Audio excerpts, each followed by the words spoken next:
Hello and welcome back. That's not how you go to Reddit. Let's see. Let's go here, go there. Why, hello there. Welcome back. Let's see, is the light okay? I think the light's just fine. That's good. Okay, so we're gonna have a podcast today. That's good as well. Love podcasts. Love, love, love. So I've got two builds I'm looking at right now. I'm not in love with either one.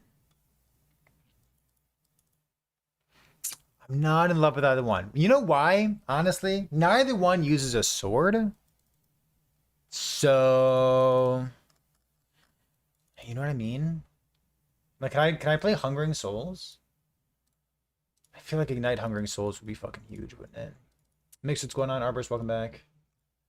Like, I know it's a good build. That's the thing.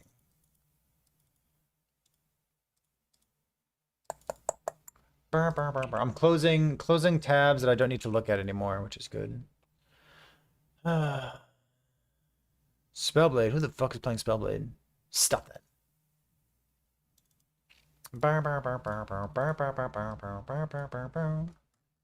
You've been playing Dancing Strikes.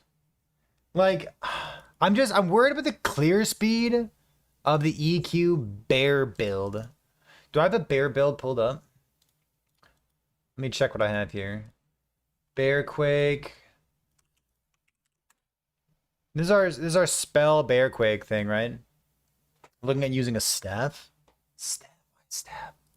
Staffs for schmucks. With tier 8 damage here. I don't know how to equip tier 8. Is that possible? Primordial Ethics. Oh, I can. Okay, so melee, minion melee bow damage right here. Melee. Wait. Oh, it should be spell. Hold on. Spell and bow damage, right? Like this thing? Okay, so that's how you do tier 8s. Oh, that's how you do tier 8. Okay, primordial stuff, right? Because it always gets sealed. I did forget about that. I guess it's lightning. Like minion lightning penetration. Because this is a lightning bear EQ thing. I can barely believe it. Is it good? So like I'm a bear. No, I'm not a bear. I'm a bear. I'm a bear. Okay, so I'm a bear. And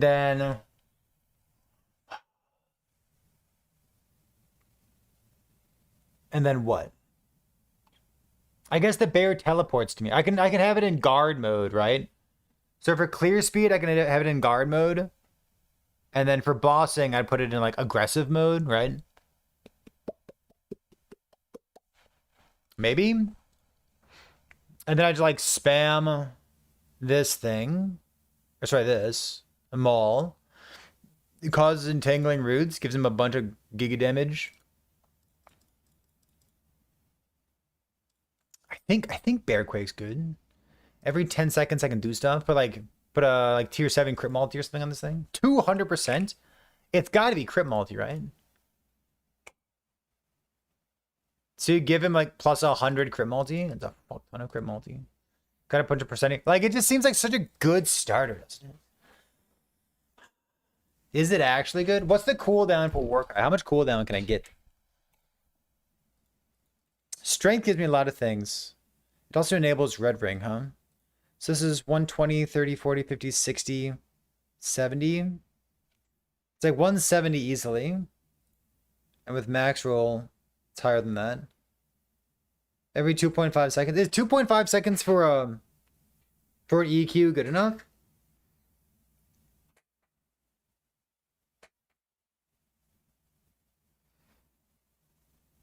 But for most things it is. 3 years gamer. Master Sword, welcome back. Sword of Furore. First time subscriber, welcome. What's going on?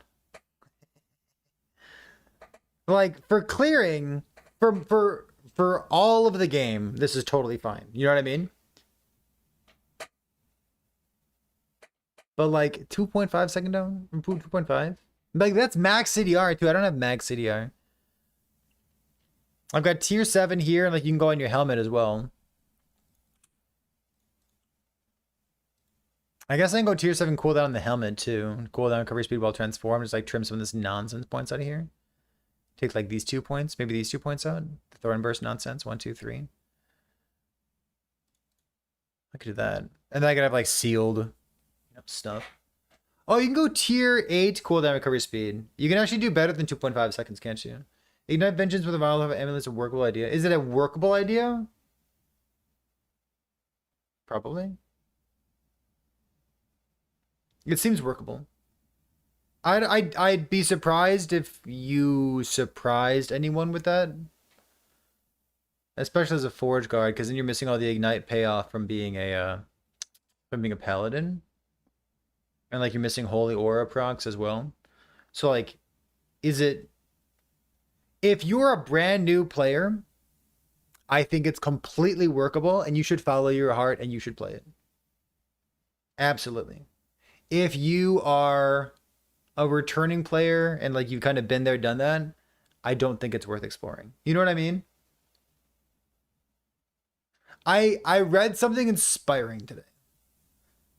It said never take away someone's hope because it might be the only thing they have left. If you want to play Ignite Vengeance Forge Guard, I think it'll be fine. Forge Guard side quest? Why would I do a Forge Guard side quest? Is Forge Guard good? Monka?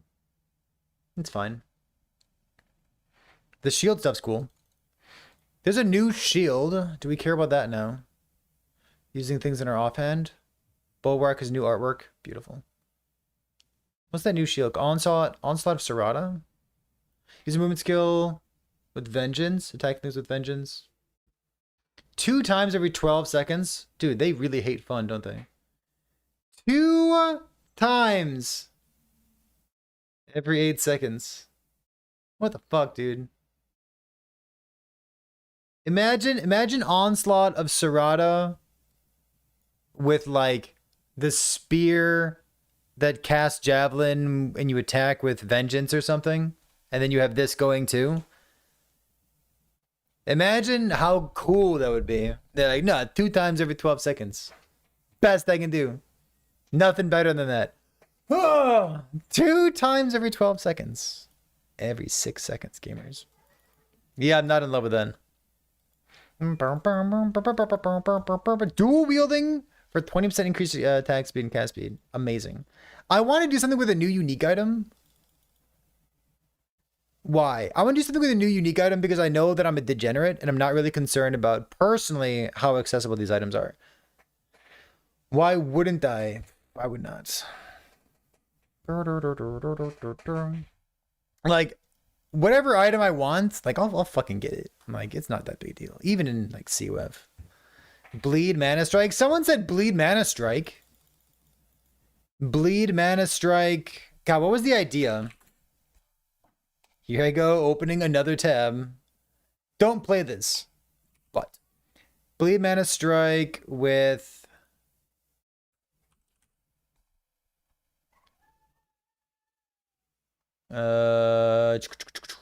this thing.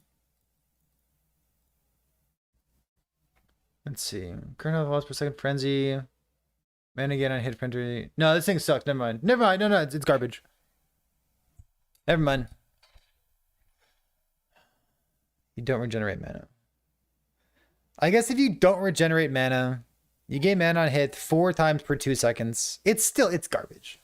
The helmet's insane. For DPS Mana Strike?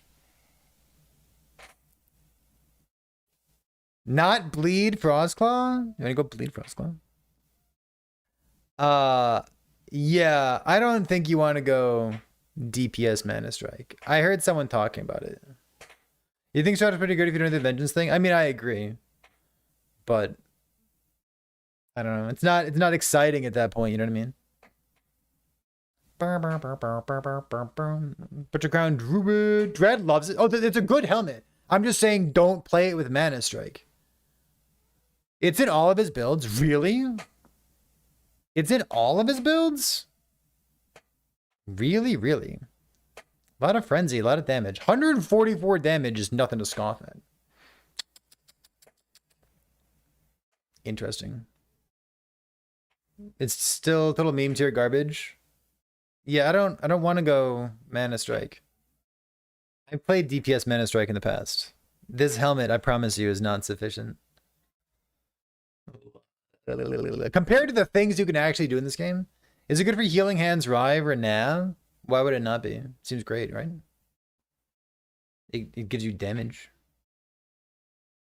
I don't think you should play Healing Hands, Rive, though. It's fine. It's like B tier. You can't wear Seed with it though. Seed is a S tier helmet as well. Butcher Crown, dude. It's Primordial though, so Primordial means you can't do T-rate stuff, you can't do other Primordial stuff. And like Primordial's exciting.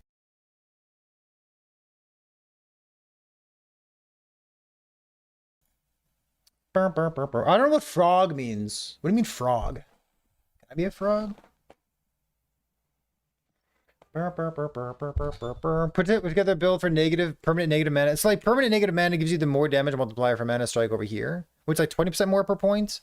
Yeah, but like, is it Chorus of Anurok? Oh, sure. The Frog Gamer.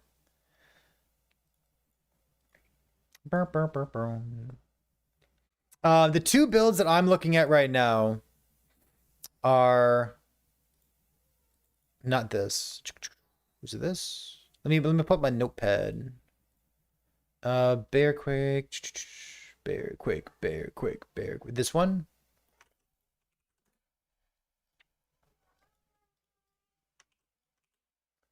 These are the two that I'm currently looking at. So one's Bear Quake, BBQ, and the other one is Bleed Lay Chaos Bolts. I like the Snowblind as well. It seems great. Corrupted Form and Seed finally erased. Corrupted Form. This note here. More HP. 5 points? How much health is it? 30% more HP, huh? 30% more HP. Health gain is endurance threshold. You said with Seed? Yeah, Seed's such a fucking good helmet. Your current health and ward cannot exceed 50% of your maximum HP. You always count as being low life. Is there a low life payoff? Does that mean anything for you? Take less damage over time. Damage over time bypasses ward. Really cool defenses that are built into this, huh? This is how much? 10%? 10%? So it goes from 20 to 30% is endurance. It's pretty sick. I don't know. I'm kind of worried about Flay feeling clunky. I'm worried about a lot of stuff. I'm not worried about DPS outputs. I'm worried about clunk. Clunk. I also have this character sitting at 6,000 life if everything's rolled well, which is very exciting in terms of damage output and defenses. I kind of like the looks of it. Let's see a wave and reap. No, I wouldn't. I can't imagine that's good. Maybe it's good. I'm not gonna worry about getting 1,000 mana.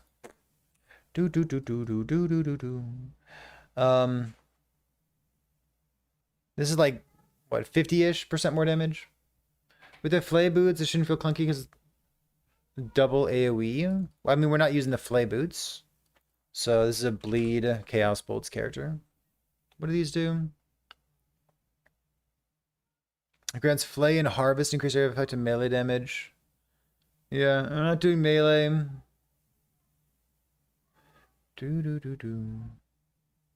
Excoriation. Summon skeleton, not maxing skeletons. More melee damage to high health enemies. God, that's so strong, isn't it? I wonder if Bleed's actually any good. Just for the last line of text. Army. Yeah, just for more melee damage to high health stuff. This bleed. Someone was saying like, why not go bleed duration here? And like, you get more damage from going life too. But where's the what's the bleed idol?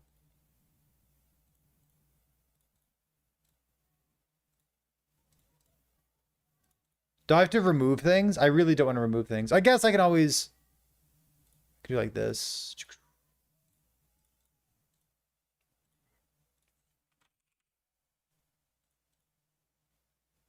Get bleed duration here. If I went 2x2s, I get bleed duration. How much life would I lose if I did bleed duration stuff? So I'd go...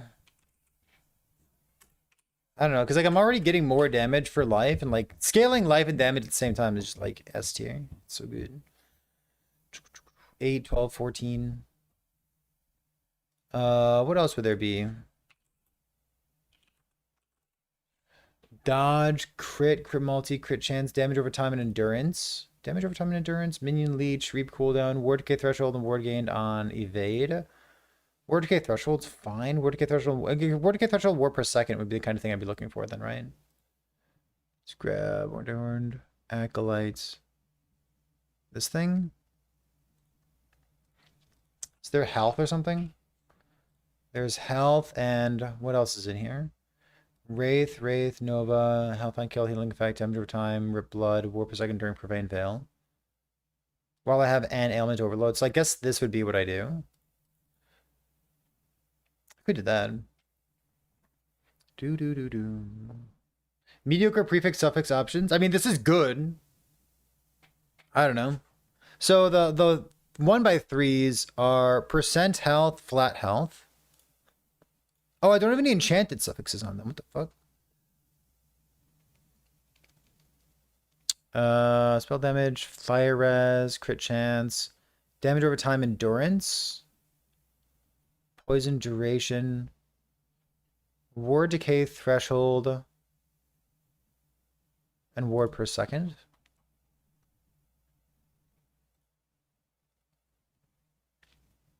I'd probably just like end up doing the same suffixes, right? It's just like happens to have the bleed duration on it. Bleed duration is pretty good. So maybe I just like do these and don't run these like tiny 1x1s, right? The one behind one's armor, percent armor. Armor is pretty good. Remove, 38%. Okay. Let me pull this up again. Hold on. Let's see how much armor I used to have. I was at 46%. 46% is pretty good. Like you're getting 50% armor is so good. So if I go here and like put the other 2x2 in, maybe the 2x2 is a good idea. What else did I have in here? Ward per second stuff. This was health and damage over time on low health. I guess this is 66. Hold on, what was the other one? 66. Damage over time on ailment overload. Okay, so I do this. Yeah. Up to 88% is so well rolled. And that still puts me at over 6k life, which is nice.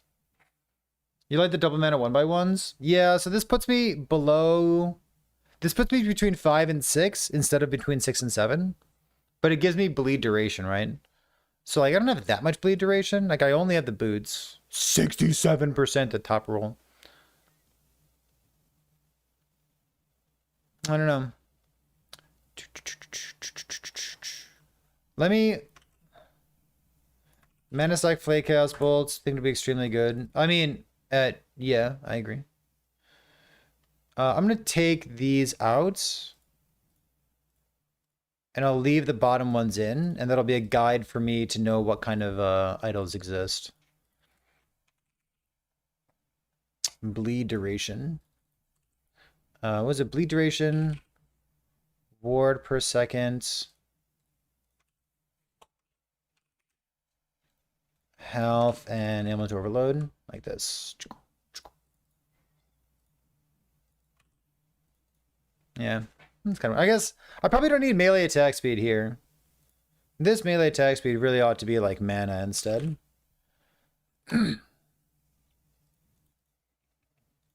So that puts me between 6 and 7 Chaos Bolts per attack. 20 mil DPS. What do you got, gamer?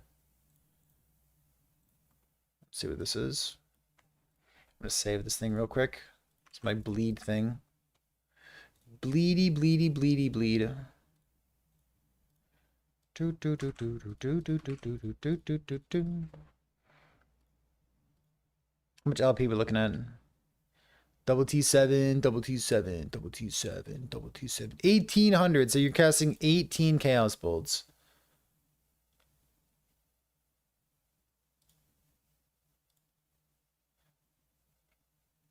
This is mana.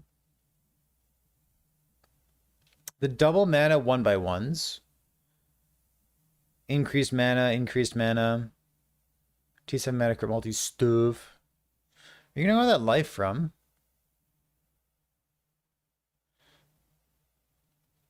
I guess if all your stuff double T7.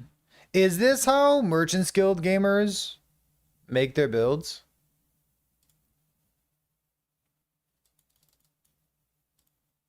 True enough for the mana stuff. Do do do do.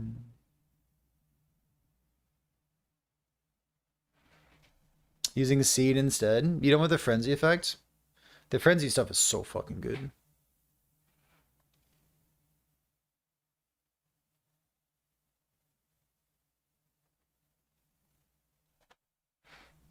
I play CWF though. This is mostly aspirational.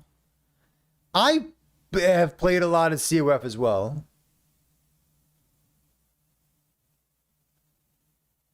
This is pretty aspirational. The increased effective idols primordial relic on these things.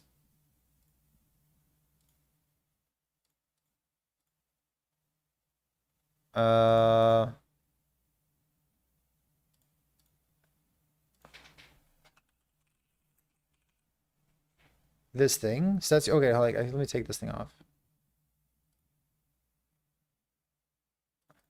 There.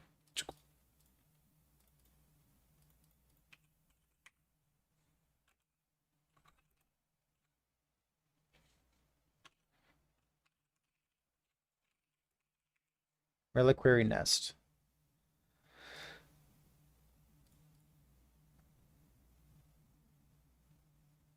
Stats 90 idols have 60% increased effects.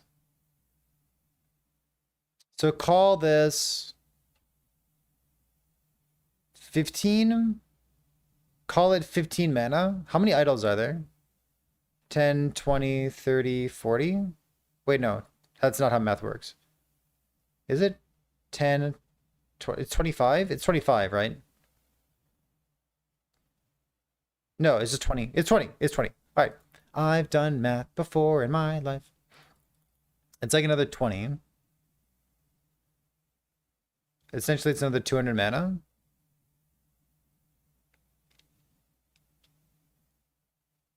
I mean, 200 flat mana with the increased... I don't know how many increased mana we have. You said we had 48%, 40, 58, 50, 68. There's percent 78. It's like 78-ish percent increased mana. I said 200 flat. That's pretty good.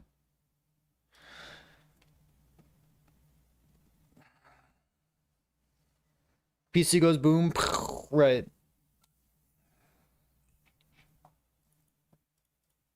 I love the idea of it.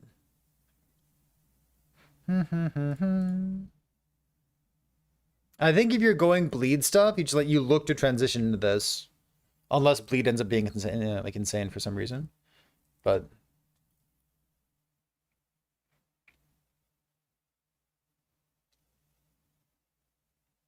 Executioner's Tithe plus Trader's Tongue is just like so fucking strong, isn't it? 40% attack speed is huge for the build. I didn't see. Oh, you mean the frenzy stuff? Here, let me load this up again. Arborist. Alright, this is before we started fucking with it. Current health loss per second. Do we have any ward in this build? Mm-hmm. It's a lot of damage from the helmet. I really wonder how easy these things are going to be to get.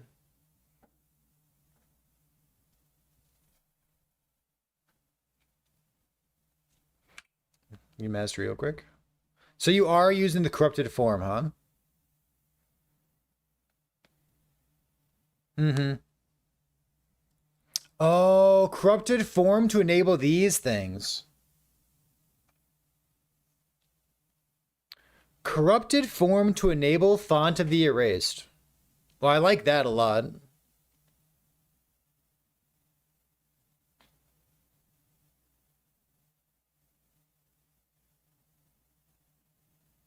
Yeah. We're gonna get hit for missing mana. If your current ward is lower than your current missing health. Yes. Yeah.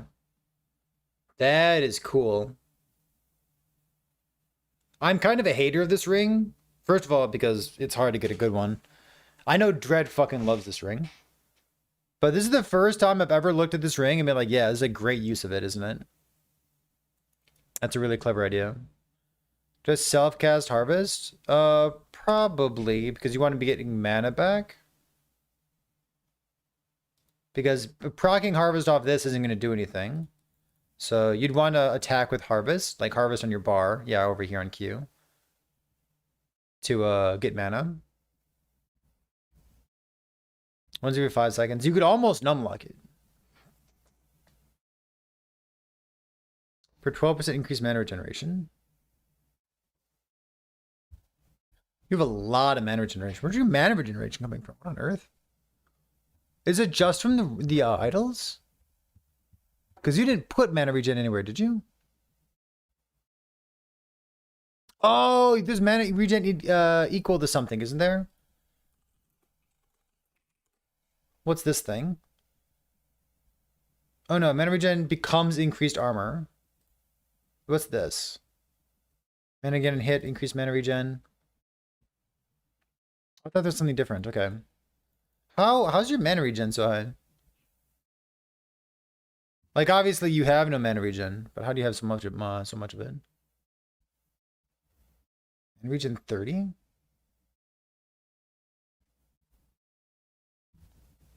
T7 mana regen on the weapons? Gotcha. Okay. 268, huh? That's pretty sick. Is that going to be a better start than the bleed stuff? I want something like easy peasy lemon squeezy. I'm sending increase from idols. 22 mana on hit. It's 4 times per 2 seconds. You have frenzy. Fuck, that's so good. Let me keep poking through this planner. Maybe I'll just like do this thing instead of bleed thing. Yeah, but the primordial relic means you don't get to use the helmet. And like the helmet is a big game. It's got a lot of text on it.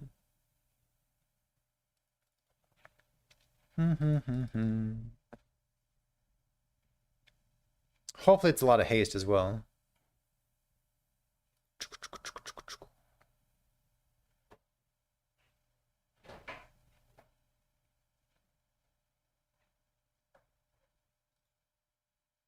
What damage are we dealing? All damage is good damage, baby. Is the answer to that question. What's this thing? What's the deal by default? Necrotic Fire? Yeah, I got it. Bone Curse and Death Seal. How do you feel about speccing Death Seal?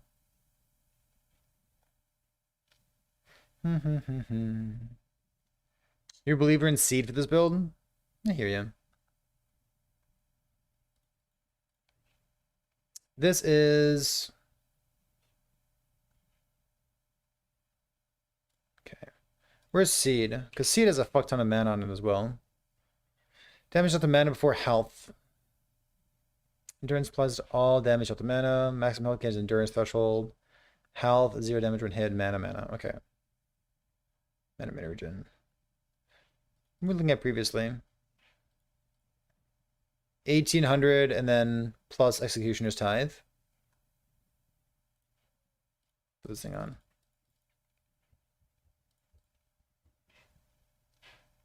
$1,900 plus Executioner Tithe. What do we have on this thing? This is mana, crit multi, minion necrotic things. Where's this new one? Unearth, no. Reliquary Nest. Plus all resistances. Health, stun avoidance, endurance. Percent increased endurance threshold. Percent increase endurance threshold is pretty cool too, huh? That's a nice interaction. Relic has so many good stats you lose if you go primordial. By good stats, do you mean prefixes and suffixes? Because primordials still get LP. And like, it's not like you're using a big unique item down here.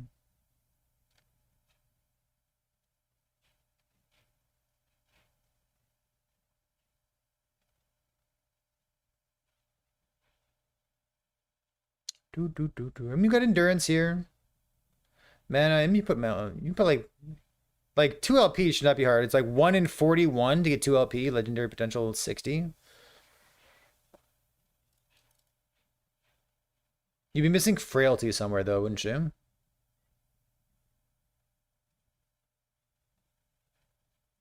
I liked the low life thing. Do I have any frailty in the I've got no frailty in this build, right? I don't know. Just don't use Shattered Worlds, obviously.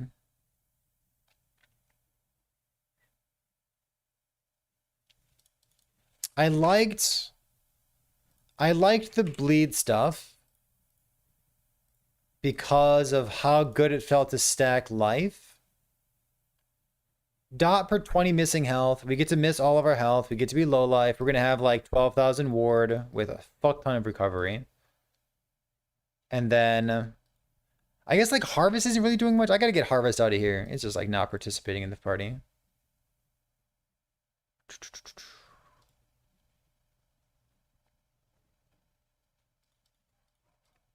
How is this build getting so much life?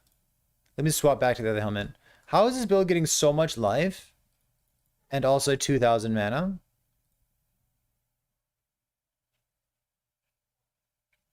Font of the Erase is a pretty good one. I guess because the gear is crazy. That's why. The 30% more life is crazy.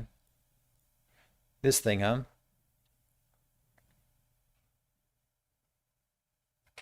It do be crazy. If I take that off, what's the health go down to? This is 5,000 life.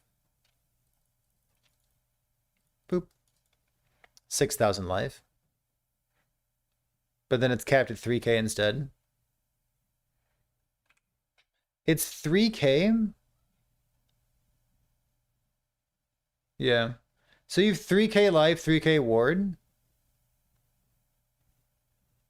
3k life, 3k ward with like a lot of ward gain on hit, huh?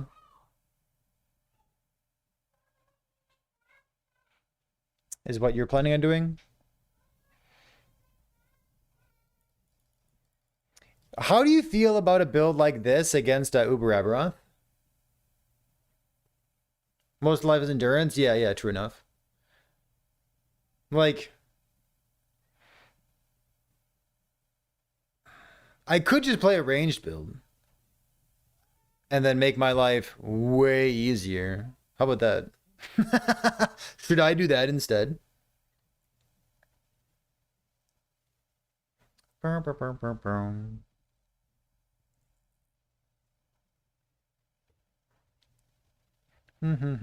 the definitely build has a hit on top of him. The other thing that makes me nervous about these kinds of things is I wonder if I can show you.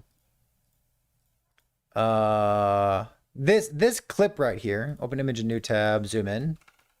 All right, so 0 FPS gaming. Look at the targeting of the Chaos Bolts. So granted, he's shooting out like 3 of them. Oh, Death Seal. Death Seal is really fucking strong. Um, the targeting kind of like, so I've used self-cast chaos bolts, and like self-cast chaos bolts, the targeting is like not good. And the targeting on this also doesn't look very good. You know what I mean? Like, it's gonna feel fun as fuck to play, and like it's gonna be super fun to map with. But like, it's targeting, I don't know. I don't think you're getting 18 projectiles because the guild builds like Giga Chad. I think you're getting 18 projectiles because that's how many it takes to hope that some of them actually hit the boss. You know what I mean? The downside of the build is spending 10k IRL for a new PC. True enough. Could my PC handle this? Yeah.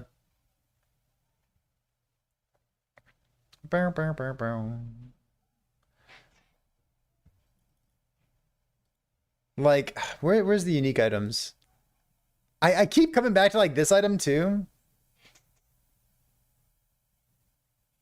You're changing your gear to 5 projectiles. Like, oh no, I've got too much mana. No. But like wildfire embers. How many of these wisps are we gonna have? Do we have information on the wisps? How long they last? Those are jokes. What's jokes? What jokes are you talking about? Does anyone know if we have a duration on these things? What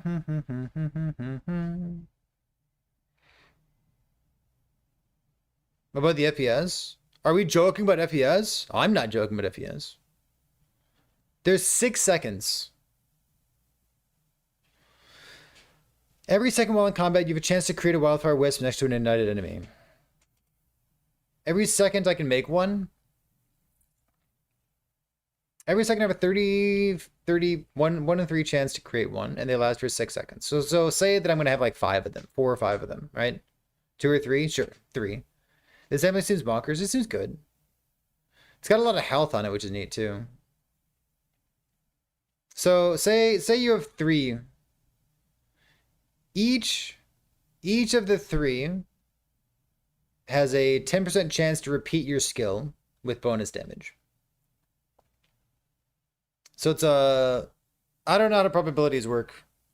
It's a 10% chance rolled 3 times.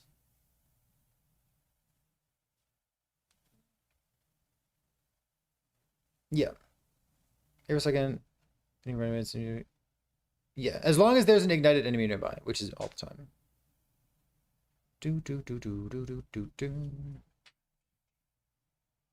Like, I don't want to play Fireball with this. I want to slot this into Ignite Hungering Souls. It's not that new, but I think it'd be really strong. Like, I kind of worry that it's not new and sexy enough. But I do think it'd be very strong. What is this? Man has been again his ward. What is this? Skills.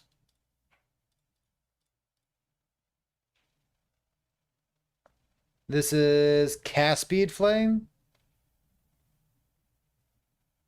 Cold cast speed flame.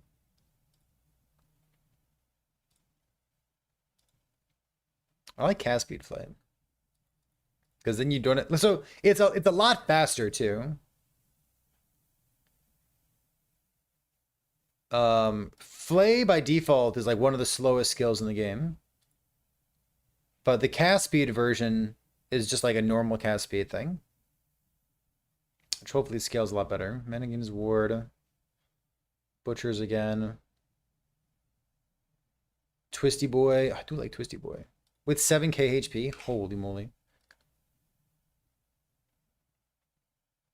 Chain, you're all in on Corrupted Form, aren't you? You think that's pretty hot?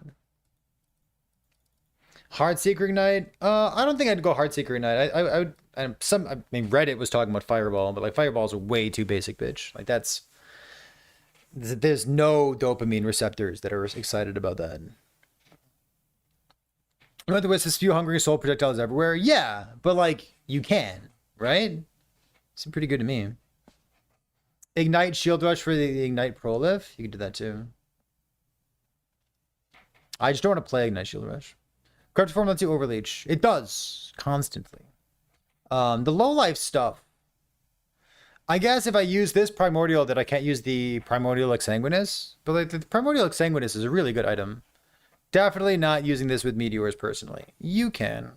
I would use this with like a spammy skill.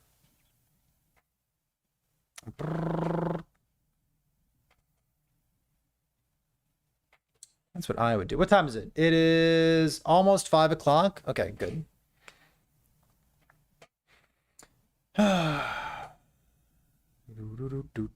It's a great question. I assume that whichever one's lower is going to be your limit. Because like whichever limit you hit first. I don't know. I don't know. If you could use like funny business with that Arborist, it'd be insanely strong. We could try it.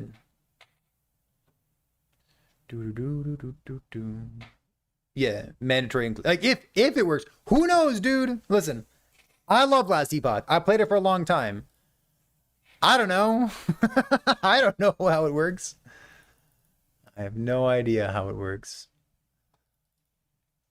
What advise Cinders with Cinder?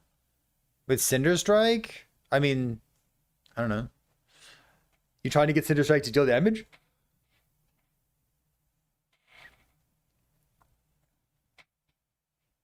We're still making fun of Cinder Strike, right? That hasn't really changed. Where's my notepad documents? I need it. You play Dancing Strikes too. Oh my god. I played Dancing Strikes. I haven't played a Rogue in a long time. Melee Night Cinder Strike. Listen, I enjoyed playing Melee Night Cinder Strike. It was bad, but I liked it. Can you post your build idea for the new patch? Yeah, absolutely. This is a good place for it too. I tuned into like a new player's stream. It's like hosted someone. Hey, everyone, have fun. See you later. Bye-bye. So I hosted someone and they were playing a rogue, like a melee rogue, and their build looked fucking sick. It looked really, really cool. Like they were, like leveling. They were like, level 30 or something. And I was like, wow, like what on earth are they doing? This rogue, oh my god, it's Cinder Strike. Cinder Strike really is a cool skill, and it looks awesome as a melee character. Boom, boom, boom, boom, boom, boom. Right? I mean, it's bad, but what is this? Is this Stygian? Stygian, yeah, that's interesting. Gain a stack whenever you hit a rare boss enemy. And lasts for 8 seconds. Huh. Stacks game, but I think limited 2 per second. So you're just using this to get more mana to fuel into your Stygian? I mean, it sounds good. It actually sounds good. Dude, Pearls of the Swine, what a crazy amulet. It's so strong. These are drain life stuff. With Harvest on cooldown, sure enough.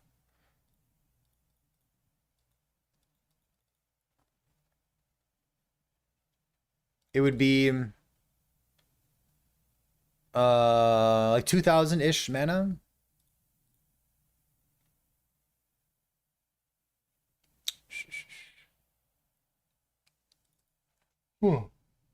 Man, yawning is such a pain in the ass. I hate it. The past week, I've not been able to drink enough coffee. It is impossible.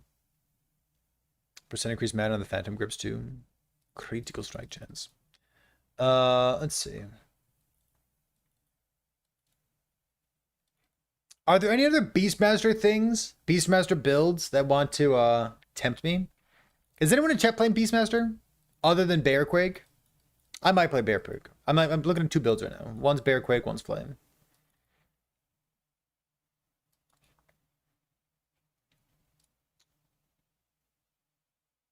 Adding these idols. Yeah, I really wish you could like copy paste idols, right? I'm play T-Rex. Okay, I don't want to play T-Rex. But like the lightning scorpion thing? Yeah. The thunder scorpion. There you go. Seems very good. I'll be into that.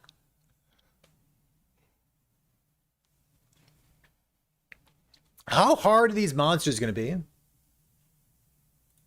Beastmaster Aftershock EQ, but you don't have to use a bad shadow like anymore.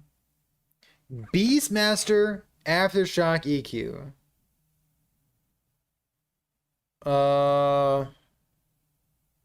But you can use real items instead.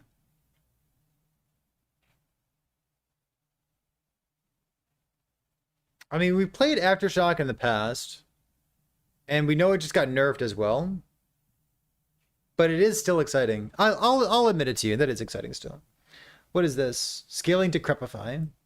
Someone just posted this in chat. I want to see what kind of ideas you have. Sinathia stats.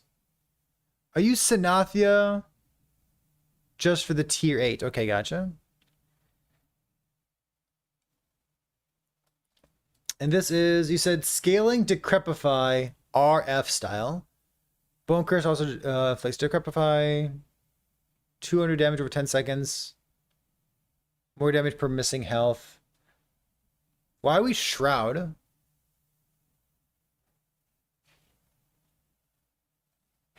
Shroud, are you like scaling dexterity or something? Really low on attributes. For this thing, dodge rating per intelligence, dodge per vitality. Vitality 40, intelligence 18.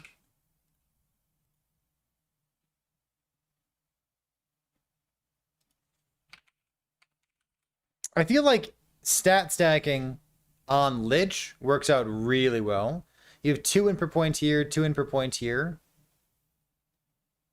And like you have good payoffs for intelligence built into Reaper form, which you're speccing into, obviously. Obviously speccing into Reaper form. Because Reaper form gives you armor per intelligence right there. I would spec into Reaper. Reaper form is a really good skill. I promise you, if you've never played Lich before, specking Reaper form is a great choice. Get out of here. Dodge gaming, actual dodge gaming. Bleed EQ with the new gloves too. You can convert Viper. Oh. Okay, so bleed EQ, no. That seems terrible. But converting Viper is a cool idea. What build resembles a barbarian in D4? What's a barbarian in D4 doing? A-bomb stomping. A-bomb stompy sounds extremely strong. A-bomb is extremely strong. The biggest problem with A-bomb is that you're playing A-bomb, not damage. Damage is never the problem. You will bonk everything. Bleed melee flay. Please show me bleed melee flay.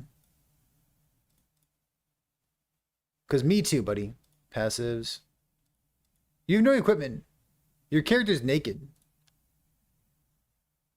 Are you playing the naked Lich build? It's a forbidden build. You're not allowed to play that. Who told you? Nude gaming. This ain't PoE 2, gamer. Look at endgame. Leveling. Leveling? People use tabs? You're using it as a traversal skill. No, you're not. Okay, using this thing. AOD frequency. Wild. Okay. You're not doing the spirit step, so you're getting the bonus attack speed there.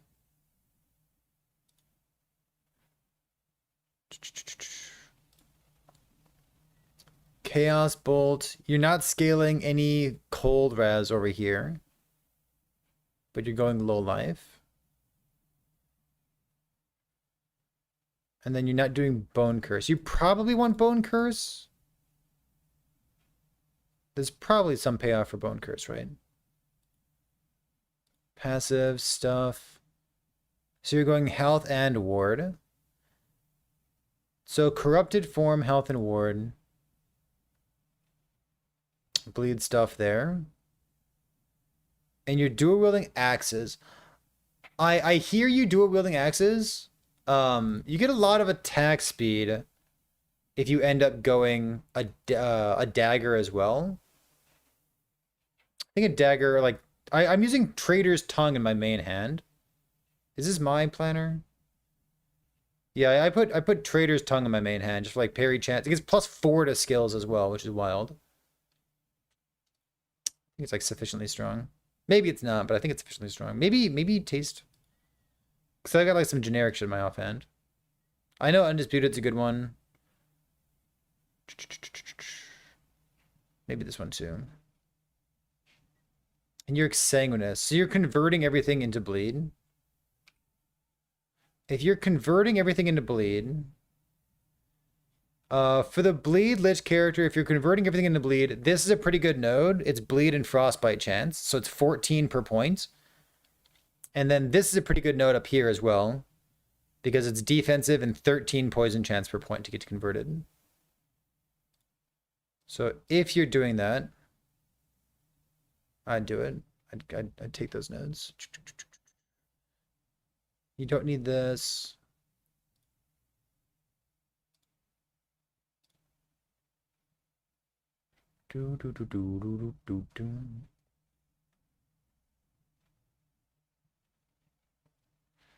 Bleed chance effect 30%. I guess it shreds Fizzros though, huh? Okay, I hear you. Stomp should fix the AI because everything on the screen should die when the A-bomb uses it. The dream.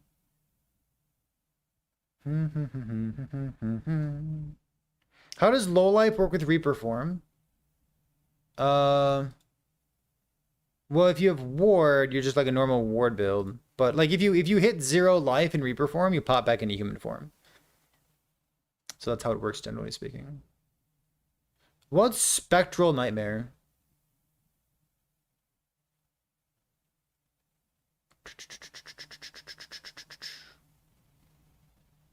Low life doesn't work with Reaper form, basically. No, what are you talking about? I mean, low life doesn't work with Reaper form. First of all, corrupted form says you're always low life, and you can be Reaper form with that.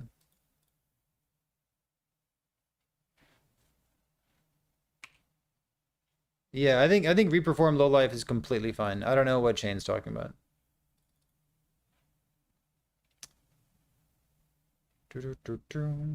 Low life gear is what you meant? Oh, I'm going low life Reaper form. Why would you not? That's the build that I'm looking at.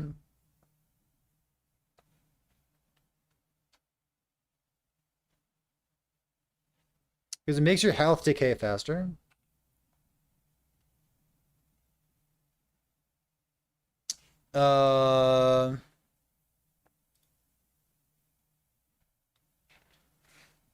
Take elemental death. While we perform, your health regen does not apply. My health decays over time. When my health reaches 0.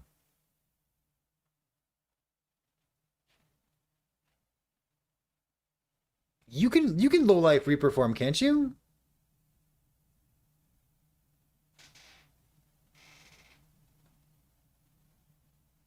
Listen, I've never used an Exsanguinous on a Lich character.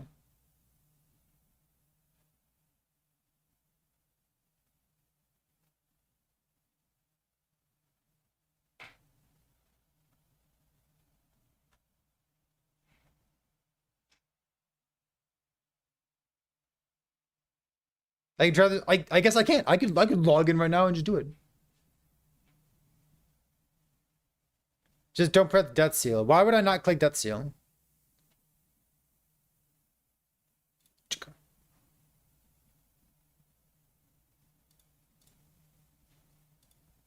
I don't know the answer to this question. Eh.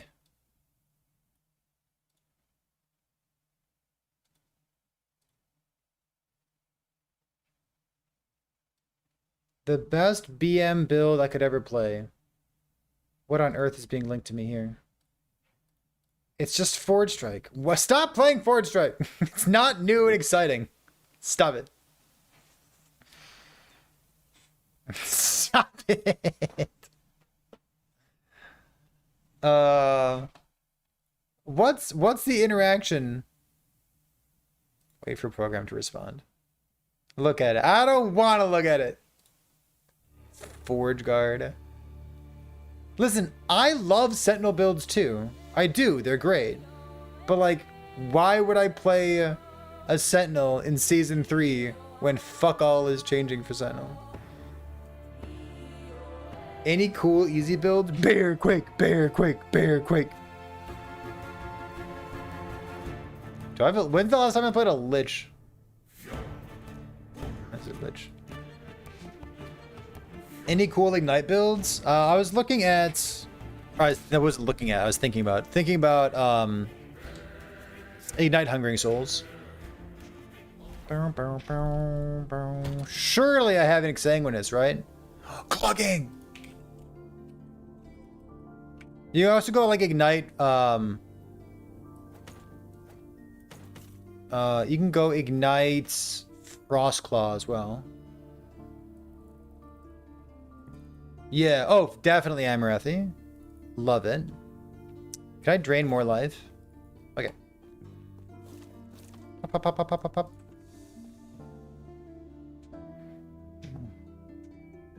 Do, do, do, do, do, do.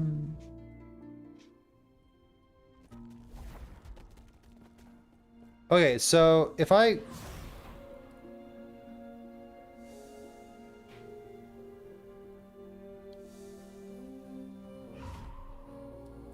Uh-oh. Well, my build's garbage. Oh, alright. I understand. Hungry souls. So I toss it out the window, da da da da da da. Peep. It's trash. You can't go low life, reperform.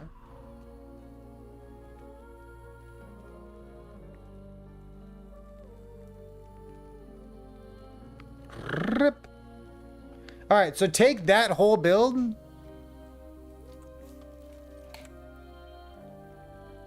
Not Forge Strike.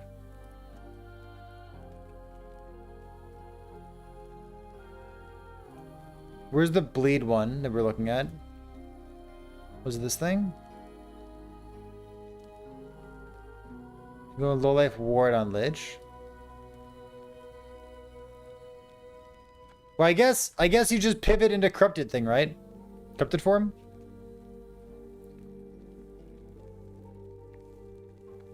And then like corrupted form and don't turn off your leech. Is that it?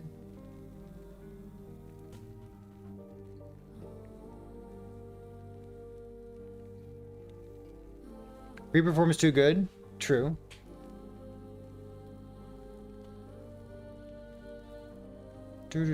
You can, yeah, but like if I'm turning my leech off, it's not gonna work. Corrupted form. Fire NATO? Fire NATO sounds great. It's a high impact skill as well. Fire NATO.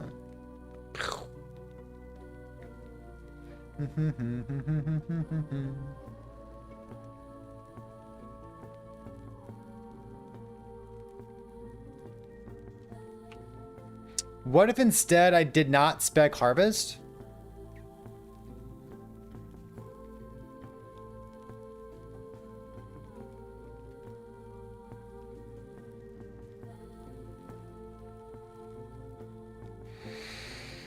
If I didn't spec Harvest, then I don't have a backup mana generator.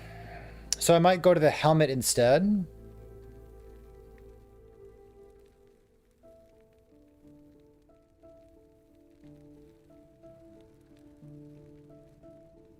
Or you could use the Axe, but like if you're going the Axe, you want to go crit. Maybe the whole bleed thing is like, I mean like it's definitely worse than crit, but maybe it's not even a stepping stone.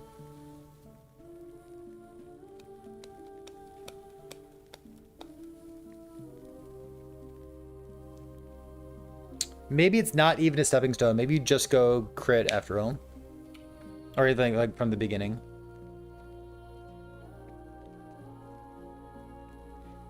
The leech conversion to damage seems really good. I don't know exactly how it works, but it does seem good. I'm gonna be like a human. Be human. Who needs a second life bar? Beep, bop, beep, bop, beep, bop. What is this build? What am I playing? Let's go kill a monster. I want to kill stuff. If I'm gonna sit here and talk to you, let's go kill some monsters. Yeah, like both, right? Change. Why kill slow and kill fast? True. True.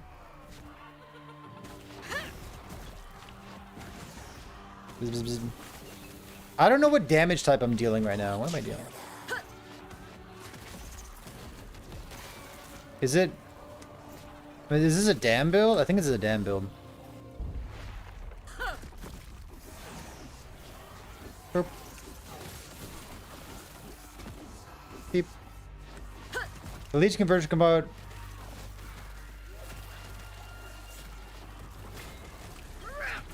Oops. Yeah, but like if you ask me specific details about like how this thing worked, I really wouldn't know how to answer you.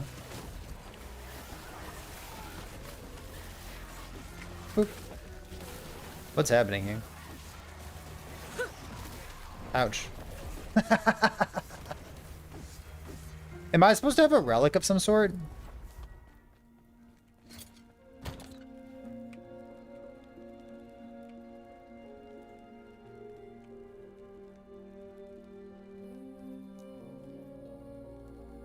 Wall of Fame.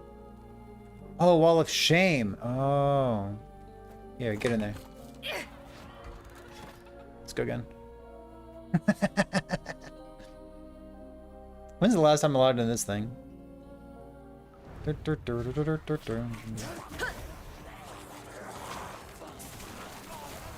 Ow.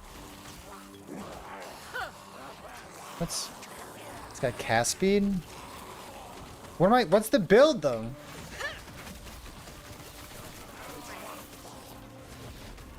Is it a dam build? Maybe it's a dam build. Let's see. Wandering Spirits. Ghost Flame. Is this a Ghost Flame character? Intelligence, cast speed.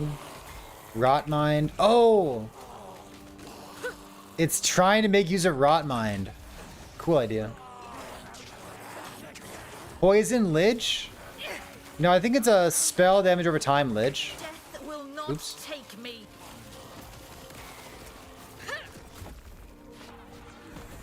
I think it's a spell damage over time Lich, trying to make use of Rot Mind. So it's like dealing poison damage, but it's not stacks of poison, you know what I mean? Hopping back in the kitchen, not knowing what the fuck you were cooking? Yeah, the dream. Love that. Super cool. You want to go not reperform Lich? And just go low life? Good, maybe it's good. I kind of want to take the entire bleed character that we were just looking at and go corrupted instead. Who's excited for having real loot filters that you can customize with like different lasers from the sky? Me.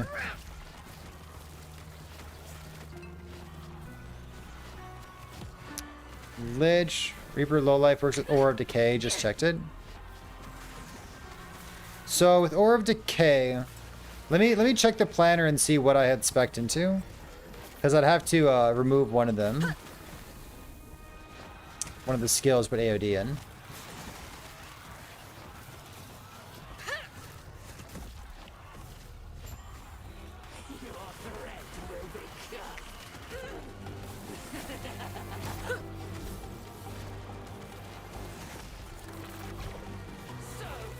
Ouch.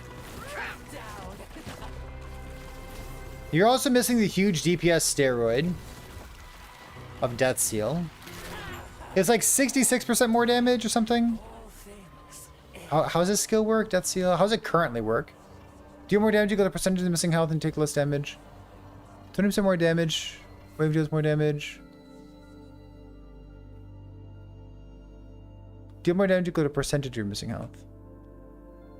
What percentage? Yeah, it's 66 more, okay, right? Yeah. Pew pew. I hope we can avoid a meta where like every caster uses the same wand. That'd be great. I'd like that a whole bunch.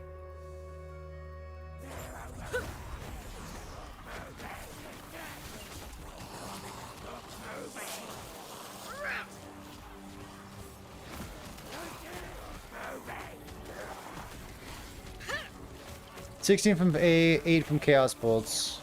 No, the Chaos Bolts should pay for themselves. Because the Chaos Bolts generate mana on a hit, and they cost like 2 mana, right? They cost 2 mana, they generate like 2 mana. So the Chaos Bolt shouldn't be the concern. It's the 16 mana per melee attack that you need to think about. Yeah, definitely Amarathi. Your death has come. Beep.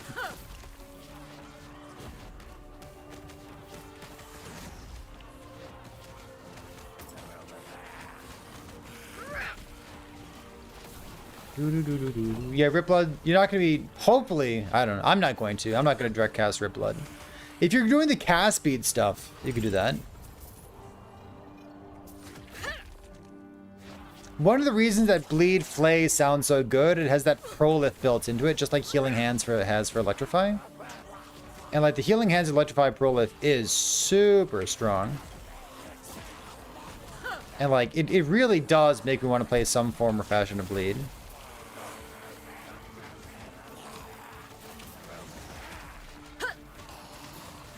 Okay, so if I have Death Seal... Let's see out of here. Oh, you know what? Do I need this for mana for some reason? Who needs Death Seal? Who needs... What's this thing do? Damage? Who cares? Get out of here. So AOD... this thing...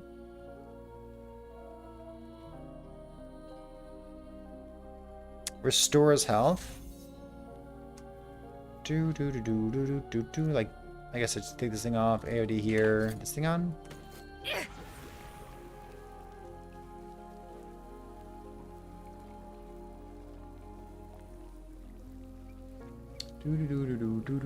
Can I be low life like this?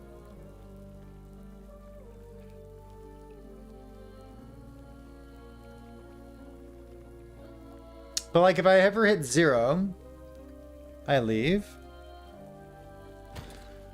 How many drain effects? What they call last steps of the living? Yes.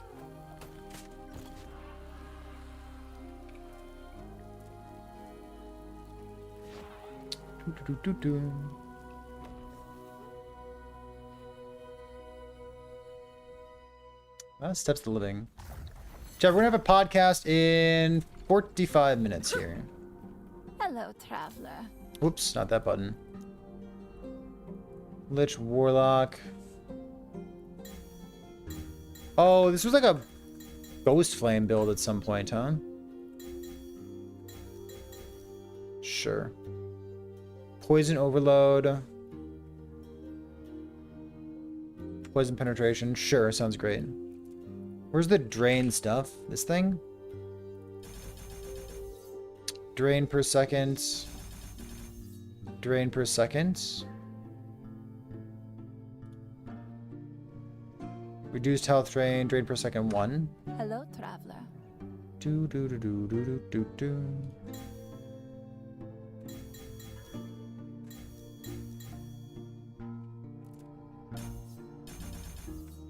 Survive all those.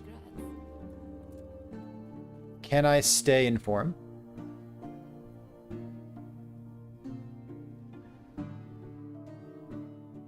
Maybe? So if I do this... Oh, wait.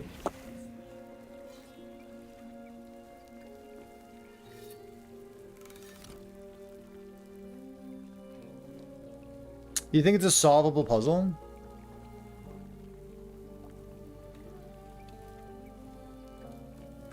Looks like it's a thing. So I would take this. Now I had Rip Blood previously, which does fuck all. So I could just like take Rip Blood out, go AOD. Armor Shred stuff, Poison Physical, Fish Shred. Slow chance, Armor Shred chance, percentage Armor Shred chance on hit.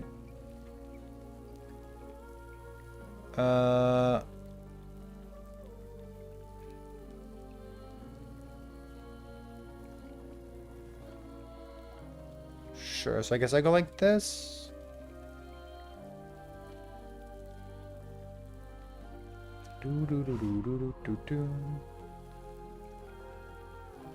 Go Fizz Conversion, then Fume Weaver. I don't know what Fume Weaver is. This thing? Because I'm immune to bleed? Why am I immune to bleed? What makes me immune to bleed?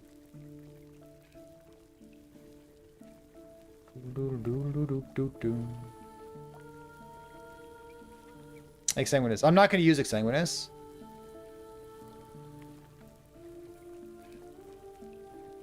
So if I'm not using Exsanguinous, not insane, right?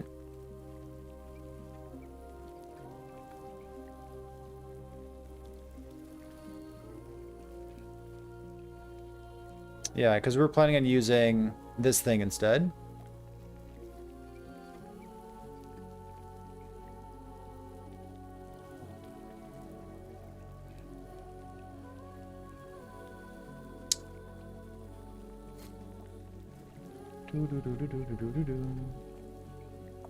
Chris Boy, what's going on?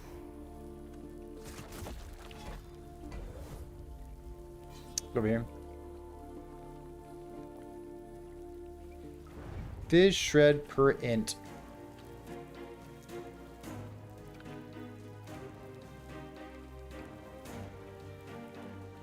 This thing?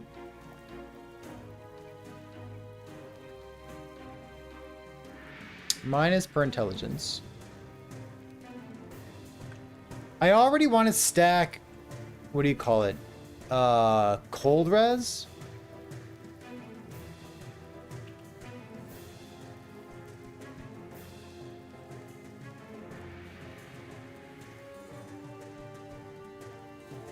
So I need Fizz res somewhere, huh?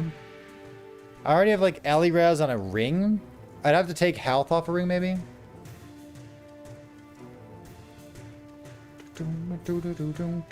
I could take this thing off.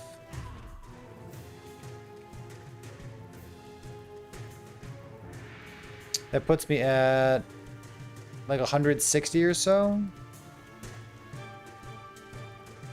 Which is fine. I can do that.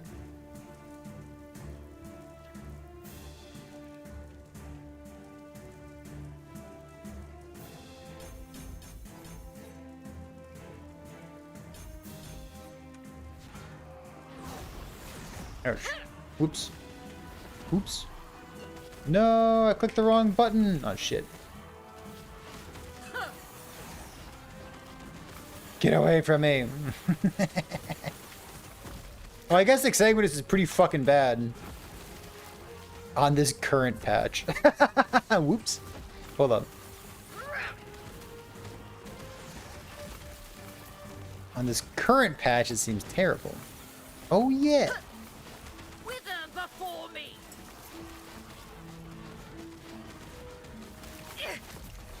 So I could have one, like, T5 Fizz res. And that about fixes it. Why do I want to go Butcher's Crown, a couple with Shattered World, to have Perma, Frenzy, and Haste? Because of opportunity cost, I suppose. Oops. If I go Crown, it means I can't use a different Primordial item instead. And I'm interested in using the Primordial Exsanguinous body armor. Because if I do that, I'll be sitting at like 12 or 13,000 ward.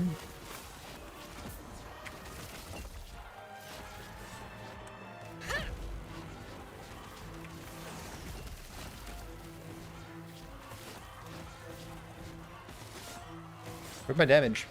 I guess I just unspec'd a bunch of nodes and skills. Noted. Noted.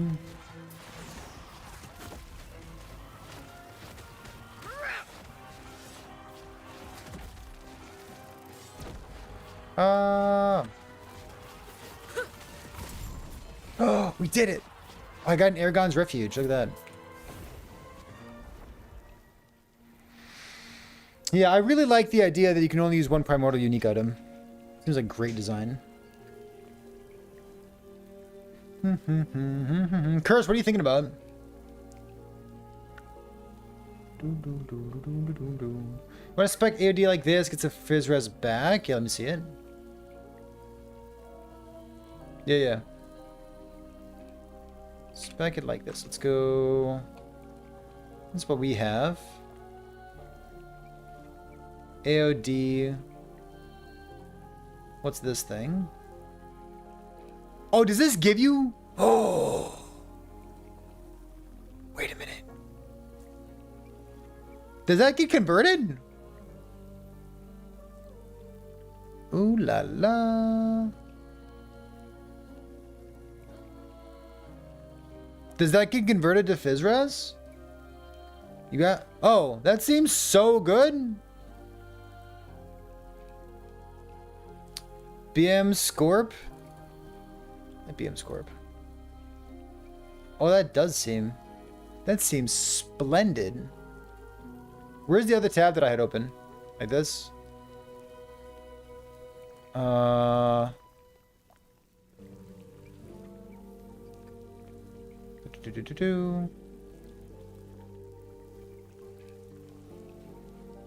What points am I missing? 1, 2, 1. Oh, I've got 3 bonus points. That's why. Gotcha. What is this thing? There's like less physical damage taken. Does everything get converted? Every effect related to poison and poison resistance are converted. So this is less. This might get converted. I don't know. It's still good even if it's not converted. Okay. I think I'm back on board. Using AOD to stay in form. Maybe it works. Yeah, I got plus levels, sure enough. The conversion on Litra Spicy? Yeah, I think they're really good. Really good inclusion. It kind of reminds me of the stuff they did with VK for like stuff taken as void and like less void damage taken, right? Very similar. Yes. Yes, indeedy. Okay, chat, we're going to have a podcast in half an hour's time, 30 minutes from now, along with Dread. We'll be talking about all kinds of stuff. I need to step away from my computer just a tiny bit to get ready for that. Give me 5 minutes, and I'll be back at that point. Thanks for being here.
There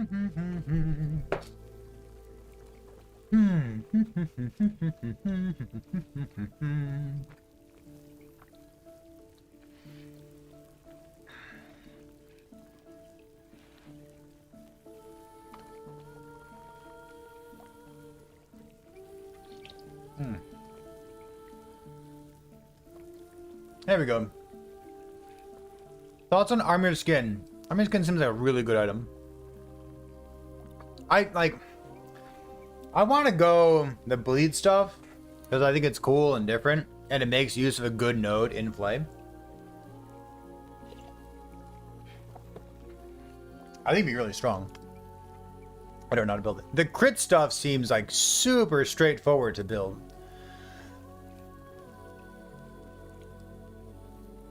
Why the crit chance? We were talking about using Trader's Tongue earlier.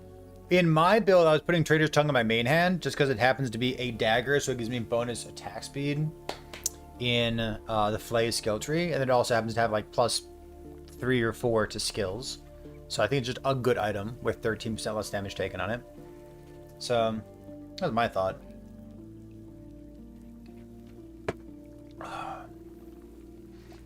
Primordial gloves.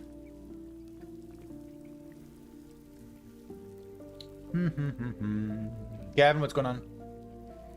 Let's see. We got 20 minutes till podcast. Let me give a little ping arena real quick.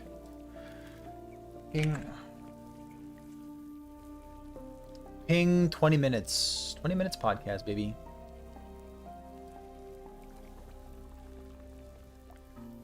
And then I realized that Perry was calling us old. Yeah, my child is going to school tomorrow. It's pretty exciting. First time school, by the way. Log chat.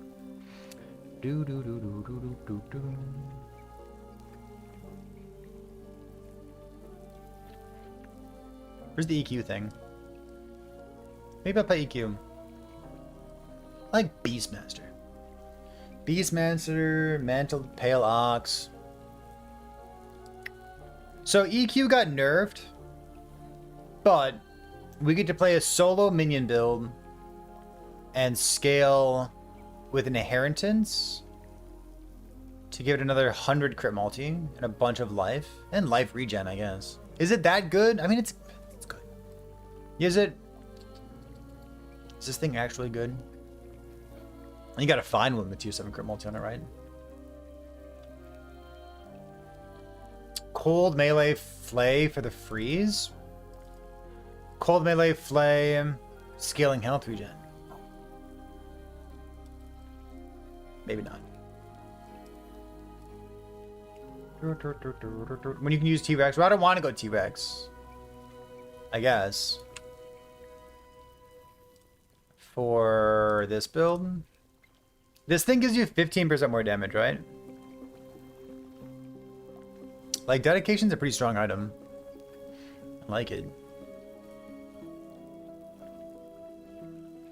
I'm gonna go T-Rex instead.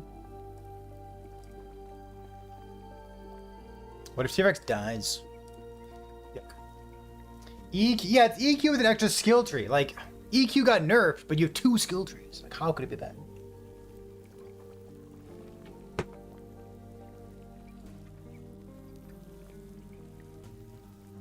You want to go T-Rex bear quake?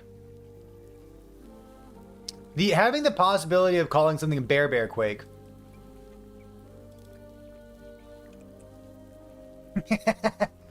is really enticing. Bear quake, the BBQ barbecue build. I didn't have time to groom. My hair is overgrown and my beard is huge. Quick vibe check with chat.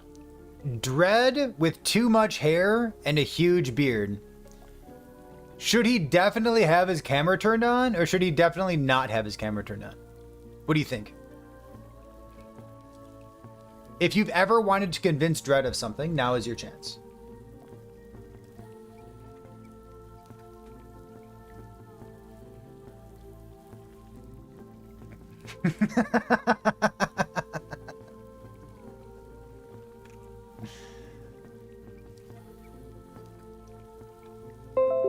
All right.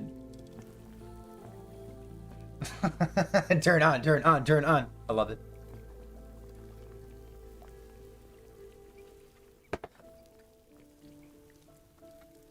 I'm gonna go bear. So you get more flat damage by going staff instead of dual wielding, and then you're not taking increased damage as well. Attack speed doesn't really help us. Cooldown recovery speed, cooldown recovery speed. It's only like 3k life.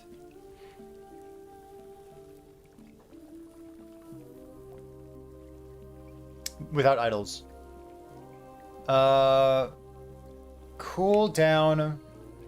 Would minion cooldown do anything? What idols would I use for this thing? I haven't put a single amount of thought into that. Who are my minion players? Who plays Beastmaster shit? There's Boar Effect. Boar Effect is always a good one. How good do I think Maelstrom Scorpion's gonna be? I think instead of Maelstrom Scorpion, I would go for the Lightning Stormbolt stuff. I think this Lightning Stormbolt stuff's great. Why Shark? Oh, Shark Effect is more damage for the minion, right? Yeah, I think the Shock Nova stuff is really cool.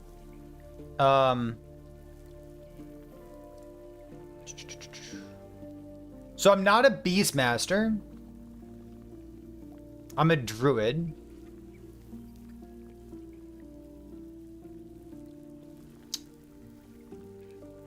On Traversal or Evade. God, that's such a good buff for this node. Above the grants... Oh, it grants bleed duration, too. Oh my god. Wait. Bear effect... Or, sorry, Boar. Boar effect gives bleed duration? Boar effect gives bleed duration. And you can convert the poison... What's a Bear Beastmaster build?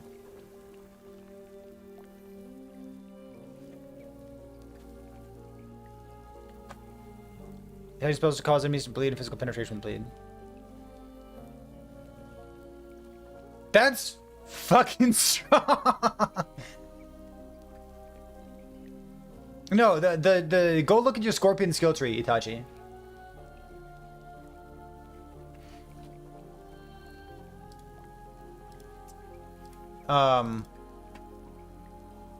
Any bow builds. If I were playing bow builds, I'd go Hail of Arrows or Heartseeker. Or both. Wow, Boar Effect. Give me Sweaty.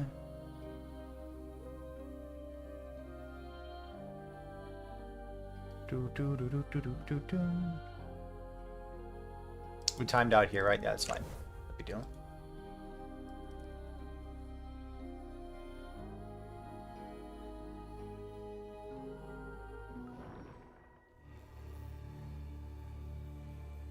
Is there a bleed Beastmaster build?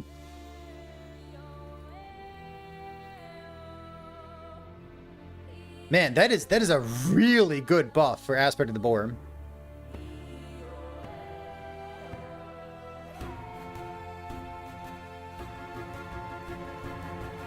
Raptor Bleed? Interesting. Beastmaster Raptor Bleed build?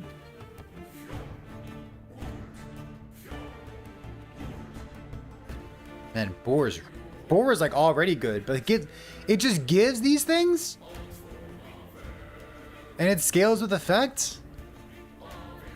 Yeah, that's really strong. I wonder about like Tornado or something. Squirrel Bleed? Raptor Bleed? Yeah, Squirrel Bleed would be great. Okay, so... Born of it, yeah, Baron of Eight's like really, really comfy. Hunter, you were saying if I want to go Sweaty, convert to spell. Yeah, so I want to convert to spell. Stacking Strength, yes, and buff with Tempest Strike. So, Hunter, instead of going Tempest Strike, I want to be a bear in Druid form. So, Beastmaster, you go Tempest Strike. But as a Druid, I get 36 spell damage up on top. And then Entangling Roots gives me another 40. I get 50 crit multi and 20 flat crit here. And then as a bear, I get the stacking bonus from this thing. Yeah, bleed NATO, right, Emeraldy? Holy. This is Bear. This is Bear Quake. BBQ. One bear and a horde of frogs. You can play that. I don't like frogs. So I wouldn't go 10%. So, but my whole question is like, what idols do I use here? I guess I'll probably get like resistances well transformed or something.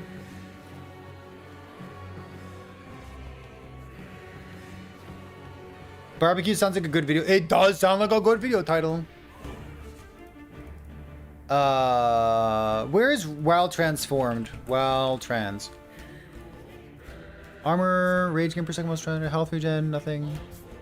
Armor stuff, 4x1. Movement speed, haze transformed, large, 3x1s. Armor stuff. Okay, so elemental resistance, like this kind of thing. Oh shit. Prefix.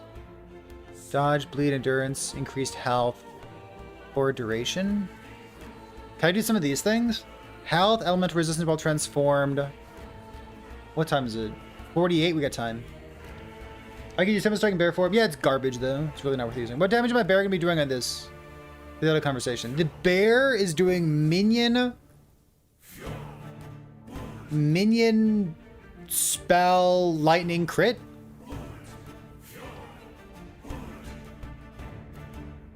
And I care a lot about cooldown recovery speed.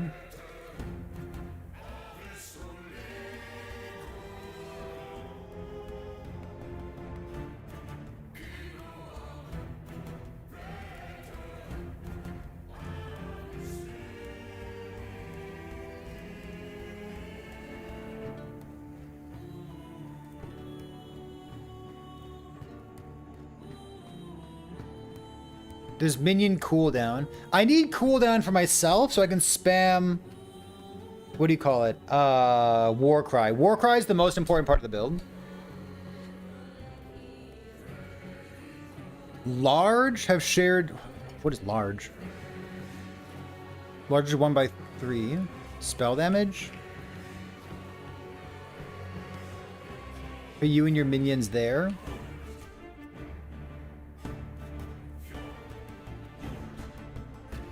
Ellie well transformed, health, spell damage, shared spell damage. Yeah, percent damage doesn't help too much because every time that we maul, we get 200 damage for 8 seconds and it can stack. So like our own cooldown recovery speed is the most important. And in a way, our own cooldown recovery speed scales survivability as well because it gives us multiple iframes and cleanses off of War Cry. So our own cooldown is the most important. So I guess what we really want is like this kind of thing, right? Like 2 LP stuff. Where else do you get cooldown from? Like tier 7 here. I'd probably take this strength off and go like cooldown. Cooldown recovery speed while transformed. And like swap this to being +2 instead.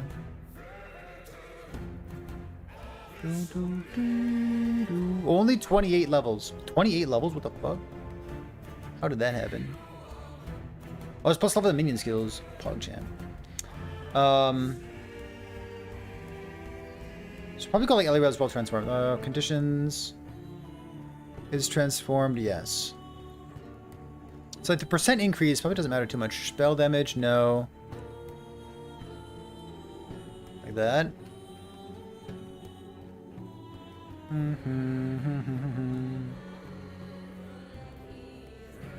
CDR and transformed would be crazy for this one, or well transformed. You think it's already? I don't know. I'll probably play this. This looks like new, different, and fun, and it's got a funny name to it. And like this build's gonna come together like extremely easily. Does the bear get the spell tag? I don't think the bear gets the spell tag, and I don't really want Raven's Rise. There's a lot of good pairs of gloves that I can use that don't include Raven's Rise. Bear. This is a spell over here, but I don't know if it gives it the spell tag. I guess we could check in-game, couldn't we? Does Raven's Rise do anything otherwise? So we'll put Bear in like defensive mode, and then for like single target bosses, we'll use like big damage mode. I want the spell. Yeah, I got. Yeah, I'll take this spell here. For shred? This thing? Sure. Armor shred chance. We still need some kind of armor shred, even though we're still lightning damage over here. So 21 war cry stuff, a little bit of attack speed, crit chance, and like you crit cap really easily. You get percent increased damage really easily. Your mana's perfect from the get-go. And hopefully we can use a stab. That's my dream. No swipe. What does swipe do? Anything for us? All 5 of these skills are quite impactful. I don't know what swipe would do. I'm not saying it's bad. I just don't know what it does.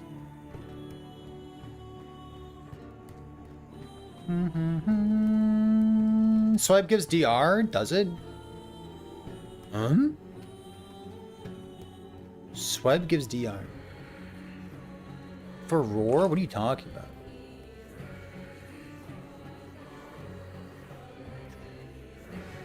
What are you talking about? I don't know what you're talking about. Bear also gets Panther. I don't think it does. This note here. Aspect of the Panther also applies to your saber tooth. Like, saber tooth gets your Panther buffs. Not playing saber tooth. Saber tooth can't cast EQ. Very important. Bear using swipe gives itself Panther. Wait, bear. Swipe? Cooldown. Your bear's swipe has a shorter cooldown. Bear uses swipe. Oh, I follow. Swipe resets roar cooldown. Why do I need roar? You mean the bear's roar?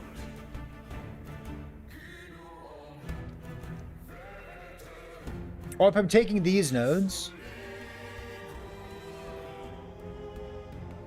for the fizz per strength. This is melee physical damage per strength. It doesn't help me. I'm playing a spell build.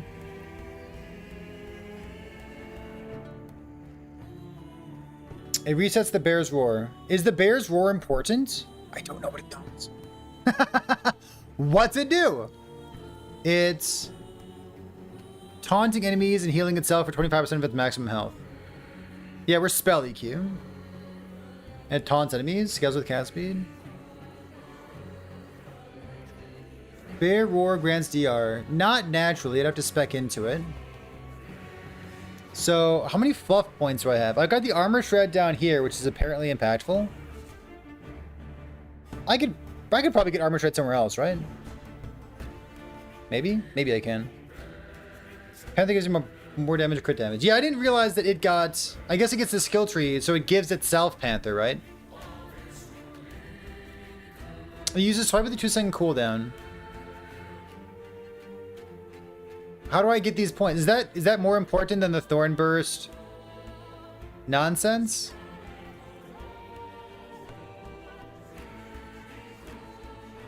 It's not a minion build. It's a barbecue build. Bear quake.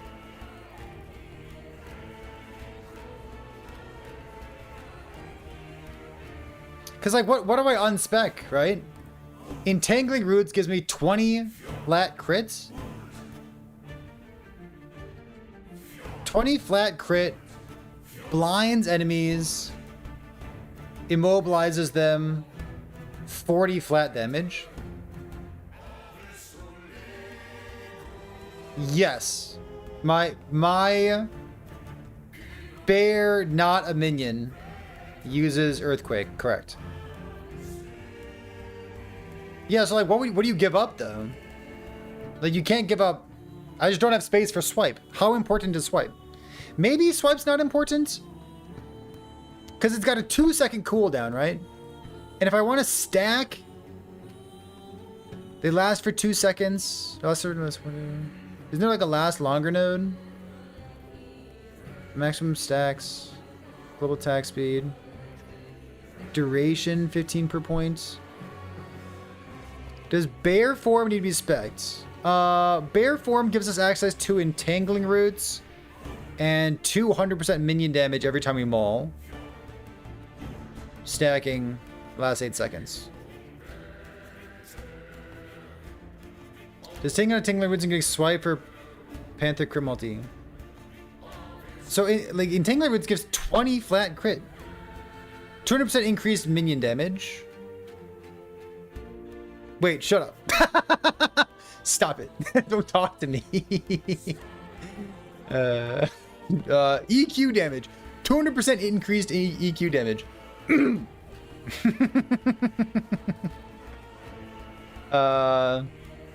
Percent increased EQ damage.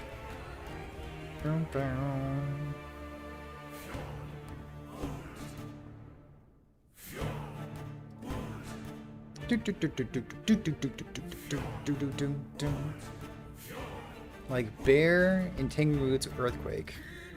I don't think swipe would be that good. Swipe, you'd only get like 3 stacks. So you get like 15% more damage. You get like a little bit of crit multi. Like obviously it's good, but I don't think we can give anything up for it. If I had 6 skills, I would use it.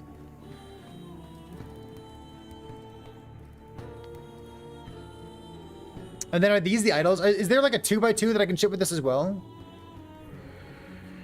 What's the biggest 2x2 I can get? Let me type in earthquake. There we go. Boom,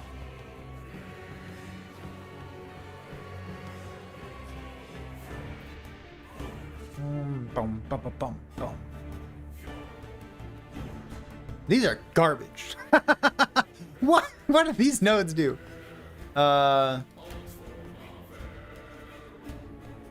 What's my recovery? Warcry.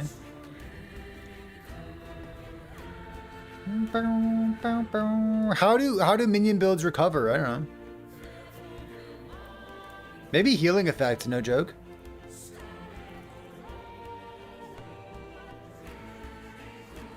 Healing effect, bore effects. Spell damage, minion crit chance. Don't need that. Minion attack speed, no. Poison res. Healing effect, Adoran.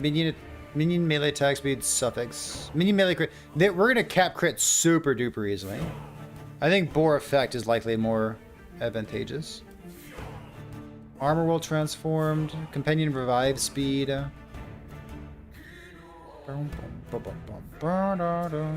Haste effect and haste on evade. We'll have some haste. Crit chance, damage over time, stuff, mana regen. Minion leech and added minion regen. Minion damage, EQ damage, leech to the person who cast EQ. That sounds pretty good.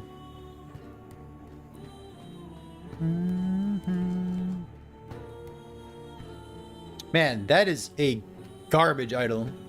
It's got healing effect, I guess. So healing effect helps with our war cries, which we're spamming, right?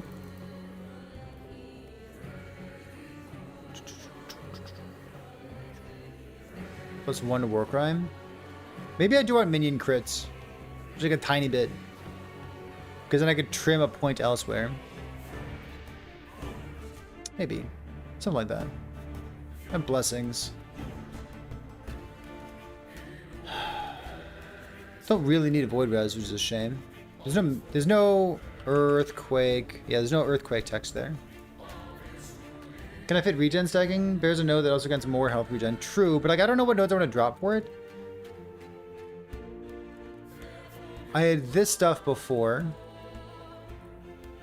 This node gets more health regen. Health regen for you with active bear. Why do you have active bear companion?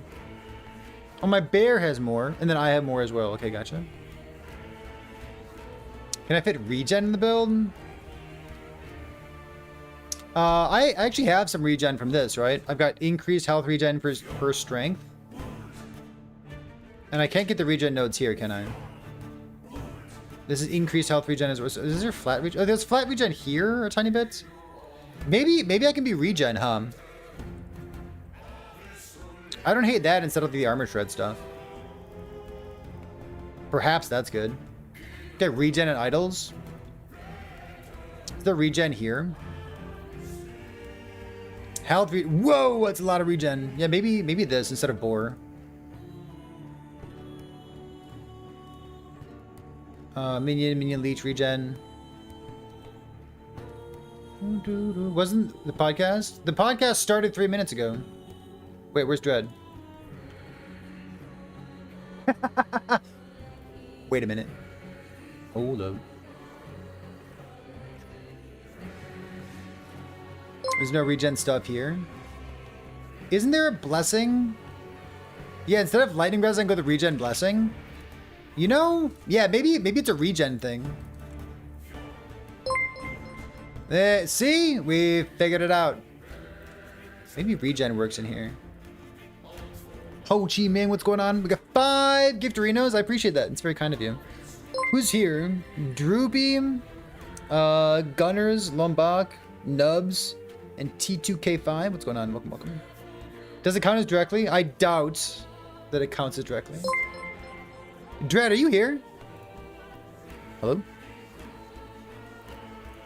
He's here. Is he actually here? I sent him a screenshot of all the people in chat who want him to have his camera turned on. We'll see if we successfully convinced him, okay? Excited to get back to the last epoch content, true enough. Just killing a couple monsters like while we're chit-chatting puts me in a really good mood. I like Last Epoch. It is a good video game. Let's go switch views real quick to... Where's my button? Where's my button? Bam! Ta-da! Look at that. And you doubted me. Bear Quake, Bear Quake, Bear Quake, Bear Quake. Wait, what's tier 8? Hold on. Because I have no... Okay, tier 8 flat damage. What if instead of tier 8 flat damage... Fashion related. Hey, it's okay, it's okay. Shh, shh, shh, shh. Penetration. 22 lightning penetration. Maybe 22 lightning penetration, but like... Minion spell damage, tier 7. How good is... I'm sorry. One more thing. Shh, shh, shh, it's okay. Shh, shh. I guess I can go affixes, minion, two-handed staff, helmet, well transformed. Increase cooldown cover speed. It goes to 40%. So like you could get it less than 2.5 seconds. I wonder if that's bad. I don't know. All right, let's go chit chat. Maybe it's good. What if it's good? Oh my god, I love when things are good. Join a call. Hello? Oh, hi. Sorry about that. No, it's okay. I was ignoring you looking at bear builds. Can you imagine? Yeah, Weird. Let me change audios real quick. Out. Let's go like this. Change my audio. No, someone was Hold on, nice hold on, enough hold to inform me. Oh, so go ahead. Yeah, I gotta change audio, so I'm not gonna be able to hear you in a second here. Yeah, you're good. Let's go. Should be like that. Yellow. Nope, can't hear him. I clicked the wrong button. Hello? It's this one, isn't it? Hello? I can hear you. Okay. I haven't done like my audio setup in a while, so I can't do it instantly like I used to be able to. We'll text you. This thing? Say something? No, they can't hear you yet. Let's see. There we go. Now they can hear you. Speak to the people. Hi. There you go. Hello. Hello. You can use that image if you want. If you What want image? a funny image, use that image for my profile picture. That's what you look like right now? Yeah, it is totally. I've been working, dude. Good. These patch notes are great. I've been working. Yeah, it's really good patch notes. Here, hold on. What do I have in the background right now? Let's see. I can close this thing out. He's a lot louder than me. I'll turn him down a little bit. It's fine. Say something now. Hello. Say something like a normal sentence. So I've been working all day. That looks fine, right? Yeah, it sounds. Shout. Yeah, I think that's about equal for you and me. That's good. Okay, so I'm not gonna put that image on the screen. Fine. All right. So you know that Twitch chat's into it. If you want to show off your shaggy, hairy head, I think Twitch chat's into it. But if you don't want to, that's fine too. No. Okay, so we've got our capybara, we got our logos, we got everything we need. This is episode something. Let's go look it up real quick. Let's go look it up. I haven't What episode looked are we in on? forever. True enough. What about exclamation point podcast? We can look it up like this. Here you go. I found it. We're at episode 66. God, is it really 66? 65? Yeah, it is 66. Okay, so episode 66. Let's go ahead and change the title of the stream as well. Whew. Okay. Episode 66. That's wild. Okay. Whew, I got a list of topics, but we'll see where everything takes us. So, yeah, let's go ahead and do it then. 3, 2, 1. Hello and welcome back after a very long hiatus. This is episode 66 of the Rat City Radio podcast. I'm your host, Perry the Pig, and with me as always is my good friend Dread. Dread, how you doing, buddy? I'm doing great. I'm doing absolutely amazing. Having fun theory crafting the next patch here. I love it. Today is August 17th, 2025, which means in 4 days from now, the people who are watching live and listening, in 4 days on August 21st, we have the launch of Dinosaurs. We have season 3 of Last Epoch. We have a lot of new stuff being added to the game. We have like the new Ancient Era stuff, which people have been looking forward to for a long time because we've got more dinosaurs to fight, more dinosaurs to have on our team as companions as well. We have a new primordial unique mechanic. We've got reworks to minion stuff, a couple necromancer things, some beast stuff, and a whole new what's the word I'm looking for? Overhaul? There we go. For Lich. Lich has not been changed in a long time, so Lich mains are rejoicing by finally having new toys. Before we talk about that, it's been a while since you and I have talked on podcast. How are you? Dread, what's going on, dude? I'm doing absolutely wonderful. Just been waiting for the new patch. I've just been doing a lot of playing the game and stuff like that, and we're finally getting to actually play the game. Woohoo! I said did this. A lot of Zero to Hero work and all that. Go ahead. Oh, I like that. Yeah, the Zero to Hero stuff that you did before last season was super helpful. People keep referencing like how good it was to have a benchmark for like what kind of stuff you could look for by trying to get down all of your oh man, what are they even called? What, the first 10 Nemesis? No, the first 10 Harbingers. Harbingers. Oh my god, the terminology that I need to remember. He's cooked, chat. He's cooked. I'm totally cooked. Like I know what I'm doing. I just don't know the words that go along with it. It's all the motion and muscle memory. So we've had a couple months here. I guess I'm gonna just say real briefly, I've been playing a lot of like The Bazaar on the side. They finally had their Steam launch. I enjoyed playing that game as well. And then I just told Twitch chat and in Discord, my kid is going to school tomorrow. Some of you have been watching this Twitch stream longer than my child has been alive. So that's exciting. I got 2 kids. One of them is rolling over upstairs and the other one is finally going to school. So exciting life changes for me as a brief update.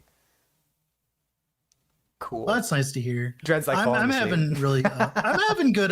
No, I'm not falling asleep. No, I was waiting. I have a lot of cool stuff that happened recently. I went over like 5.5 of K hours for Last Epoch The dream. on Steam. And that's just Steam. That wasn't even before when I used to like play, like before Steam, back in the olden days. And it got to the point where I played so much Last Epoch that my computer crashed. Like, I streaming saw the that other update day. from you on YouTube. Did you just get a new PC? Yep, I ordered it. I'm waiting for it to get here. Oh, okay, gotcha. Yeah, I'm still waiting for it to get here. That is a Maybe pain in one the day. ass. I'm sorry about that.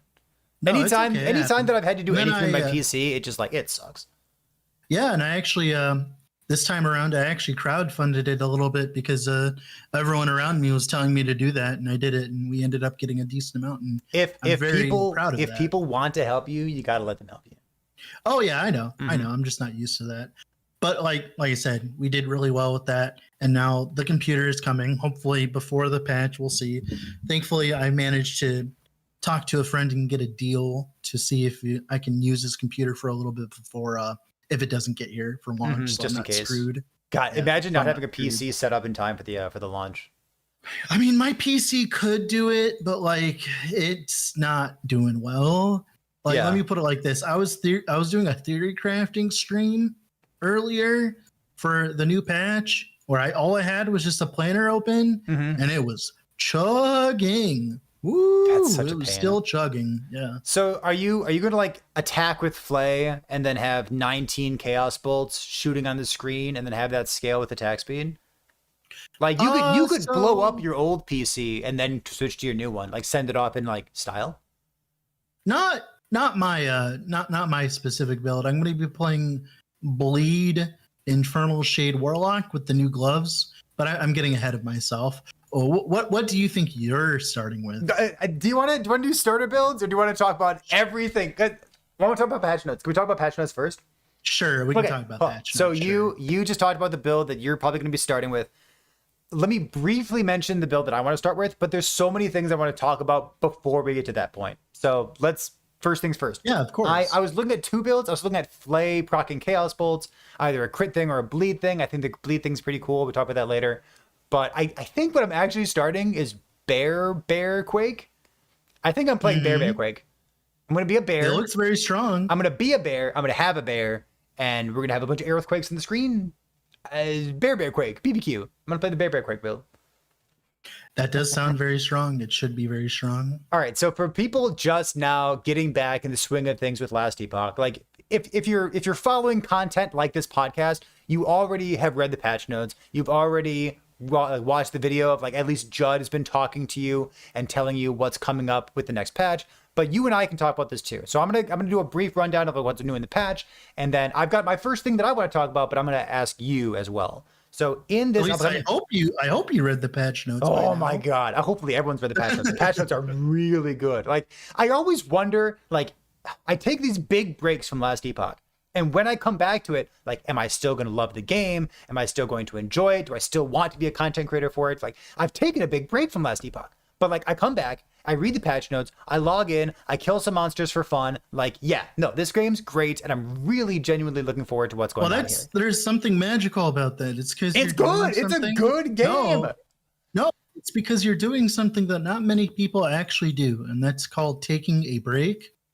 Let me tell you, the amount of people like I have a rotating friendship with a lot of people, because what will happen is they'll play the game just as much as I do, and they won't take a break with the game, and they'll be like, wow, this patch sucks. Wow, this patch sucks. And it's like, dude, take a fucking break, for the love of God.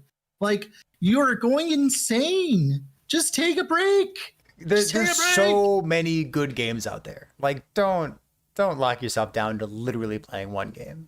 I literally played Borderlands for the first time the other day. It was pretty fun. I enjoyed it. All right, It's so But I'm just gonna go back to season 3 stuff. no, you're good. Yeah. So for season 3, we have chapter 10. So no longer only chapter 9 that you're gonna skip. Also chapter 10. So chapter 10 is a return to the ancient era. People have long been saying to EHG, like, dear EHG, every time that I go to the ancient era, it's only for 5 minutes, but it's the most beautiful part of the game. It's bright, vibrant colors. Like, why do modern games like hate color? Why is everything like dark and dreary all the time? But the ancient era is so full of life and dinosaurs and cool monsters and bright colors and flowers. It looks beautiful. Also, it's like, you know, the latest expansion of the game, so it's going to look visually entertaining as well. So we have the ancient era stuff. Amazing. We have new end game mechanics of interacting with like new monsters that are be that we can evolve, I suppose. So we'll grow their lineage, and then we'll harvest their hearts and organs and turn them into loot. So that sounds good. We have a new mechanic called primordial items. We have both primordial uniques and primordial exalted items. The most important thing while we're browsing through this is that anything that has the word primordial on it, you can only have one of them. If you're using a primordial unique, it means you're not using a primordial exalted, and then opposite as well. Like I said at the beginning, we also have a Lich rework. The skill tree, the mastery looks very, very good. Lots of new toys in there. It kind of reminds me of how good the VK mastery rework was as well. New skill there. New minion updates for Necromancer and Beastmaster. The Beastmaster itself got a big update, or I guess like a medium update for Beastmaster stuff. And I think at the very, very end of this, I'm going to tack on one more thing, which is like not big, but I think it's worth calling out because the people who tune into this podcast to some extent are already sweaty tryhards. Because let's be real, you're listening to people talk about this on a podcast form. There used to be some overleach technology that worked with gloves, and you could have a little bit of drain on your life all the time. And if you had a little bit of drain, then you'd never count as full life, and you could always have overleach. It's funny that I also see Amarathi watching this stream right now. He's in Twitch chat, and he has been like trying to get this removed from the game. He's trying to like publicize it as much as possible for literally years. So when I think about the overleach, when I think about the overleach tech finally getting removed from the game, I think like, wow, Amarathi really did this. Yeah, since 8.1, cool. It's been in the game for a while, which is important because now overleach stuff really only works if you're a Lich, which is cool because like Lich, that's part of their identity as well. And they just got a big update. And that's only if you take significant, that's only if you half your life and you set your ward to half your life. And it works with Death Seal as well if you're like only doing that temporarily. Yeah. It's like significant downside to do so. It's not like you just put on an experimental affix so that all of a sudden it works. All right. So I've got my whole list of things and builds and topics that we can talk about, but I know I don't want to overshadow you. What's on your mind that you're looking forward to in the dinosaur minion patch? What I'm looking forward to? Well, I'll be honest, this patch, fuck the patch notes. They're cool and all. But like the primordial items are the real part of the patch. They're the real meat and the potatoes. 20 different ones. Like, and the thing is, it's not just like when it's like a different patch. It's not like Diablo 4 was like, we added 40 uniques. It's like, and they're all like shit. It's more like we added 20 uniques that almost all of them can be used and built around in various different fashions, right? Like it's real stuff. It's like actual stuff that actually went through development, like real items. And that's a lot. And the reason why I'm so hyped for them is because they're finally doing something that I have been waiting for Last Epoch forever. Everyone's always telling me, hey, Dread, why don't you play your builds longer? Why don't you keep going? Why do you not play builds for too long? Why do you stop and then move on? Well, it's for this reason alone. And it's something that Path of Exile has had for a while, but Last Epoch has not. In Path of Exile, if I want to take a character and I want to push it to the absolute extreme, it doesn't matter if the base skill that I chose is shit or less than good. I would say less than average, right? Not absolute shit, but less than average. Let's say like heavy strike, right? But I can invest a significant portion of my money or currency in Path of Exile to make that skill better and function. I can get the extra strike for the extra strikes for heavy strike. I can scale the damage. I can get a mirror tier weapon. I can do all of these things to push my build to the absolute extreme and actually be able to take on the hardest of the content in Path of Exile. And Last Epoch, up until this patch, you have to work with what you're given. You if Cinder Strike doesn't have enough more damage in its tree, guess what? You're not doing Uber Avroth. You're done, kiddo. Like you're done with the character. It doesn't matter how much you pour into it, right? Shit like that. And these primordial uniques are a start to that, like a bridge to that kind of play where you can take that meme build and push it to the absolute extreme and try to do the pinnacle content, right? And that is why I'm excited for this next patch, because it's the beginning of that, of the ability to actually choose a character, find different ways of like scaling into the end game, and like actually pushing a build to its extreme instead of being stuck with the kind of like limitations that the developers have put onto you because they forgot to add an extra zero somewhere, right? That is why I'm excited. I asked you, what are you excited about? Because I didn't want to step on your toes, and I didn't want to like just only have the list of topics. I can show you my list. The very first thing that I wanted to talk about was primordials as well. I think that they like totally co-sign what you said. They knocked it out of the park with this. I love the primordial item system. Like I said, it's like at the top of this before I handed it off to you. I like that it's like mutually exclusive with like you can only have one of them and it gets in the way of you doing something else instead. So you can't have like a tier 8 exalted affix on LP because it doesn't interact with the LP system. It's like a double seal kind of situation. It allows them to be build defining without being build overwhelming. It allows them to be strong as hell too, right? So like just like you said with like the D4 comparison or like some other game, whatever you want to make fun of, like instead of having a bunch, like an inundation of new unique items and you need to sift through this to see like, okay, this is actually good and 99% of the runic invocations are garbage. Like we actually have every single one of these is exciting. There's like one that I'm not excited about, but the vast majority. Even if you can't find one you like, you can just use a primordial exalted. Yes. Oh my god, it's so good. And like there's multiple that could work on your build. Like if you don't get one immediately, you could use something else. I don't know how easy it is to like get exactly what you want. Like it looks like you just basically buy it from the guy that you're interacting with. Let's be real. I have 5.5k hours in this game. Right, like you're gonna get the one you want, right? I'm gonna get what I want. Right. I think they really knocked it out of the park with this. One of my compliments about Last Epoch for a long time is that I think they do opportunity cost quite well when it comes to gearing with prefixes and suffixes, when it comes to like choosing an LP item or choosing what base type you're using. And the opportunity cost of like, I get to do this, but I want to do this, or like, I only get to have 5 skills, but if I had 6 skills, I'd spec this other thing, but I can only have 5 of them. So which ones do I choose? Opportunity cost and like working within these constraints, not being able to do every single thing that you want really works well with Last Epoch for a long time. And like they doubled down on it. They just made primordial items, all the tier 8 modifiers, they're like, fuck it, twice as strong as a tier 7 modifier. Double seal it, put more affixes. Staff. You get a two-handed staff with 170% cast speed with 5 other affixes. 6 affixes total, right? It's going to be sick. I love that it seals it. I love that you can continue crafting more things. The crafting system in Last Epoch is becoming better and better and like more fleshed out. And we know that like in the past, Judd has said publicly that he thinks that Last Epoch is going to quote unquote hit its stride between like patch 1.3 and 1.4. So like he's looking forward to 1.4, 1.2 that knocks it out of the park. 1.3 looks amazing. The guy has been looking forward to 1.4 for a while. Like, I know this patch isn't even here yet, but I'm still feeling very good about the future of Last Epoch. So, primordial items, you can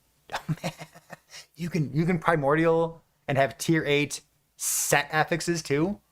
Oh, there's some really cool stuff we can talk about. But the opportunity cost. It's so funny when people ask that. Mike was like, "That's kind of a roundabout way of getting it, but you can do that." Yeah, you fucking can, and it's so cool. All right, so primordial items. Just so you said like forget the patch notes, talk about these. Like they were in the patch notes, but really I've been looking at like I've been looking at like right, but like the cool stuff is all those different unique items and what those make you want to play. Like the patch notes tell you that Flay is a new skill, and they tell you that, you know, your bear can cast Earthquake for you. And it's like, okay, cool, there's 2 new things that I can do this entire patch. It's like, no. Reevaluate every single build that you've ever played or enjoyed and see if it can make use of one of these new items. Like just because Sentinel didn't get explicitly updated, like Sentinel definitely has new tools. Unfortunately, because of the timing, because of the craft and stuff, which we won't go over, because of the PW2 stuff happening in the time it's coming, because Last Epoch is finally getting to a 4-month cycle, and people aren't used to that. They're used to it late in a year. So like, I doubt many people even know that Ellie's getting a new patch here soon. Like, I doubt it. Because of all these things, I think this patch is going to not do as well and it's not going to have as many people play it, and it's going to go severely underlooked, the primordial items and stuff like that. And it's going to be funny because we're going to have so many people come next patch and be like, what the fuck are these? You know, like, what are these? Or they just added this patch? I'm like, nope, they're added last patch. So cool. I legitimately think that's going to happen. All right. So do you want to talk about the individual items? Do you want to talk about builds? Do you want to talk about hunting down lineages and harvesting their hearts? What are you into? Well, we can talk about the beasts real quick if you want to explain what the system is. I barely understand the system, but you said I can explain it. Yeah, give me a rundown. Go ahead. All right, I can explain it. All right, so TLDR about the primordial beast system is it's actually the exact same system that was in the hunt expansion for Wolcen. Believe it or not, someone told me that. Like, believe it or not, I went and looked, and it legitimately is. It is like almost like word for word and everything. So and just in case I never played. With? Oh, okay, go ahead. Go ahead. I never played Wolcen, so I needed more of an explanation. You know what I replied to that? You know what I replied to that YouTube comment? I said, well, they weren't using it anyways. So you hunt beasts, you get a guaranteed drop as you're hunting them. So like you're gonna get the right crafting material that you want, and then as you level them up, you have a better chance of getting unique items and tier 8s to drop on the ground. And then you start out with like 4 upgrades, but you can expand it to 7 upgrades once you do a woven echo for it. Yeah, something like that. You just kill monsters. You kill monsters and get rid of it. Now, I didn't really think that it was actually going to be that good. I will say I was slightly a doubter. I'm not going to lie. I was one. Until I found a link to the list of modifiers that these monsters, primordial beasts, can get. And if you're wondering, that list is like 3 pages long. And to give you an idea here, right? That's like, I think, well over 30 plus different abilities or whatever. So as you're evolving your beasts, you're going to probably be able to like make so many different combinations, kind of like Oribus, right?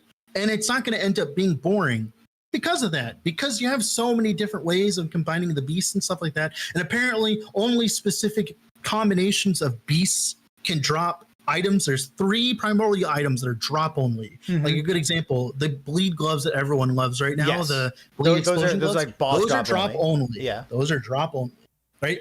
I don't want to spoil that. I won't spoil that. But because of all of this, right, it's not going to get as boring as quickly, because Nemesis kind of gets a little boring, right? You just kill him, get the loot. He dies really fast too. Yeah. He just kind of stands there. I appreciate about Oribus is I've been playing this game for 5.5 thousand hours, and every time I fight Oribus, it still feels like a new experience, because you're fighting him at different power levels. You're fighting him when he's faster, when he's slower, and he has like so many different abilities that even with this amount of time that I've been playing, it doesn't feel so samey. But these beasts have more abilities than Oribus does. I suspect that these beasts are going to be quite difficult. I'm kind of imagining like essence monsters and like possessed by a tormented soul. Like, I don't know if those are still relevant in Path of Exile these days, but I'm imagining something like that. Like we're making them harder 6 or 7 times. Like it's going to be difficult, right? Well, we kind of need that anyways. We need more, because that's actually one of the bigger problems with the game right now is we need more content that fills the void between getting to 1,000 corruption and getting to like Uber Aberoth, right? We need more content specifically for that, in my opinion. Like, we need more of it. So the more the merrier, in my opinion. Hopefully it ends up being a good system. Listen, any system in an action RPG where like you just kill monsters, make them harder, get better loot, choose your own difficulty, like the framework for that leaves me hopeful that it's going to end up being good. Yeah, I think it'll be good. And even then, even if it's not good, the loot's good. Who cares? Love loot. Let's talk about part of the mechanic. Actually, I'm sorry, we didn't go fully on the mechanic. So what's going to happen is you're going to enter this rift, and you're going to encounter, after a little bit of a hunt, where you go through the, because you're not only just going there and killing him, you're going there and you're hunting him. So you have to go into this side zone. It's called a cave. That's what it's called. And mind you, these caves cannot spawn in monos where you have cemeteries and tombs. So they're complete side zones, right?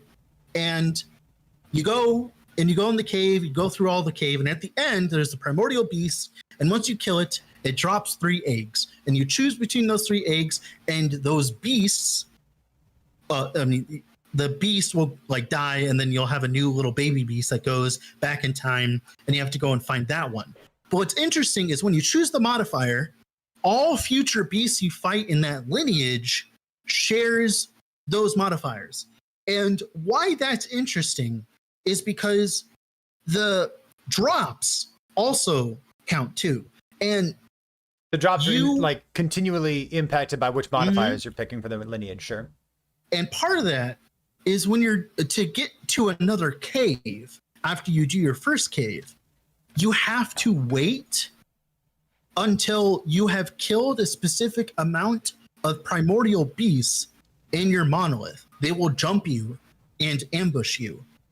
And once you kill them, they will drop their drops as well, the same drops you chose to give them. And after you've killed a specific number of them, then another cave will open, and then you'll do it again. So you're getting multiple dividends and rewards. So let's say you get a one that says drop an exalted pair of boots. Well, that first one will drop an exalted pair of boots, and then each one after that will keep dropping, but you're going to fight them multiple times in the monos. It's like your next 20 minutes of farming is all going to have like bonus extra exalted boots. Sure. Yeah. And you're going to keep going and keep going and keep going. And that is the most interesting thing about it, is that specific part, because like you're going to get so much. There's so much. Twitch chat tells me that there's a Weaver node that will let random T6 Rift beasts ambush you. That'll be fun too. Deal. I'll take it. Hopefully. Yeah, that'll be fun too. Hopefully I won't die. We have a lot of stuff to move through, and like I like the rundown. Let's keep going. Yeah, you're good. We have of course. at least 2 updates that I want to talk about here. The first one's Lich. Lich is a big one. So Lich has basically been unchanged for a very long time, 5 years or something. We got the update of including the item Stygian Vise or Stygian Coal, and like that's been pretty much the only change to Lich that we've seen. At this point, that has become the dead horse. We have slapped it enough. Like we have Marina's Lost Soul, and that was introduced years ago, and then it's really nothing much has been happening. We have a real reason to play Lich. If you've never played Lich before, you should know that Lich is very, very fun. Death Seal is going to be quite different this time around. That's the very first thing I want to talk about, because this is kind of similar to Volatile Reversal. Volatile Reversal influenced all of every Sentinel build, because the vast majority of Sentinel builds were using Volatile Reversal, and it gave a bunch of % increased damage taken. So we would juice up the damage, especially for damage over time, of every Sentinel build until last patch. Right now, we have a very similar thing looking at like Lich builds. Death Seal was giving you a bunch of % increased damage and something like 66% more damage. So every single build you had those steroids built into it, because you were speccing Death Seal the vast majority of the time. Not always, there were some ward-based builds, but the vast majority. So this time around, your Death Seal does not give you 66% more damage. It is a crazy defensive steroid. It now looks very similar to Flame Ward. Like, how do you die when Flame Ward's up? How do you possibly die when Death Seal's up? It looks very, very strong. I've even heard some people like speculate that you could just not spec Death Seal and just have it unspec. Wait, you mean as a Lich, I'll actually be able to have a different like thing on my bar? You could potentially. Yeah. Oh my goodness. Or even just not spec it. Like the skill tree of Death Seal isn't crazy. Like it's fine. You could just not spec it. I don't know. We'll see how it goes. It also does not consume your ward, which is a huge change to how Lich builds were ever built in the past. Because again, the vast majority of builds were using Death Seal because of the offensive and defensive things, and Death Seal ate all your ward, so you would just be a health-based build and try to have 4,000, 5,000 life or something. So these days, you could have ward or health, or ward and health, or ward and health cut off at the 50% point with that new Corrupted Soul node, which looks amazing. Like, there's a lot of different defensive ways to play Lich now. Let me put it like this. Before, when I would play Lich, I felt like I was on autopilot. I would click on nodes I knew that had been good for 4 years. Yes. Now, when I theory craft a Lich, I am overwhelmed. I was so overwhelmed last night when I theory crafted my first Lich build. I had to go ask my friend to come on call with me to assist me. And remember, I have like 5.5k hours. I would hope I somewhat know what I'm doing at this point, right? I would hope at this point, right? And because of that, like, I literally had to like get some assistance to wrap my mind around some of the changes. And because there's so much you can do, there's so many different avenues you can approach with it. It's not just, go ahead. I love how many options we have for both offenses and defenses. Like, we have good ailment stuff. It's not only crit. Like, there's really good reason to go crit still, but we have a lot of good ailment stuff built into it as well. We even have frostbite support. We have more fleshed out cold conversion. Poison is better on Lich than it is Warlock, and bleed, I believe, with the gloves is better on Warlock than it is on Lich. And then you still have access to bleed overload and poison overload from the introduction of Warlock. Like, oh, it's so good. I've been enjoying. So one of the builds I was considering playing was a bleed low life Lich build. And I had to figure out that if you go low life and you still have ward, you do get kicked out of Reaper form. So maybe I got to fix that with AOD. But to me, just like all the defensive avenues that I've considered, like, do I want to be life based? Do I want to like have 30% more HP, but my health and ward can't bypass the 50% point? I could have like perma leech like that. Do I want damage over time to bypass my ward, similar to like a Corrupted Soul kind of Path of Exile setup? Like, the defensive setups and the variations and the different unique items that you'd want to use at that point, it's really, really makes me enjoy theory crafting, like what a Lich is going to look like. It's good. It's an excellent update. Very exciting. Very, very exciting. Okay, so there was, let's see, Flay is the big thing we have to talk about here. So I talked about Death Seal and what like Lich builds looked like in the past, offense, defense. Have you looked at Flay builds? I have. I've actually theory crafted a few of them, and so has my Discord. We've been very hard at work theory crafting everything under the sun.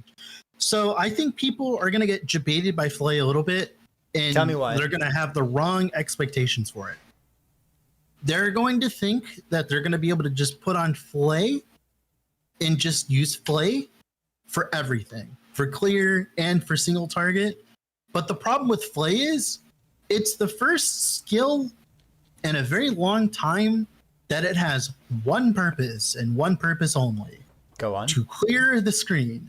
That is Flay's job. That is all it does. And that is all that's pretty much what it's going to do. There are ways of making it pseudo do single target.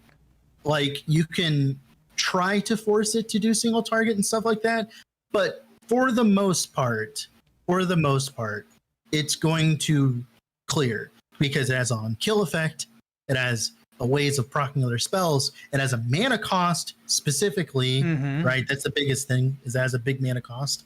And because of all of these factors, people are gonna like go into the patch, like they're gonna hack at a Harbinger and be like, "Wow, this spell's shit." Yeah, like guzzle all your mana if you haven't figured it out yet. Sure.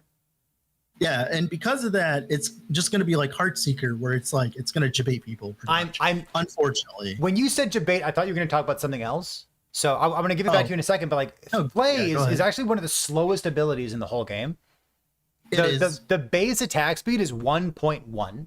You can do 1.1 of them, like every second. Super duper slow. The vast majority of skills in the game are 1.467, and like when you have a skill that goes slower than that, it feels much slower. It's like one of the big complaints about detonating arrow over time. It's like detonating arrow just kind of feels slow. It kind of feels clunky, and it has like a 1.3 attack speed. Like it has an attack speed penalty built into it or something.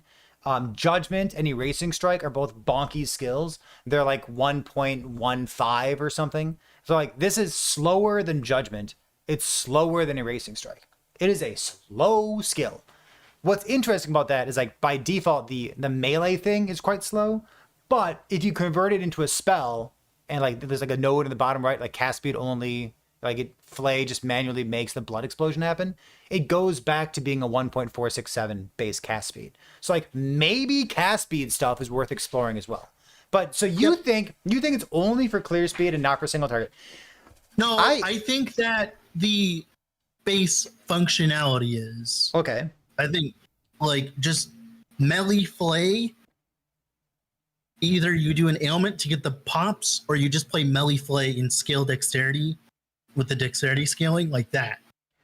Oh, There are ways of scaling it to actually do single target.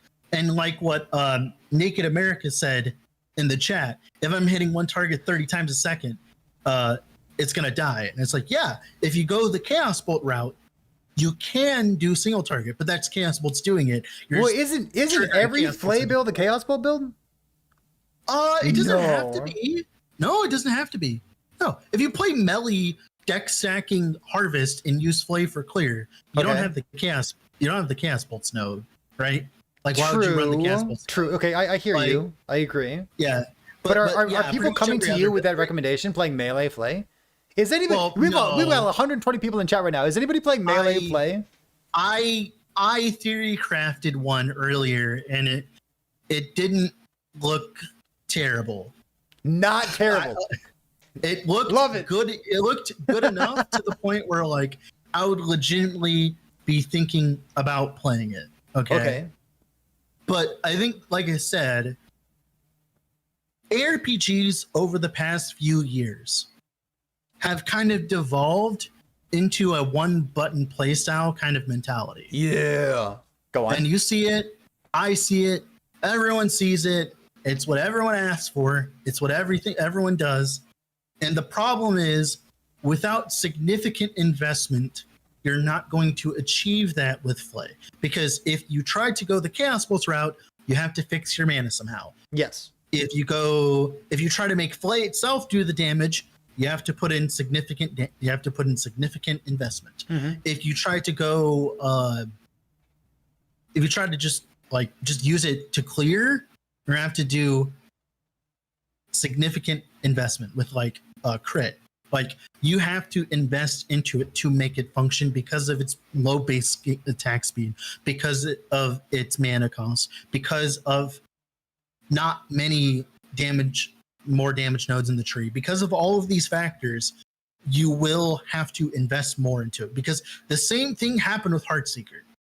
A Oh, lot yeah. of people, Great comparison. like, Totally agree. Heartseeker is in the same level where it's not that good at a low investment, but when you get it to a super uber investment, it starts performing really well. If this ends up being a similar skill like Heartseeker, because like Heartseeker looks insane, is insane, had everybody super hyped up, and like it's got lots of good build variety Play built is into exactly it. the If same if kind this of- ends up being in the same bucket as Heartseeker, then EHG is just nailing it out of the park. That'd be a very Yeah. good thing to have happen. Yeah, and like, because like what's gonna happen is someone's gonna try to do the mana stack and Chaos Bolt build, and they're gonna have 300 mana, and they're gonna be like, I'm out Okay, of mana. it's pretty fucking I'm bad. out of mana. 300 I'm out of mana. I'm out of mana. You know, like that's gonna happen, and I'm gonna watch it happen. It's and just really then funny. they're gonna complain to you that your build is bad. True. Well, no, they're just gonna complain Play is bad, and then I'm gonna play it as my second build instead of my league starter, and then I'm gonna do fine with it because I invested into it. Mm-hmm. Yeah, I don't think you need 2,000 mana. I've got people linking me build guides or build I know. with like 2,500 mana or something. But like Yep. even like 700 mana, 700 to 800 mana is not difficult to get. Well, no, Like- part of it too is like you gotta get that mana, You have to get that. Yeah, and then you it's also like have to league do start. damage while also having that mana. Yeah. like league start, like day 1, day 2, like maybe the mana stacking thing isn't what you do. Maybe you just go bleed or something. You Because the should bleed play stuff looks something really... else. Oh yeah, maybe just play something else. Bleed stuff looks fine. Yeah. Yeah, You just play like, something else. The whole And, bleed well, suite. that's like the thing too, is people are allergic to doing that too. like they're allergic to doing that too. I'll be like, yeah, go ahead. like I was talking about the Lich Flay setup that I was gonna play, the poison one that I was gonna play for after I respec my Warlock. I was talking about how like, hey, I'm gonna play the Warlock first, make some money, and then I'm gonna swap into the Lich Flay. And it's like, no, I want to play the Lich first. And I'm like, okay, go ahead. I'm not gonna help. Like, It's fine. Like maybe Yeah, like they're fine, gonna yeah. have a different experience than you. Like I feel like every person who plays Flay is going to have a good time. There's going to be growing pains because there's not going to be, easy peasy communal knowledge from everyone in the community about exactly how to level this character. But like the people who play Flay as a first build are going to like it. People are going to I'm try sure different they things. will. I want to talk briefly about the bleed stuff because I think there's a lot of good bleed synergy there. One of the best things about healing hands for Electrify is that healing hand spreads your electrify stacks between monsters, and it's super strong in a league start scenario, and it's really good for clear speed. That is built into the bleed portion of Flay. Bleed Flay, like I hope someone plays it. I don't think I'm gonna league start it, but I like Bleed Flay looks really solid for a league the start. reason why I'm going Ignite, I mean, the reason why I'm going Poison is because the outscaling. It kind of outscales it a little bit. And that's why I'm just going to play Bleed Warlock first and then swap into Poison Flay. When I Bleed Warlock with the gloves, converting everything into bleed. Yeah, like... Cool, love it. Yeah. Sounds really good. I got 1,400% bleed on my planner. How could it be bad? I love it. Well, There's also, I played very similar builds, so it's fine. There's a lot of like new nodes in Lich that give you like bleed chance and frostbite chance, and like just convert that all into bleed. Or a 13% chance to poison on hit, hybrid with less poison damage taken. Just take that, convert it into bleed. Like we have actually been talking about one of your builds you played in the past, Dread. You talked about like the everything bagel warlock. That's literally what the build I'm going to be playing. Yeah, with the take gloves. that and just like have a warlock or have a lich with like every fucking ailment out there, anything you can get, and just convert it all to one. Like that's a really strong starting point. And ailments are a great place to be for a league starter or a season starter too. I Cool. agree. All right, so bleed stuff. I hope someone plays bleed. I'm not going to end up playing like a bleed warlock, I think. Or sorry, a bleed lich. So, should we talk about minions? I skipped over a couple parts of the patch notes, but I think we should. All right, so minions, to give like the factual knowledge first, and then I'll ask for your input on it. Minions didn't get an update. Minions have minion power. They used to gain like a bunch of more damage as you leveled up, your character leveled up. Like in the background, it's called like minion power. And then they have less damage taken. So that's been buffed. Minions automatically deal more damage and automatically take less damage as well. We have more minion support with a toggle for their functionality. A brand new button on your keyboard. It will make minions either target the enemy or will make them stay close to you as much as possible. And then there's some extra background stuff with them teleporting to you if they get too far away. So like that sounds good, like that. They fixed some minion funny AI stuff with them moving too fast or doing their animations at the wrong time. So a lot of like background information about that. And then we also have updates for a couple of Necromancer things and updates for a lot of Beastmaster stuff. So where do you want to start there? So I have a diatribe about this. I'll keep it short. Ooh. I am on the record for disliking minions heavily in Last Epoch. Okay. Now, part of that is because I just hadn't played other games with minions in them. And I played a bunch of different games. I had a little bit of a soul searching, right? And I played a bunch of different games with a bunch of different minion builds. I played Soulrancer, and the minion builds in that game were great. I played Hero Siege a little bit, and the minion builds in that game were actually pretty good. And then I played Hellclock, and the minion builds in that game are pretty good. And then I played some PoE, and the minion builds are pretty okay in that game. And then I played some D2, and the minion builds in that game are pretty okay. So pretty much It's exactly what I thought. Last Epoch's minions, at least currently, I hate them. I hate Why do you their hate them? current version? Why do I hate them? Because EHG is afraid of letting them be automated damage sources because they don't want that for the game. They don't want you to be able to not click a button or click buttons and clear content and do things. And because of that, they, or at least over the past few years, the minions have sucked. And there's been a lot of different things that have changed this patch to fix that. Okay? One of my biggest issues with minions was their AoE was just atrocious. Watching skeletons or summon A-bomb try to kill like a random like white mob or a pack of white mobs in the mono is one of the most excruciating experiences I've ever experienced playing an ARPG. And that's because they were very afraid in the beginning to give minions actual stats. Like, they just didn't want to give them AoE. They didn't want to give them ways to scale. Like, they didn't want to do anything like that. And it was very apparent. And just this patch, not only did we get a bunch of AoE skills for minions, like Bear getting Earthquake, A-Bomb not sucking, and its AoE skills not sucking. We got summon Scorpion get Maelstrom, which is a new thing, right?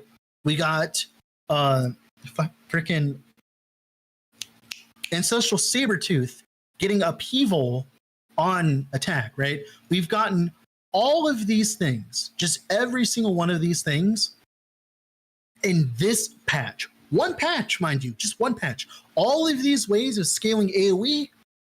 And guess what affix they introduced this patch? Increased minion area damage hybrid. We did not have that before. It's true. On gloves and amulets.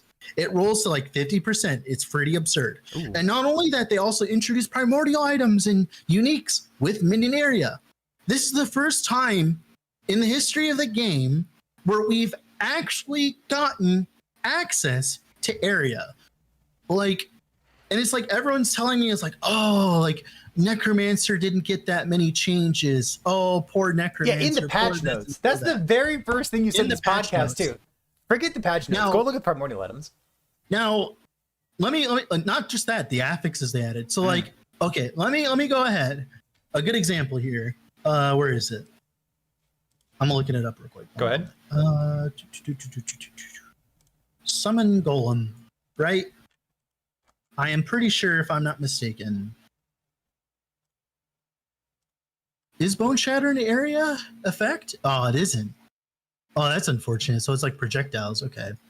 But like a good example, a good starting point is like the area that Bone Golem has, like the burning aura area, like the fire damage over time area. Mm-hmm. You couldn't scale that before. You couldn't scale the size of that before, other than what it was in its tree. You couldn't scale it. You couldn't scale the AoE of A-Bomb's Earthquake or Slam. You couldn't scale that. You couldn't scale like melee attacks for Summon Skeleton. There was like only one way, and you had to use like Julra's Obsession to put area on that. Like that's a waste, dude. Just do that. That's a lot of investment. Just do that, just to get like 20% area, right? Shit like that. You can actually scale the melee area of your skeletons. Like, there's so many different ways you can actually scale your clear speed. Like, summon Volatile Zombie. You can make their AoE hit the entire screen if you wanted, if you're playing a Warlock, that you weren't able to do before. Like, you have so many different ways of actually scaling things that we weren't able to scale before, that, like, Necro's going to enter a little bit of a renaissance because of that, I think. Like, a good example, Necrotic Mortar. Is that an area? I don't know if that's an area. It doesn't seem like it's an area. They haven't really updated the tags in forever. I'd have to test that. But like, there's all these area skills that we never usually use because their base area was so small. But now we have so many different ways of actually scaling the area that it might actually legitimately be a good idea to do so. I'm going to read these numbers real quick because this is I didn't realize that there was a minion area and damage thing that was been added to the game. Yeah, go ahead. So it's on amulet and gloves prefixes. It is a tier 1. It's like 5% damage, 5% area. It's like not very good. Tier 5 is about 15 and 40. So 15 area and 40% increased damage. Pretty good. Tier 7 goes up to about 30 and about 100% increased damage. And then tier 8 minion area and damage is about 60% increased area and about 200% increased damage. And there's a primordial shield that gives like 40% increased minion area. There's a helmet that gives 25% increased minion area. There's so many different things that actually gives area now. It's hilarious. And you know what else those are has just you know things what we else has didn't minion have. area? What's that? You know what minion area? You know EQ has an area node on it? Yeah, it does. It does. It does. Mhm. Yes. Yeah. And like now we have ways of actually scaling these things. And also, not only that, people are like, oh, where was my skeletons buff? Guess what? You can get up to 100% chance to resummon skeletons after 3 seconds. Our skeletons are like PoE 2 skeletons now. There's We even don't unique even have items to that fucking augment that. resummon them. Yeah, there's even unique items for it too. It's good. We don't even have to resummon them. And because of that, that's so much less mana and casting you have to do. And you can focus a little bit less on HP and a little bit more on damage. And you can focus on casting other things that are more important. Could I It's play like, a sacrifice build and just blow up my skeletons over and over? You can do that. Like, Mm. look, like you can actually have, like, you know that scene, it's very burnt into my mind where you fight an Orbis and he does the meteor and all of your skeletons die. And because of that, because you didn't min-max that, you didn't move your skeletons, you press T and you redo the fight again, or you go to a different Orbis, right? Like that is a very common occurrence right now if you try to play skeletons. Now he's gonna kill them all. It's like, guess what, motherfucker? They're all back. Who cares? All I gotta do is just recast my Dread Shade, maybe Infernal Shade, right? Like, and they'll actually do what they're supposed to do. Tank for you with 1 slot on your bar because you don't have to keep resummoning them. Like, Good. it makes minions for Necro actually do what they're supposed to do and be expendable. Because before they weren't expendable because they cost so much mana and they cost so much of your time casting them too. Like, it's so annoying. So it's just having them constantly be resummoned is great. So it sounds like your takeaway is, even though the patch notes explicitly didn't target Necromancer with a whole bunch of buffs, you're encouraging people, like, go take a look at the affixes out there, the tier 8 stuff, the primordial unique items that are available now. Like, there are new Necromancer builds you can play, and, like, you know, new life that you can breathe into old Necromancer builds. Yeah, pretty much. Good. Let's go to Beastmaster next. Beastmaster has a couple new nodes in their skill tree, along with, like you said, skills that can be procced off of the various beasts. So, like, we have new stuff for Scorpion. You can turn your Scorpion into lightning and have it scale damage based on storm bolts hitting it, which is very cool. A lot of people have been excited about that.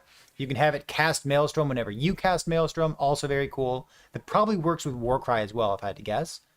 It should. It should It's work, whenever yeah. you gain one. Oh, whenever you gain it. Oh, that's even better. So, Yeah. Sabretooth is casting Upheaval for you. And remember, like, Upheaval, one of the kind of pain in the ass things about Upheaval is, like, it looks like it's supposed to be an attack speed thing, but it also costs mana. But, like, your mana consideration, like, who cares? You're playing Sabretooth. It's their mana, not your mana. It's going to work no matter what. Like, that sounds very exciting. For EQ, it looks like maybe every 2.5 seconds you can get an EQ to go off. And, like, you could get some burst damage with, like, them having 2 charges of it. Hopefully the EQ bear ends up being good, because, like, that's obviously what I'm looking at here. But having them being able to cast your skills for you, and then pairing that with the minion either being aggressive, you know, go over there and attack the enemy, the boss, or stand next to me and I'll walk through the map.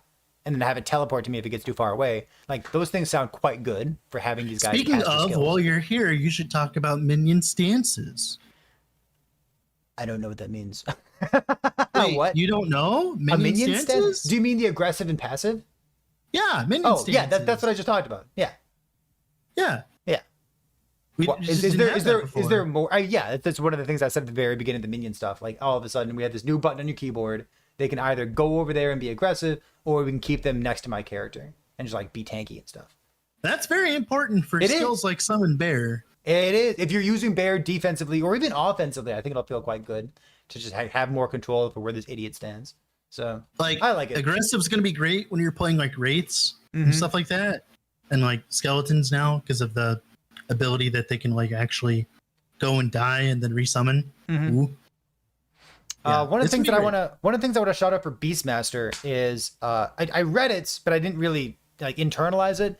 But recently I was looking at the skill tree and the mastery for Beastmaster again. Aspect of the Boar got quite a reasonable update.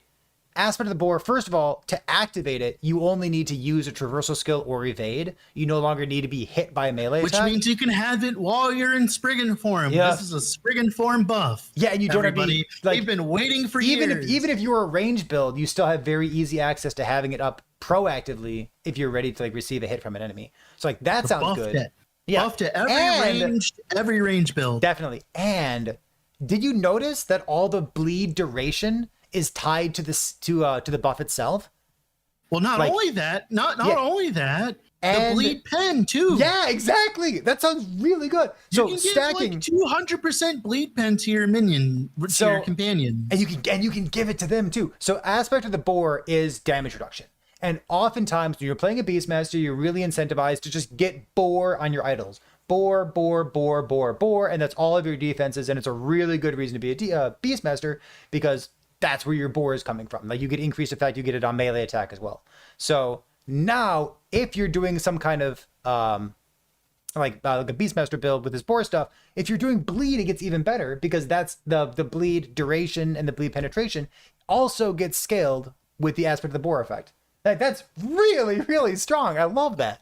And this is also the same ailment that has some of the most minion scaling in the game with The like bleed stuff. one of the strongest chests in the world for minion True. ailment And like scaling, bleed right? squirrels is a thing. You can go bleed. Raptor is already like an established build Well, that I'm you thinking can about branch bleed. off of. No, I'm talking about bleed werebear. I mean bleed bear, because you. Oh, okay, okay. so bleed bear. I actually theory crafted that the other day. I made a video about it.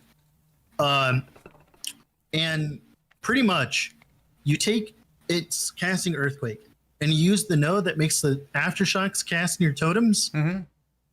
and you have it shoot like 10 aftershocks each time.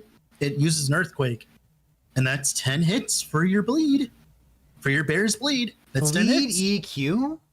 Yep, that's 10 hits for your bear's bleed because of the aftershocks hitting the single target and then reapplying. Every single time it does an earthquake. And that's not on top of all of the thorns too, where you cast thorns too. So his melee attack hits twice pretty much. And you can scale a lot of generic bleed chance. And here I was gonna, looking at crit EQ. I Well, was gonna go- crit's gonna outskill it in infinitum. Let's be real. Crit's gonna scale really hard because of the how things are interacting and all that. But bleed bear gets 200% bleed pen, like just for free. Someone, your friend and mine, Arborus, was pointing out that you could also, like, if you were going to be like an ailment Beastmaster build, you could have your bleed stuff with your aspect of the Boar. You could just take all the attack speed that you get from aspect of the Serpent. Is that what it's called? Aspect of the Serpent? Aspect of the Yeah. Is it called Serpent? Those words seem wrong to me. Whatever that aspect is that gives you attack speed and poison chance, you could just wear the poison or the bleed conversion gloves, the ones we were just talking about. Viper. Thank you, Twitch chat. Aspect of the Viper. You can convert That's all that. 20% more damage over time, by the way, now. Yeah, and like just convert that into bleed and play like bleed tornado or something. Yeah, like you can do that. That's cool. I Yeah, like bleed, it. Bleed on Primalist might see a resurgence because of those gloves. Converting everything over. Oh, it's so cool. I like it a lot. All right. This is a dumb question, and I feel bad asking it. Can I use those with forged weapons? No. The gloves? If No. I give the forged weapons like ignite chance, does it get converted into bleed chance? No, because then Malin's hubris would work, and we know that doesn't work. Oh, does it not? Okay, so forged weapons. If something's interesting with forged weapons, it doesn't work. That's the rule. Got it. I'll play forged weapons someday. Whew. Okay, so that's Beastmaster stuff. Is there anything else Beastmaster related you want to talk about? They need like shark changes is more damage instead of increased damage. That's cool. Oh, that's a buff. That's a huge buff. People won't see it as a buff for a little bit, but like it's nice to like actually. It's a buff to people who actually invest into their gear. Right. All these aspect changes are really good to the end game because this is actually a topic that's been in Last Epoch for a while, where people have been complaining that gear doesn't matter, and part of that was because all of the percent increased damage that you'd get from like aspect of the shark, aspect of the viper, all of these things that gave bajillions of percent damage. Now that they're giving more damage, they don't do zilch until you actually scale damage. Actually put damage on your gear. Like 20% more of 5 is only 7. Like if you're not actually scaling damage, that 20% more is zilch, right? And I love it. But before you could just stack all this increase and then ignore all increase on your gear and just stack other things. But now you have to actually put increase on your gear if you're doing aspect to the shark and you're doing like melee stacking and stuff like that. You have to actually put damage on your gear now. Before you didn't have to, but you still get you get more benefit for doing so as well. So I have a handful of the new primordial items that I'm interested in talking about. Oh, we yeah. could like rapid. No, we can say that for next stream. Oh, for next, you want to go over the primordial items later? Yeah, we can do it the day before like the patch launches if you want. Oh, we could do that. So we've been talking I'm for an fine with hour that. at this point. Yeah. Are we making content, buddy? Yeah, we can do that. I got time. Yeah, We're go ahead. not locked. Does the Ashes of Mortality stacks after the nerf? No, it will not stack. Speaking of Ashes of Mortality, if you don't know what they did was they, if Ashes of Mortality, what it reads is per ignite and damned on the enemy, you get a specific amount of ward, and you can get a very large amount of ward with this. But they recently nerfed it where it's capped to 2,000 ward per every 2 seconds. That has to be one of the best nerfs we have gotten in the history of Last Epoch. That is like the perfect amount of ward for them to cap it to. They could have been stingy. They could have put it to 1,000 for all we know, right? But like 2,000? Like, I'm proud of them, man. 2,000 is still They're a lot of growing. ward. It's still totally fine. Yeah, well, it's every 2 seconds. It's 1,000 ward per second. A lot of builds have to invest a lot to get that, right? So, like, yeah, that's, I don't know. It just, I saw that nerf and it made me happy because I'm like, finally, there's someone who actually used the item and realized that like it needs to be fun to be usable. I don't know. It just puts a smile on my face seeing that because it makes me happy for the future because it's just like at least one of the people on the balance team get it. At least one of them. Not the people who, oh, and speaking of that, did you see the dancing strike changes? I have it on my list of things to talk about. You talk real quick. Yeah, dancing strike. So You want to explain the history of it? Sure. So dancing strikes is how people make fun of you. Let me, I don't know, man. So let's see. Dancing strikes, I'll pull it up in the patch notes right here. In the past, dancing strikes has been mid. And that's like, it's the worst thing you can be is mid. It's been a utility skill. It's been utility. Dancing strikes can apply shadow daggers. Dancing strikes could apply shadow cascade, and now it applies shadow cascade, or it procs shadow cascade more reliably, and that's quite good. There's been dancing strikes builds last patch that made use of snapshotting shadow cascade as well.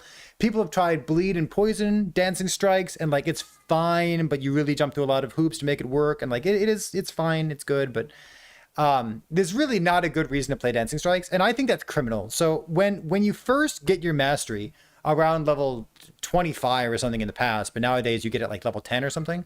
But when you get your mastery, you unlock these like quintessential capstone skills that is supposed to like take the identity of your character and allow you to like do things with it. So like you get a Holy Aura Paladin and like you never need any more Ellie-Res in your life. You get Erasing Strike, you start bonking stuff and you immediately start feeling like a Void Knight, not just some dude who's purple. Like, that's awesome. So with Dancing Strikes, you're a rogue, you get all the best skills in the game, you get Umbral Blades, and then you become a, you know, Blade Dancer, and then you just keep using Umbral Blades. Like, why would you ever use Dancing Strikes? It looks cool. It makes me feel like Riven from League of Legends. Like, I already feel like I'm 03, but like Dancing Strikes itself wasn't a great place to be. Now, the big change, I'm just going to read the patch notes for people who haven't read it or internalized it. It says it now gains increased cooldown recovery speed and more damage equal to 50% of your total increased melee attack speed. It used to give more damage based on 33% of your attack speed. Now so it went from 33 to 50% for damage, but it gains cooldown recovery speed. In the past, also got a 50% more damage buff for its basic damage effectiveness as well. Yes. The fact that you're getting bonus cooldown recovery speed by building attack speed is massive.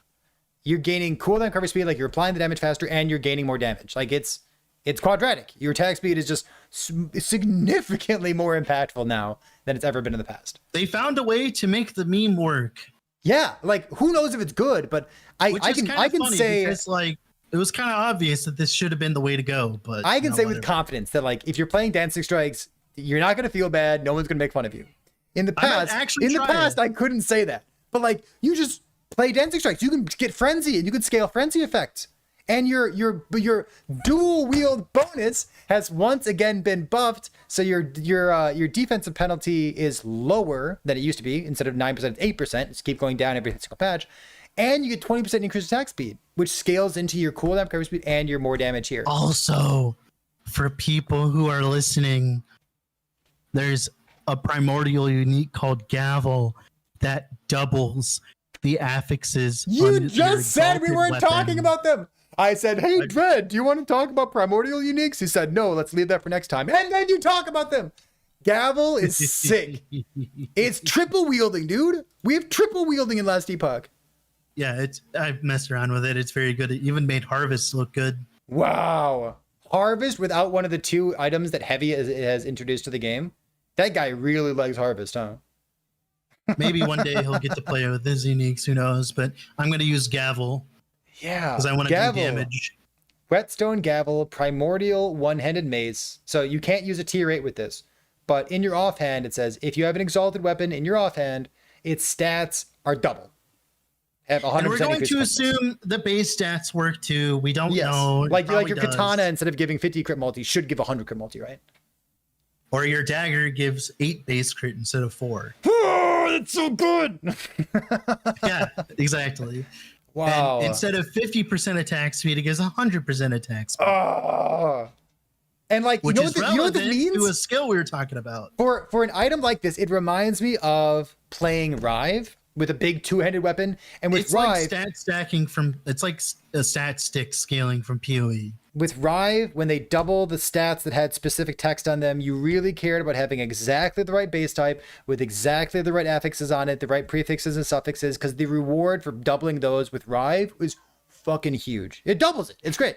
But like with Whetstone Gavel, it's even better. Like you care so, I guess it's not even better. It's exactly the same, but you get all stats instead of just some of the stats. It makes you care even more about engaging with the crafting process and having the perfect weapon in your offhand. That is such a good thing for EHC to encourage. This is a great addition to the game. And it's got all attributes. Fuck, it's got all attributes, man. It's so good. I gotta go smoke a cig.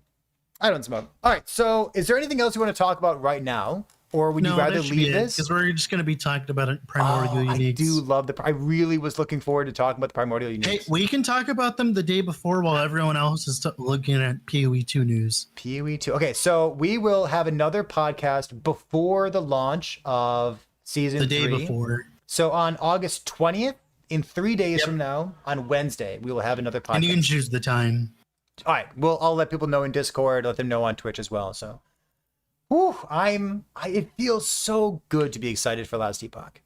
I agree. Like, I know I started the whole podcast like that. Man, it feels really fucking good to play a game like this. All right. Dread, thank you for sharing your evening with me. I appreciate you, buddy. Yeah, of course, anytime. If you are watching this podcast live here on twitch.tv/PairThePig, or if you're watching it after the fact on the YouTube channel or on Spotify, let us know where you're watching it. Let us make sure that your watching and viewing and listening experience is as good as it possibly could be. Dread, thank you so much for being here once again. And Twitch chat, for those of you who are watching right now, YouTube as well. We'll see you next time. There's gonna be like 2 people that get that picture, and this will be great. The picture of what your face looks like here? Yes. If you don't know, recently I went to a concert in Chicago of my favorite music artist, and that's just the W play shit that's going on right now. Nope. That's an image of her. It's funny, like a artist rendition. It's funny. Got it. Yeah. So if Only you like weren't, 2 if people you are were, gonna get that. I ended the podcast after you explained it. For people who joined recently, I pinged you on Discord and I asked if you want to have your camera turned on. You said no because you've been working so hard, because your hair is super long and your beard's really big, and Twitch chat thinks that you should show your camera anyways. Like, you should embrace it. You know, if you're a caveman, Dread, you should be a caveman. All right, let's be real. Okay, I work from home. It's like 80 degrees in here. I have my fan running. I'm sure you can guess why I don't have the camera on. Like, I'll let you imagine it. All right, so you're full caveman today. I can appreciate that. That's good. That's good. All right, so Dread, I'm gonna end the call here and then keep talking to Twitch chat. Okay. Yeah, of course. All right, I'll see you later, buddy. Talk to you later. Yep. Bye. See ya. All right, so we're going to pause that. We're going to take his weird image off his screen here. I'm going to take a quick break to run to the restroom, and then when I come back, we're going to keep talking about Bear Quake. Bear Quake. Bear Quake. I'll be right back. Thanks for being here.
Would you believe that there's an affix for minion damage and minion AoE? Do I need it though? I don't know if I do.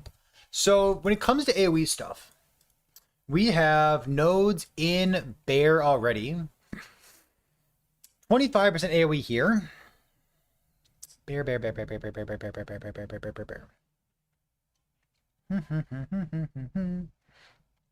Do I want armor from strength? Is that necessary? More health regen as well. I guess if I do more regen here, I need to get like actual regen for the bear. I don't have to. This is 5% more regen for me. What's my health regen right now? 278. 355. It's not much. It ain't much. All right, I guess we'll figure it out. Reminds me of the time we had to call at work. People were allowed to have the cameras off. Someone forgot to turn this off. I also forgot to put on a shirt. Classico. I don't know about AoE. I may or may not want, depending on how it actually plays. Totally agree with you on that point. So I don't want to go warping the whole build based on that. One of the benefits of this build is that our crit chance is super duper high. So we have 5, 12, 17. 17 plus 20, 37. I think it's only 37. There's no other crit, right? This is crit multi. So 37 with 100% increase, right? So I might want like a little bit more crit chance than I've actually given. 37, 60, 74. 37. 15. 17. So like another 50% increase or so would be quite good, right?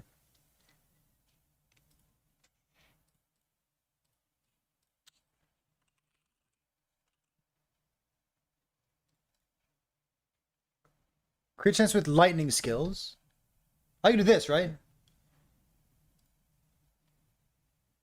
Crit chance with lightning skills there.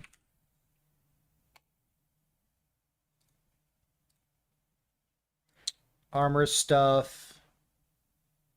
Armor stuff. And endurance. Like this. If I had like 2 of these, it's like pretty good critical strike chance for them. Thunder, what's going on? Welcome, welcome. Let's put one more of those bad boys in. So we have health first. Critical strike chance with lightning skills for you and your minions. Perfect. And then, was it armor? Armor will transform, percent increased armor, reduce points damage, something like that. Okay. So this puts us at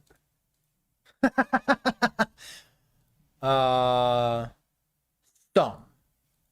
It puts us at a healthy amount of armor, a healthy amount of DR, because we have DR, War Cry with cooldown, Boar, and a good chunk of HP.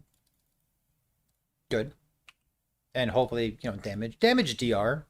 You just kill them. We can root enemies and blind them, which will be nice. Okay. Why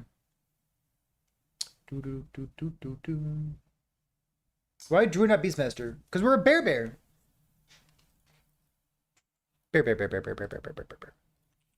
Let's close some of these things out. Close some of those. I think staff's what I want then. Bear.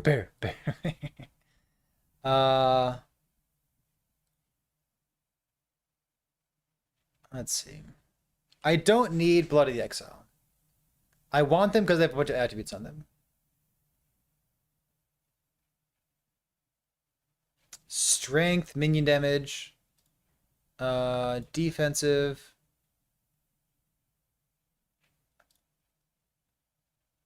So ring. If I max rolled right now, then I'm good for affixes. Oh, this is a tiny bit of extra critical strike chance, minion critical strike chance.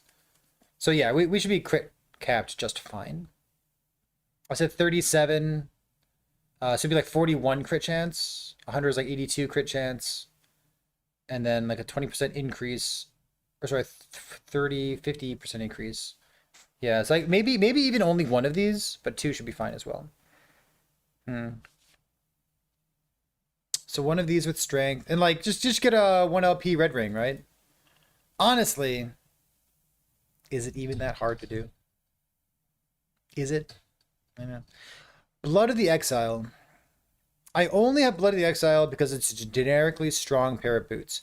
Is there a minion pair of boots that I ought to be using instead? I don't want to cause other minions, so I don't want any Terra's Path. When you gain haste, refresh duration, you gain ward, and your minions gain haste and frenzy for 3 seconds. Do I want to give them haste and frenzy? It's kind of a pain to make a good pair of boots, but you know. +1 evade, charge, dodge rating, plus levels of stuff. Yulia's Maelstrom. Healing effect is helpful. We could try to go for Yulia's Path as well. Yulia's Path is a real pair of boots. It's got endurance, which could end up being useful. But it's not double movement speed. Oh, it is. It is double movement speed. But it doesn't have stats on them. So that can make us fall away from Red Ring, huh? Melee attack speed, movement speed. Foot of the Mountain has no movement speed on it. Got a lot of stats. So like that's kind of a backup for us. Transient has a lot of random text on it. Sularan, no. Stymied Fate. Stymied Fate? No. Got it. Doom doesn't do anything for us because we're a spell. Less of the Living, no. Dragon Boots, no. Stealth, dodge rating, evade, charge. Lower party targeting you compared to your minions and other allies. Vitality, slow and chill immune.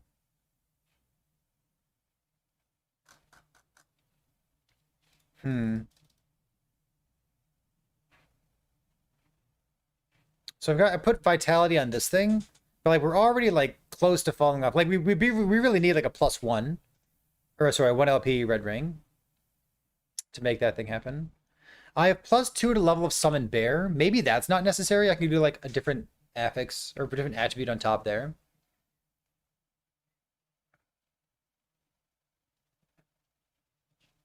I don't know if this health regen is like particularly important. Well, you have an active bear companion, so I'm at 2. Call it 355 right now. Conditions. Number of companions. So I have companion turned on already, huh? 1-1. Can I say like has bear? Eh. I could drop HP and have more. Let's see, 355. I guess I'll just look at the best case scenario. 355. What if I went here and did health regen per second?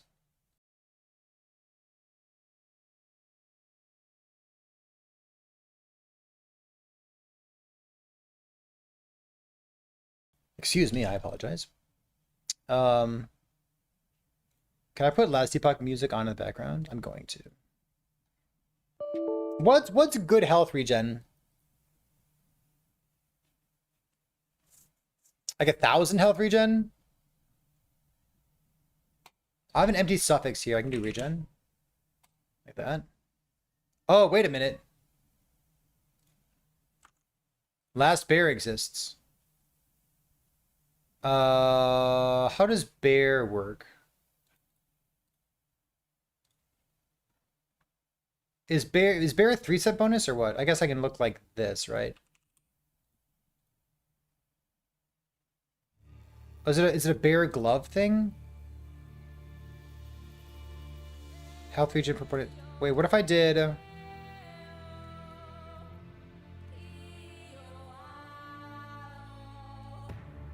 I don't really need this. What if I went like?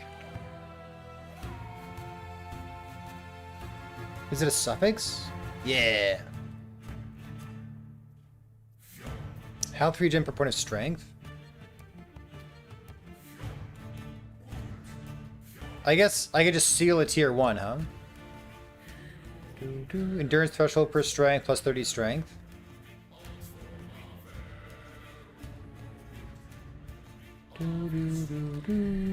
What if I did this?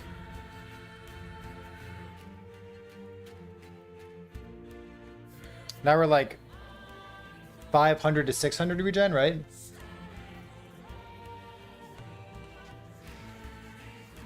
Tier 8.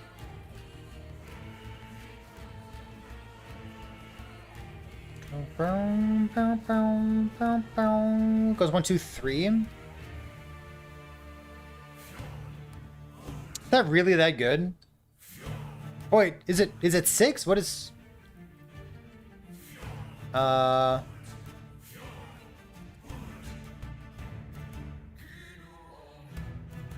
regen, it's 5? 5% increased health regen per point of strength, tier 8.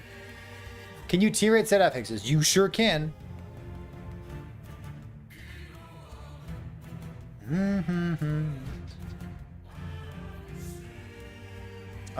What is this one? That's a helmet? I got helmet as well, right? Tier regen for strength.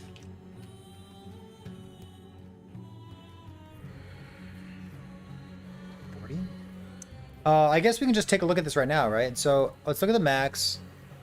This is...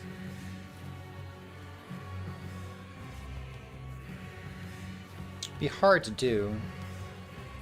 The hybrid health would end up being tier 5 instead. Which is maybe fine. Let me take this thing. I guess let's do like 2 different setups, right? So we could seal tier 1.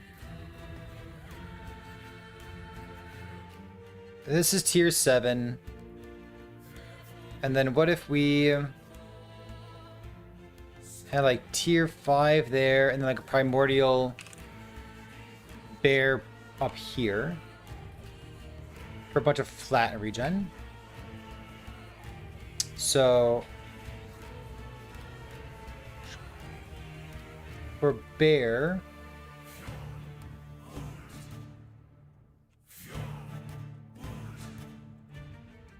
if we have T8 bear helmet, T5, or sorry, T1 bear glove. This is 910, right? Couldn't you do a normal flat regen affix for more? Tier 8's 40. I don't know. Let's go check it out.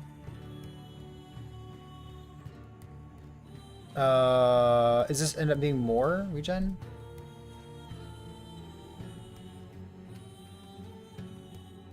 Goes to 70?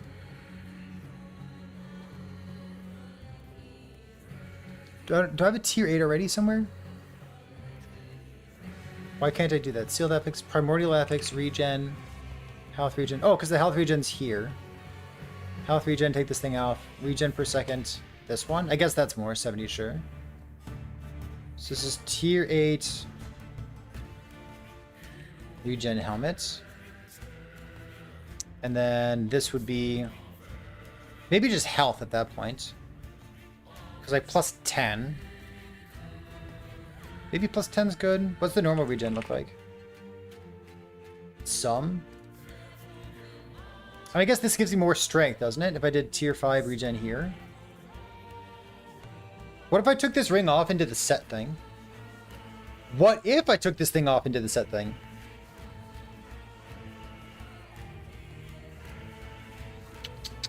True.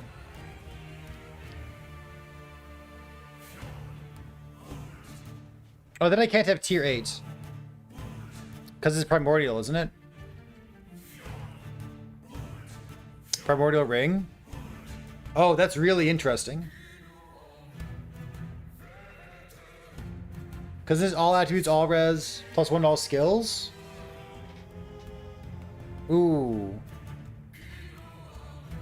Legends entwined. Oh, that's so interesting. It sure does. There's like 1,000 regen. That seems like a good thing to shoot for, right?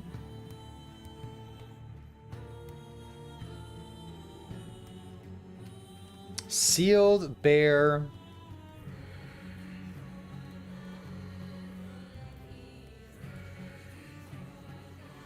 T7 health.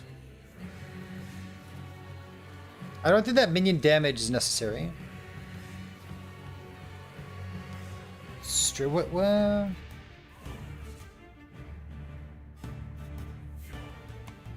Armor applies to dot.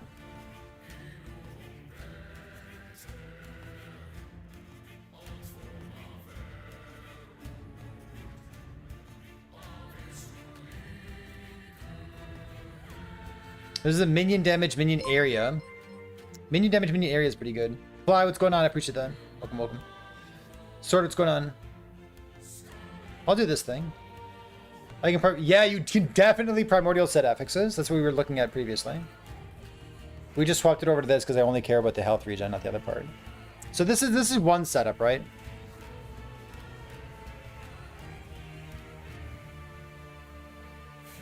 And then the other setup would be health regen off. This thing off. Seal tier 1. Tier 7 regen.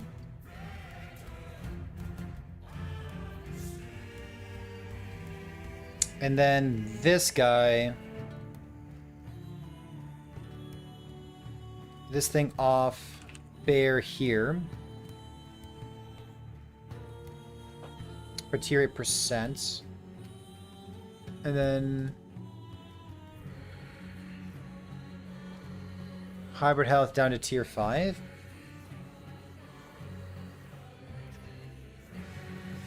Holy moly, that's significantly more. Holy shit.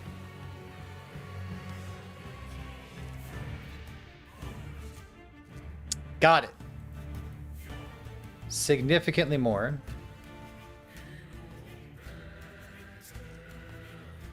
This is one. Let's see. What if I go here? We're like 1330 sealed suffix health G7 save. That's 1,000.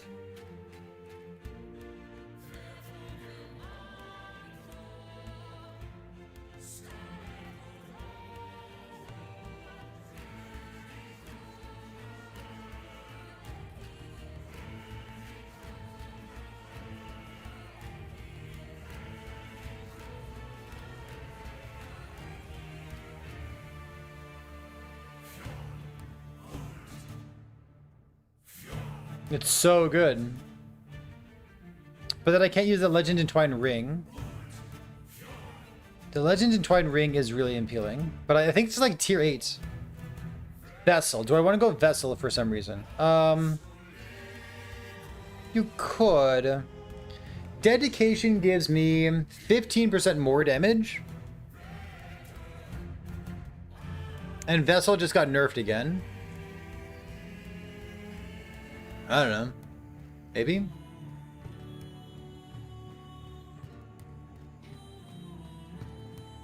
Sealed Ethics, Bear, T7 regen, T5% health, Sealed Bear. So we have Endurance Threshold per Strength.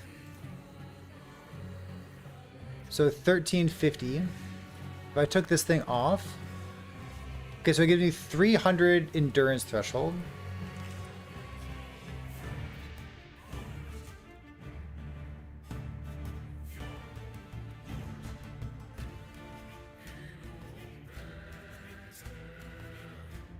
This is 1300. So this is T8 bear gloves.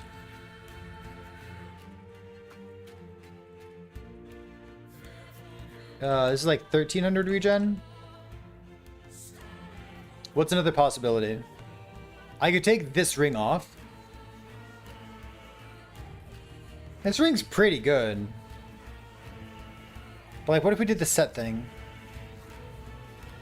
So I need to kind of high roll to get to that point of red ring being good. But this is like a 0 LP red ring as well. What if we did this thing?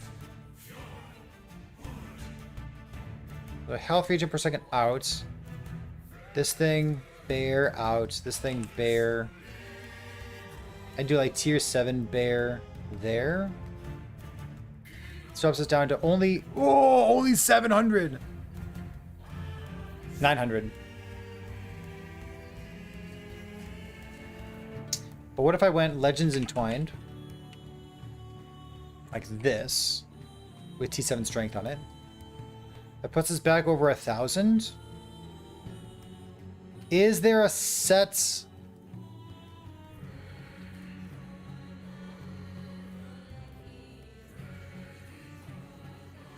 I guess I actually need chill here, which is funny. Not negotiable.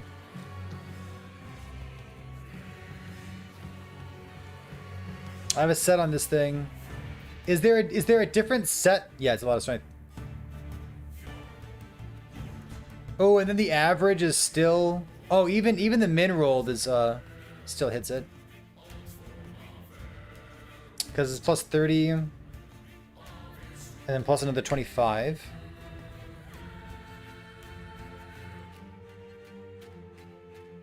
What if I took a Blood of the Exile off? What's the benefit there? I can get more regen. And it would be less of a pain in the ass to make the item. Like slam a 2 LP, you know what I mean? Because I could do... I guess Citadel? I have a lot of armor already. Maybe I don't need something like this. My armor is already just like... Some. Maybe I don't need these armor blessings, huh? I guess my fizz res. I can go. Maybe that's okay, huh? Maybe it's okay. What's my endurance? My endurance is pretty good as well. Frailty? No joke. You do frailty here, huh?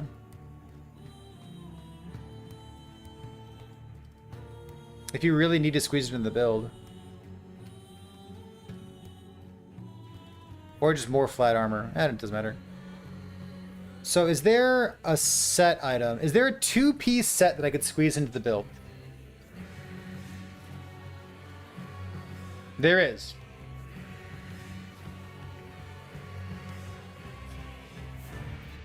Shattered Lance. That's super funny. I guess is there a unique that I want to use instead? Minion damage releases health on hits. Like, dedication is 15% more damage. Can anything beat 15% more damage?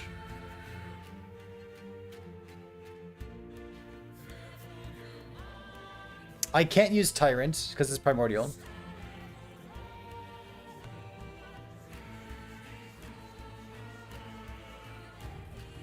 Shattered World is pretty good. Can this thing kill Uber? I have no idea. This is definitely not an Uber farming build. That is not the intent of my character. I will worry about that later. Bees? Minions can't crit? Fuck you.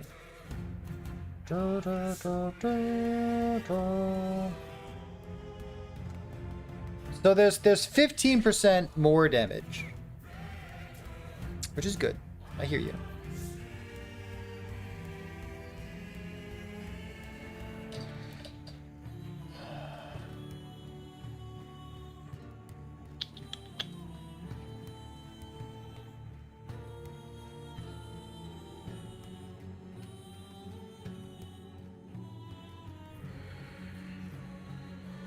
These are terrible. Living Seed is Leech. Sure. And then, like, Sealed Affix, I'd go, like... like this. So sealing this gives me all res and all attributes. And then like T7 strength. Does anything else matter? Strength. Healing effect.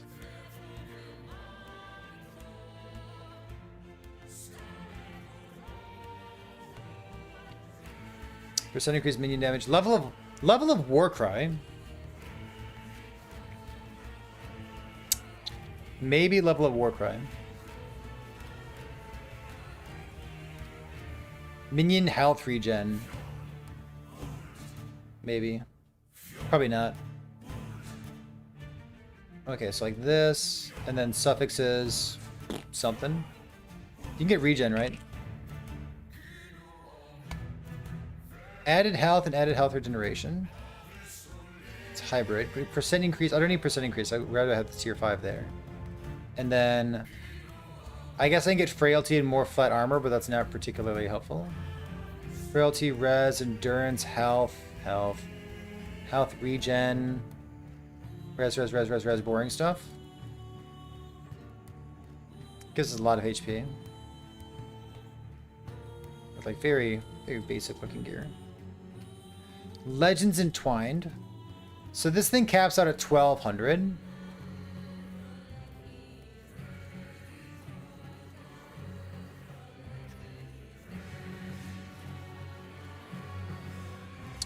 With 168 strength, huh?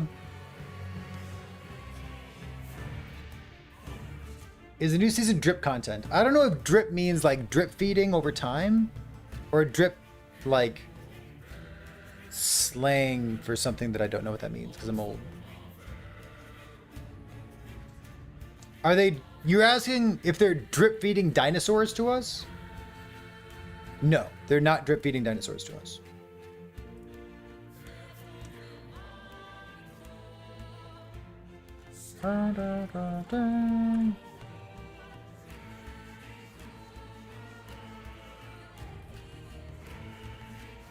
This is Legends Entwined. Maybe Legends Entwined. Is it all at once? It's all cycle 1, 1, 1, 2, 1, 3, 1, 4. Those were previous seasons. There was season 1, season 2. Now we're on season 3. Correct. This is 1200 regen.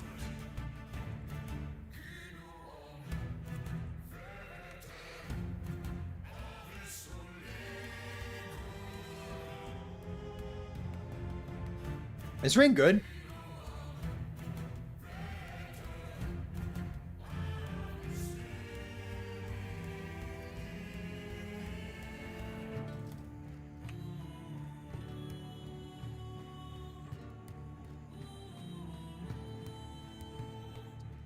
It's 3-piece. Halvar stand is a 3-piece.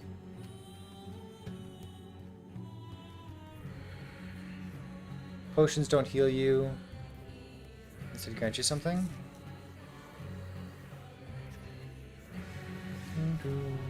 You want this ring? I think the ring's really good.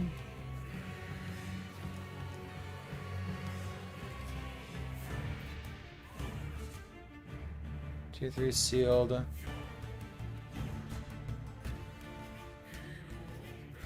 think like, can I sneak anything else? Oh, I forgot to do this. Isn't there regen on boots? Oops. I thought there was.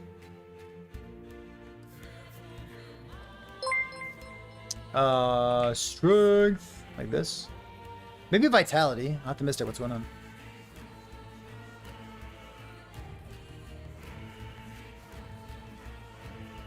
I forgot to put text on my boots. Yeah, maybe just vitality instead, huh?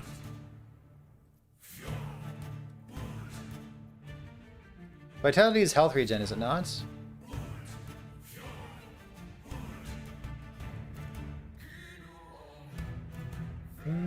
What's vitality do?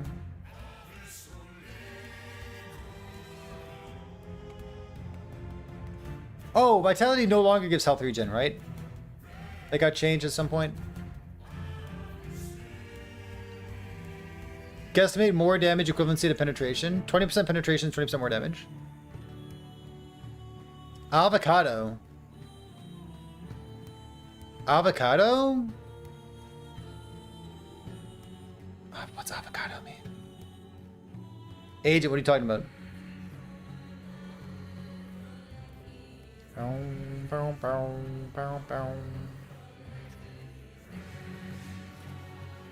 Yeah, 20% more, 20% penetration, 20% more damage. Reforged set items are avocado color. Oh, fair enough. You assumed? You assumed wrong. It's the avocado color of a set item. Interesting.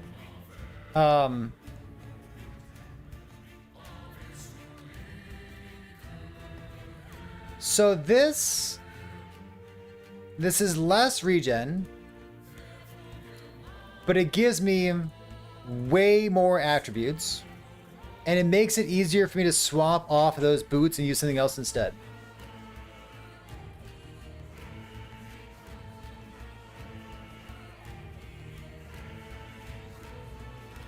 But if I land the 2 LP, it doesn't really matter.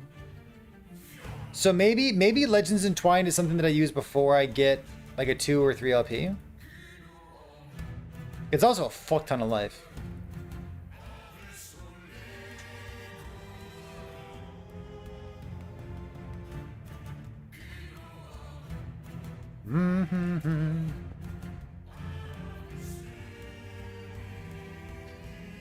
I kind of want to trim strength out of the build, you know? I guess strength is regen as well.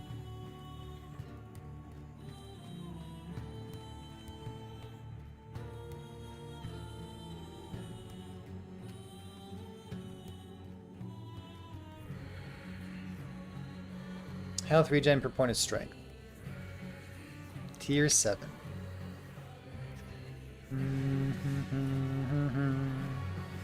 The Butcher Helmet? People are really excited. It's got so much fucking damage on it. This thing.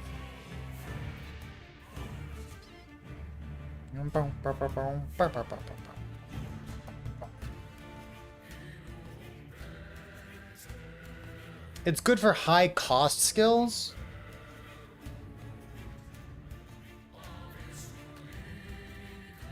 Wait, why for high cost skills? Strength is regen and flat spell damage. I don't think the strength is flat spell damage, is it? Companion spell damage per strength? I'm not taking that node.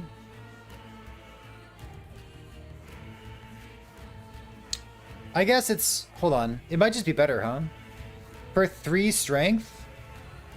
I've got... What's 166 divided by 3? 55? Repeating force.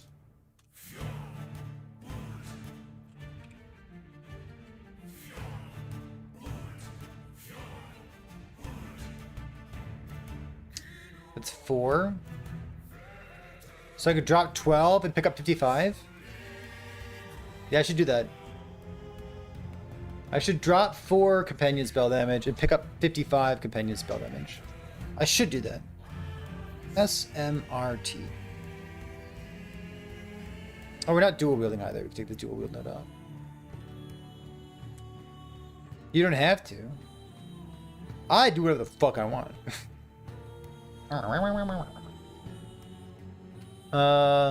So I need all these points at the bottom here, huh?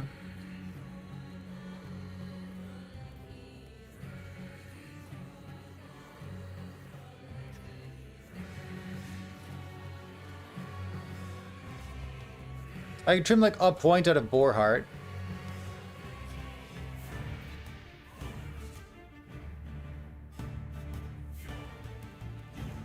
I can trim some Leech here, depending on how it feels.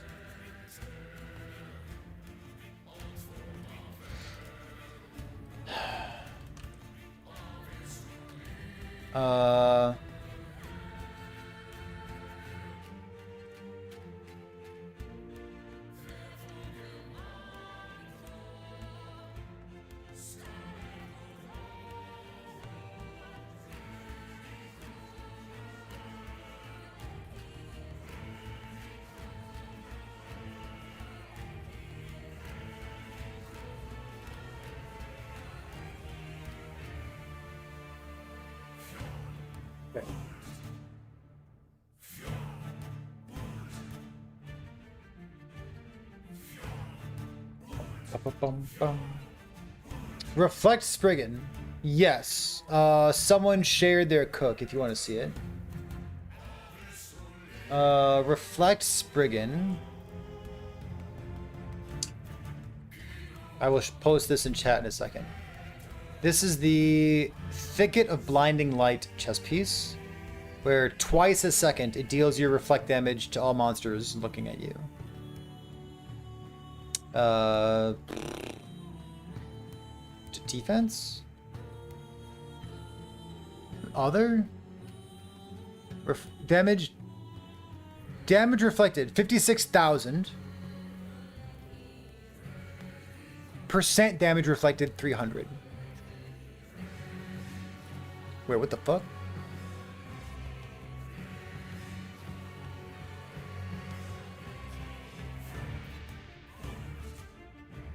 It's a lot of damage. Wait a minute, what the fuck? Alright, here you go. This is not from me, but it looks cool. That's a lot of damage. It's really strong. I haven't played it. Maybe it's good. But Bearquake. Like that's a walking simulator right there, right? And you literally do nothing. You just walk around and things die around you. It kind of sounds nice, doesn't it? Too many buttons. Zach, what's going on? If I hit health instead, then I still have the ring active all the time. No. Reflect damage, one of the strongest damage types in the game. Yeah, it's true damage. Not mitigated by anything. And this is still 1 LP red ring as well.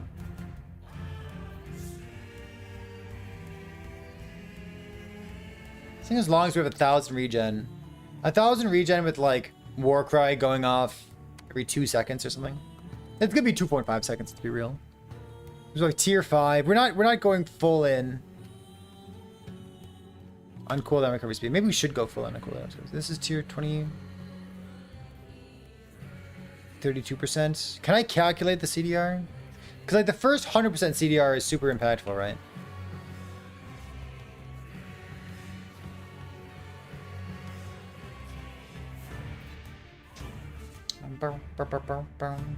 It's 5 seconds and I need at least 100%.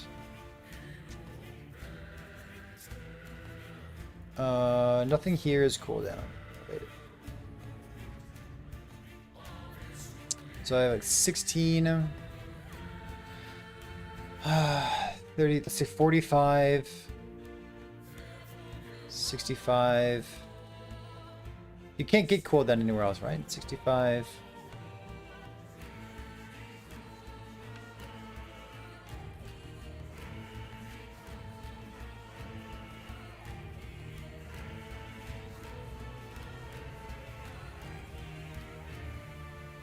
$75. We're only 75% CDR. Is that enough?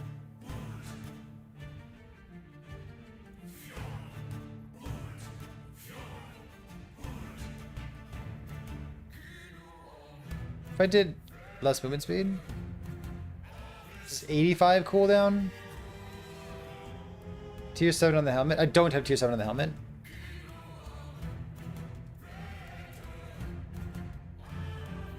This puts us up to like 85 or so.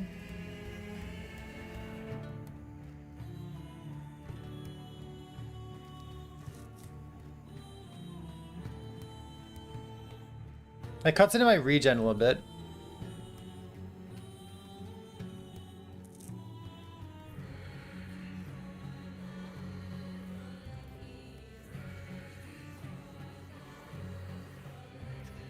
Oh, I've got an empty suffix, don't I?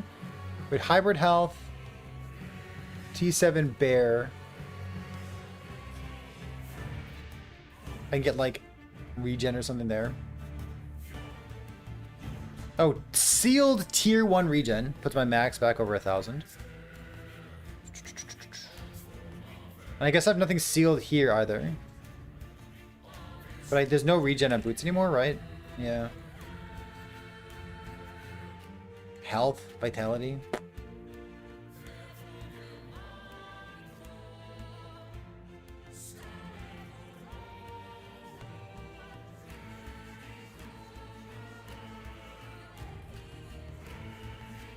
Minion damage, minion health. Is there regen here? Minion health regeneration, mana regeneration stuff. Do I have exalted health somewhere? That's actually kind of funny, right?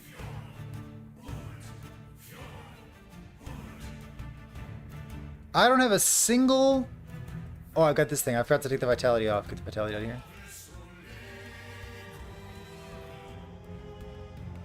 We're like 4,000 life. With no exalted life anywhere. Literally? Literally no exalted life? That's actually encouraging. I like that.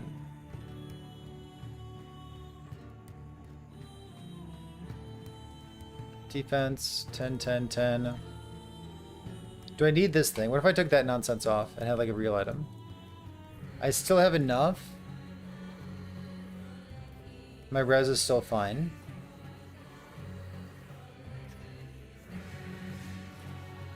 Health, health, health. I don't know. Leverage and inheritance.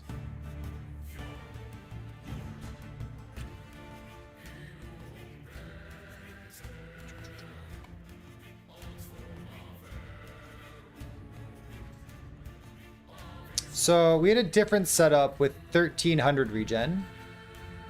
But that was with the Primordial Exalts, not making use of Legends Entwined.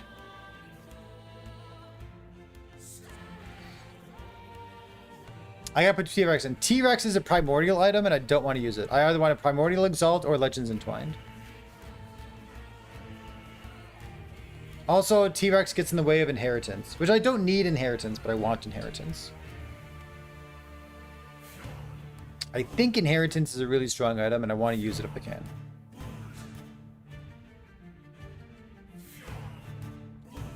Because like I can give him 200 crit multi, which is a lot. Bow, bow, bow, bow.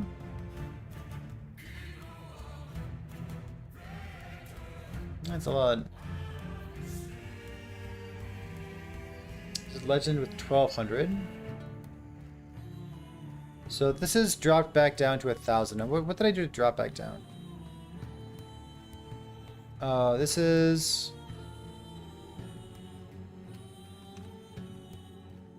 This is... Legends Entwined.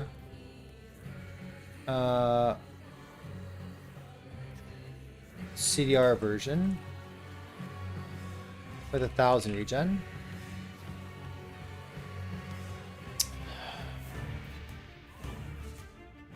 Let me go back to this version. This is the 1300 regen. This is no Legends Entwined, still using a Phantom Grip. And the tricky part about this is like I need to have really high rolls. So I'm really close on Red Ring, but like not guaranteed Red Ring. So I'm using Blood of the Exile to bridge the gap.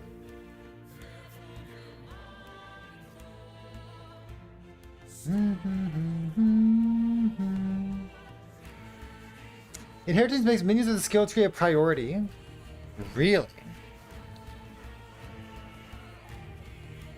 Showcased it with bees and it hit bear every time.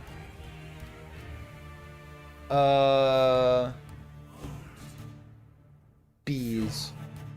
Could you do if you could get him to try it again? Or I guess I could try it too. But like, would it work with like Malvern's Ritz, for example?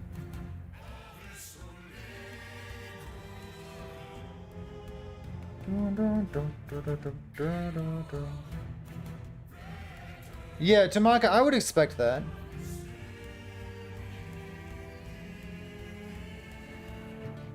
I don't know. I don't think T-Rex is where I want to be.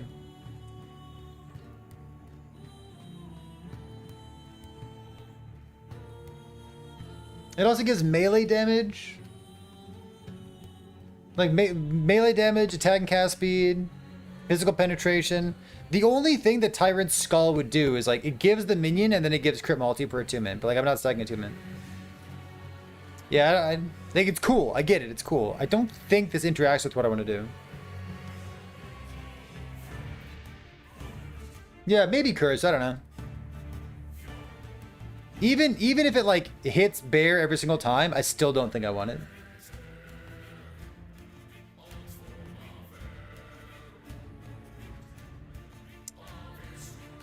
I still don't think I want it.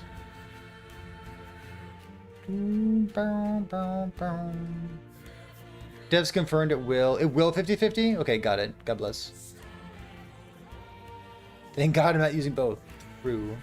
I should put my idols back in. Healing effect, health regen. I guess like another 90% health regen. But if I put that in now, it'll ruin like all my comparisons. Is it 20% what? Yeah, what is it? 20%? 20% more damage or something?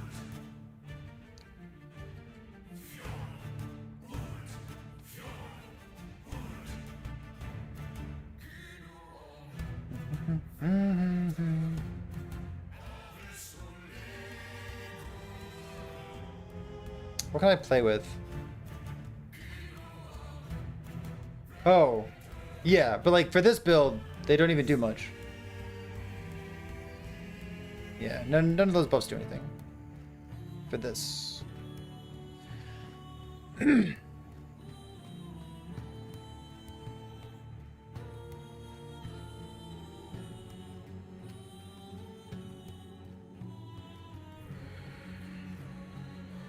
T7 health regen.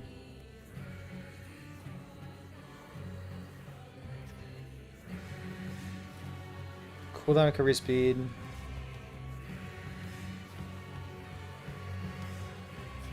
Kind of want this. What's my movement speed? 76?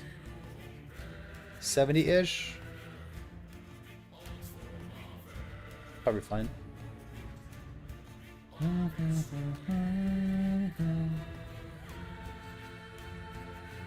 T-Rex does stuff. Yeah, it's an opportunity cost though. You know what I mean? And then like if this hits health, for example, because I'll use like a 2 LP.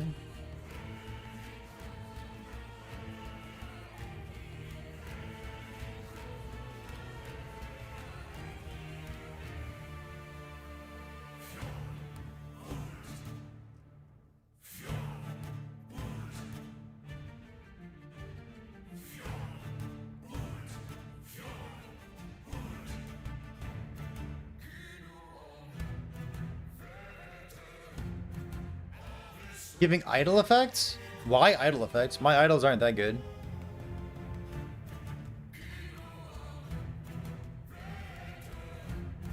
What? Why idle effects?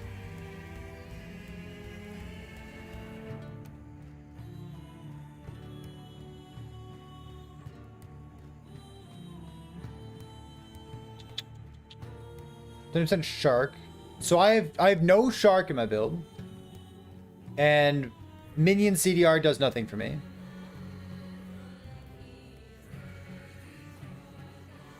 So I'm not sold on it.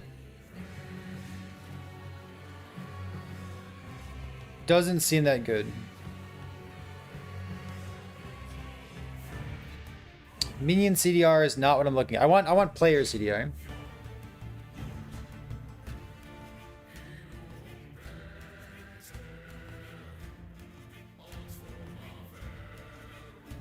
Bear Quake? I need player CDR. Not minion CDR. We need to use Warcry as often as possible. We're a Warcry build.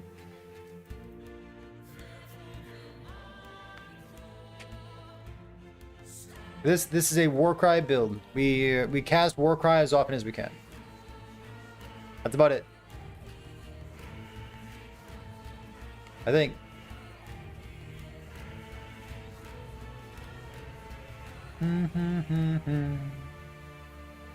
Do I think I can kill Uber Abbey? I think you can. I believe in you. If I take this stuff out.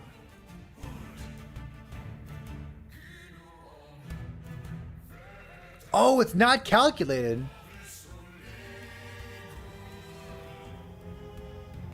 Here's some health regeneration. Well, you've active bear, you've more health regeneration multiplied at 5%. Okay, so none of that 5% was ever calculated. That's good to know.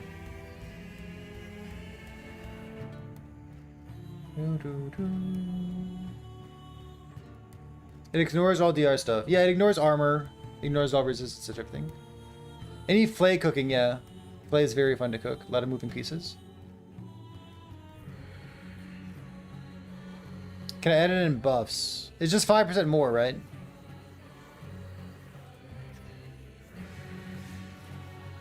Oh, was bear form not turned on either? Oops. Boom, bum, bum, bum, bum. Aspect of the boar. Conditions? Like, I have companion turned on.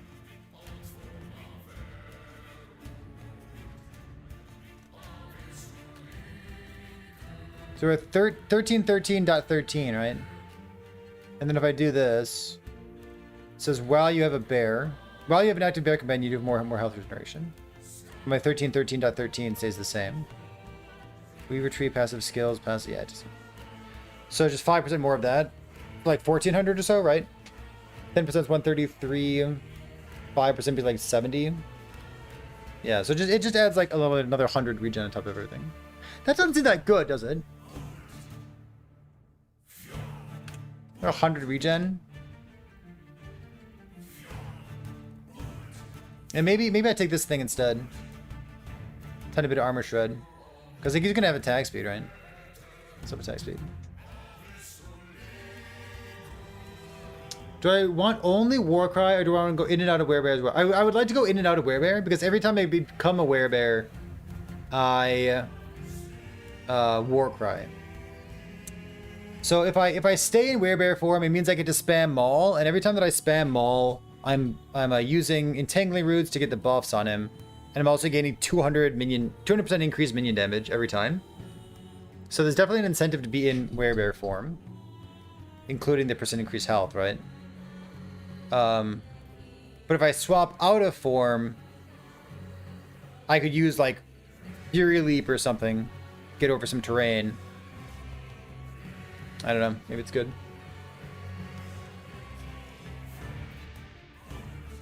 Bum, bum, bum, bum, bum. I don't think there's a different weapon that I want to use.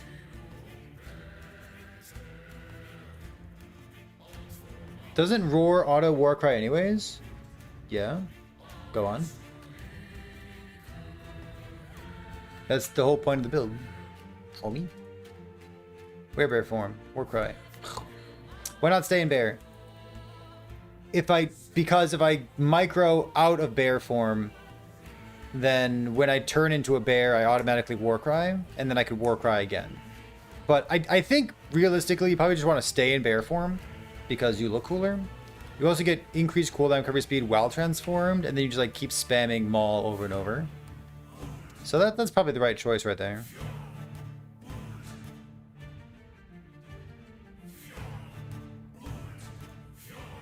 I can't get attack speed on his staff, can I?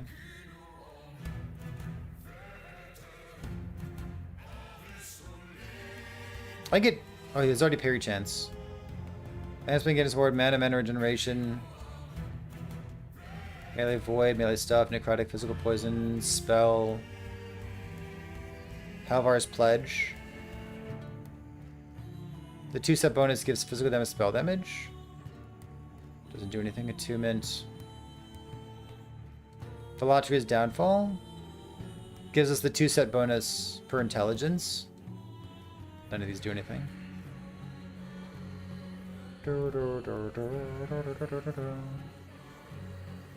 not staying bear. I think staying in bear is the right choice.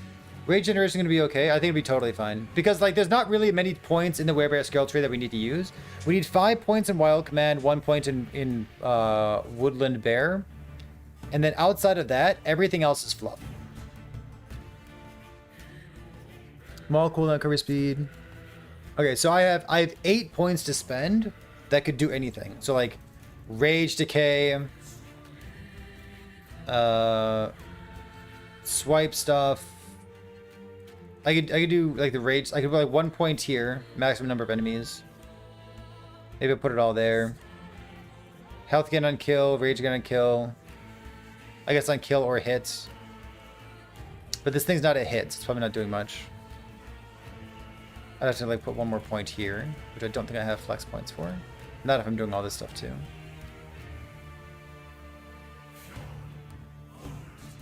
But maybe just like a bunch of points here. I think it's fine. Pilates is another one for the... Yeah, if I end up doing that, I think I probably do, right? So like the CDR version, I think I like the CDR version. Which was this one here. T7 with T1 sealed. T7 with T1 health regeneration sealed strength. T7 strength here. Hopefully getting strength here too. So defense... Even min still hits red ring. Random healing effect. And then for this, I guess we're 153.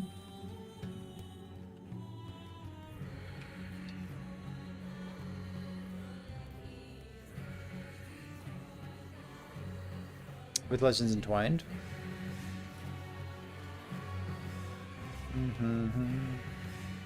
I mean, it certainly should. Read the renewed force node.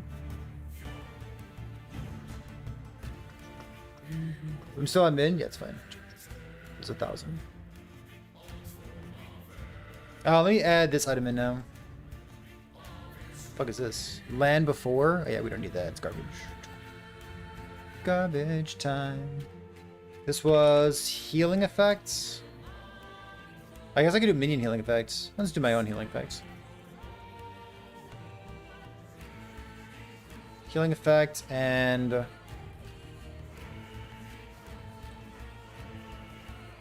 was the other one? Shit. Health regen while transformed. Okay. Pretty bad.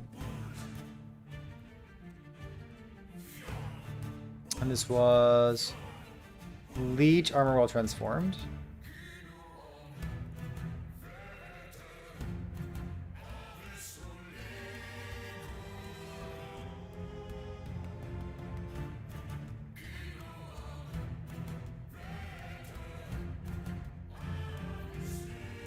Okay. Then buffs while transformed, click. So we're at 11. But we have all of our tier 7s are on cooldown recovery speed.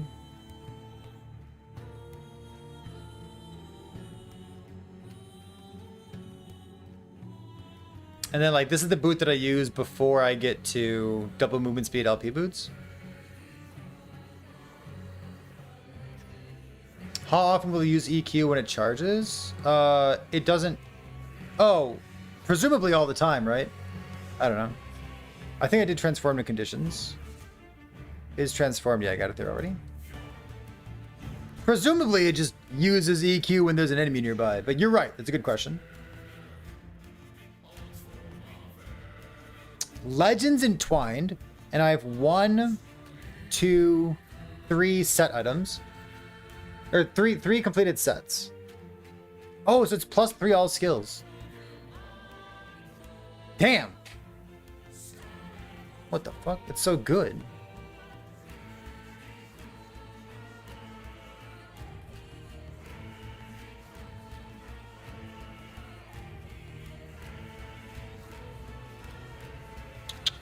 That is pretty good. My crit chance is down though. It's at 37 instead of 41. So maybe that's fine. I could do another... this thing here. Dude, it's so cool, Agent.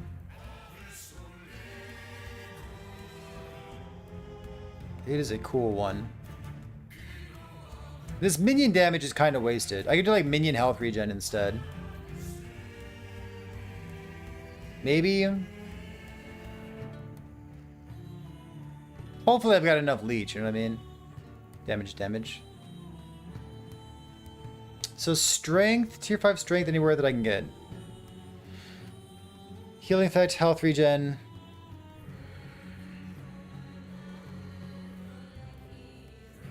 Is the regen more important than the strength here? This is 11. What if I did strength down? This is 12. Sick. Let's go look in regen. Plus a bunch of war cries, right? Every like 2.7 seconds or something. Smite Velatria's Paladin. Smite Velatria Paladin, huh? With a staff? It's spicy, dude.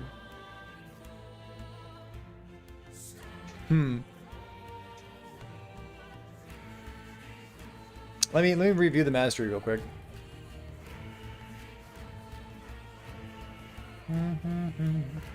I don't need a staff. You're right, I don't need a staff.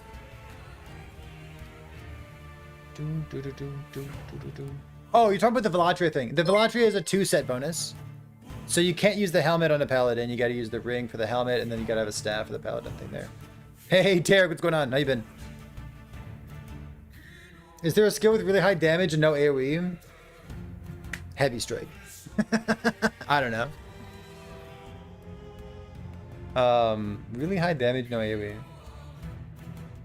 Tarek, hope you had a good stream. Welcome to everyone else coming on over. We finished the podcast already. We had a nice podcast episode with Dread talking about some of the things that we're excited about for the upcoming season. I am a believer. I think EHG, from what I've read and what I see so far, I think EHG did a really nice job with this. So it feels great to come back to Last Epoch after taking a little break arena. Lightning Blast with Convergence. That's really high damage with no AoE. It's kind of interesting. Yeah, good stream so far. I like what's going on, Tarek. Do you know what you're starting yet? You're excited for the new season too? Oh yeah. What is Sick Ring? What a fucking... It's so cool! All res per completed set, huh? I guess my necrotic and poison res are a little bit low. There's no way I care about that. Is there? Is there? Shit, what if there is? Health regen, all.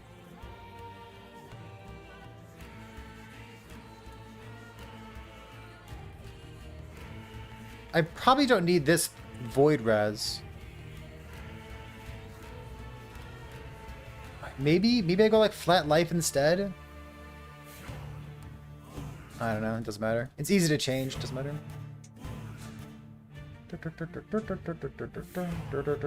You're an 8 out of 10 if you had to rate your excitement.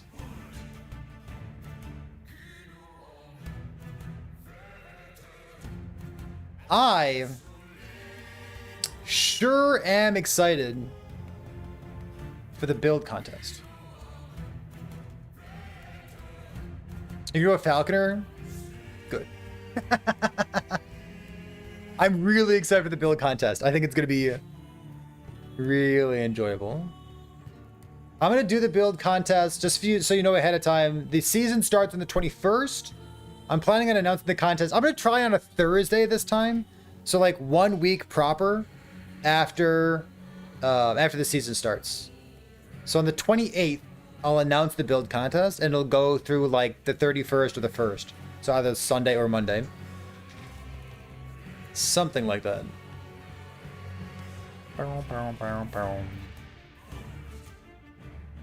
I think I'm playing this.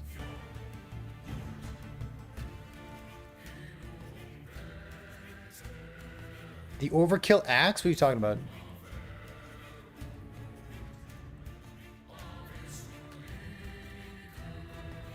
Ooh, Pyroflexion has new artwork. Neat. Oh, Primal Cadence? When you or one of your minions kills an enemy with a hit, percentage of the overkill damage is dealt as direct damage to surrounding enemies. Overkill damage loses health, life gain on kill, percent hit damage, all attributes, crit multi per strength, crit chance for you and your minions. And it's a two-handed axe with a reasonable base type.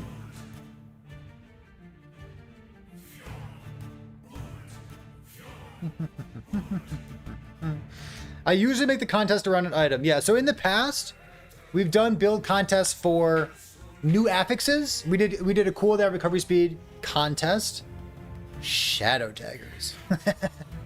We did a cooldown recovery speed contest to see like what's the best use of that thing. We've done unique items. We've done skills like Tempest Strike. We did a Tempest Strike build contest. I don't think we've done anything broader than that.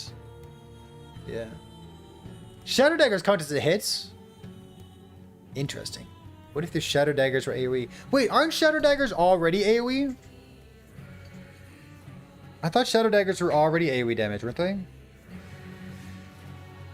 Because every shadow dagger build is an Umbral Blade build.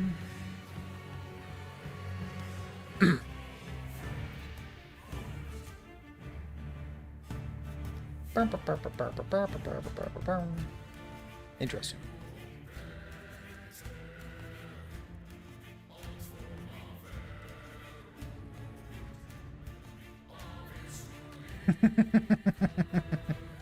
Well,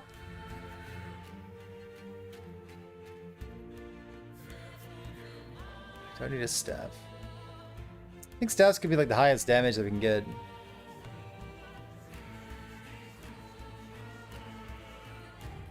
Health, cooldown, minion health. Living Seed. Oh, I can do the sealed thing. Any kind of tier 1 set affix. Fragment is a 2-piece set, so that gives us better attributes, better regen. Okay.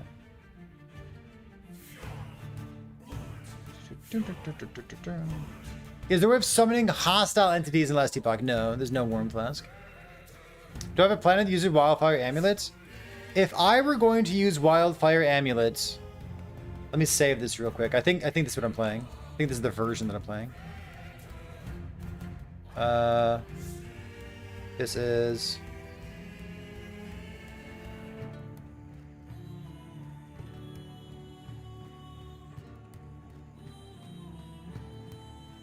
save this. The curse ignites hungering souls.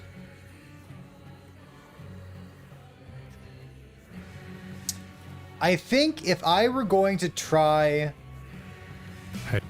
ignite, so if I were going to try that amulet, it's curse into the I think I'd do this. Hungering Souls Ignite, Curse of Perseverance, unique staff, build guide.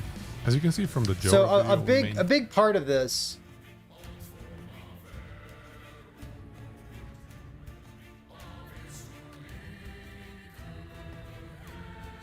Yikes. A big part of this is that every Lich build, like if you're looking at builds from the past, for example, every Lich build has lost 66% more damage. Because Death Seal used to be a big part of these builds. Death Seal gives you 66% more damage. No longer gives damage anymore. So like, this is fine damage. This is really not insane damage at all, right? Like, compared to the standards of what you could do right now, but like this is Last Epoch 0.9. This is before the 1.0 release, right? This is when the shotgunning staff first got introduced to the game. Yeah, it wasn't 100% uptime. True. But like, if I were gonna try something with the Ignite Amulet, that Wildfire Amulet, I'd rather try something like this instead of Fireball. Like, I don't want to do Rune Bolts. If I could play Ignite Lightning Blast with like a fire converted Lightning Blast, I'd play that in a heartbeat. That sounds fucking awesome. But unfortunately, there's no fire converted Ignite Lightning Blast. Yeah, like this is pretty slow tier 4 Julra by today's standards. But I think taking a look at this and like seeing if you can modernize it and play with the amulet as well, that could be fun. What about Frostclaw? Yeah, Frostclaw Ignite also seems like an excellent place to be. The only downside is you're playing Frostclaw. And you've probably played it 6 or 7 times like I have. You can do bleed. You can do bleed Lightning Blast. Yeah, you can definitely play bleed Lightning Blast. Would it cast Hydrohedrons? I have no idea how it works with Hydrohedron. You can play bleed Frostclaw. Ooh. Wait, no, bleed Lightning Blast. Bleed Lightning Blast.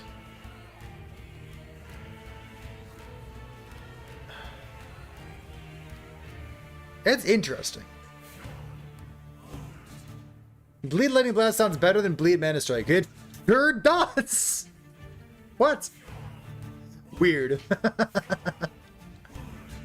Bleed Frostclaw. What a thick pair of gloves, right?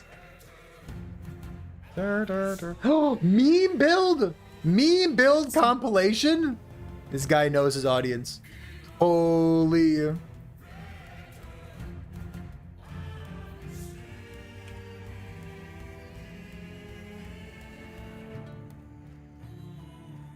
Exit game. Exit. Meme build compilation. This doesn't say meme. This says theory crafted builds. You lied to me. Oh, you also posted this 2 hours ago. Motherfucker, did you post this during the podcast? Did you post this video during the podcast? Oh, right before. Oh, it's fine. Never mind. It's fine. Time ago. Essentially, what you could do is you could grab. Can you link a build? Focus, Absolutely. Ball Lightning, and then also grab Orbital Fulmination, and then grab Scatter Blast, and you could cast a very large amount of static orbs. So you play Frostbite, Lightning Blast right now, and then also have them orbit around you. And that was one of my favorite builds of all time. And it was removed rather judiciously by EHG because they nerfed the mana, then they nerfed the actual orbit node, and then they nerfed the damage of static orb. So all of those culminated in orbit static Heartseeker repeating bad. it. Yeah, I like But that. thankfully, we have finally found a way to force it to work. So the biggest way we can force it to work is by building a very, and I mean very large amount of a cast speed. Right now, we're going to be around like maybe 500 cast speed. So we look at the skills, static orb here. It's going to have about like a 4 mana cost, and we're going to be able to cast it. 450 cast speed. Let's see the first one. The first one's 450 cast speed, crit multi, spell, critical strike chance, temple, +4 static orb, crit cast speed. Are these these are just like generically strong boots? Passives. Spell damage, crit stuff. Are you doing spark charges with them? Yes. Yes. And then equipment. Hey, if you're doing spark charges with these, static orb. Yeah, if you're doing this, you have tier. Yeah, you have nothing sealed on this thing. I don't know how to use this website. Just go Velatria, right? Go sealed Velatria here, sealed Velatria there. Get like a tiny bit of extra damage. Like it's not as good as the offhand, but you might as well, right?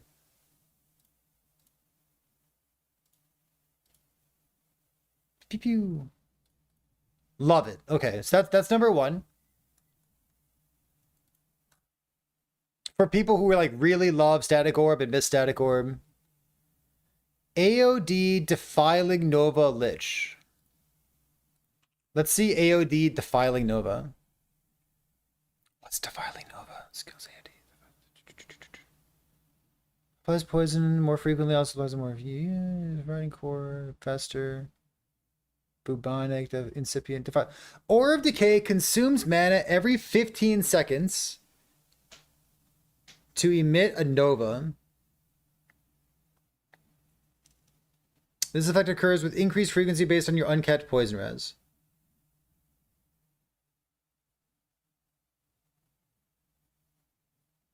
Chat bullied me into this. This is a great meme build. So you need what's your poison res? 638.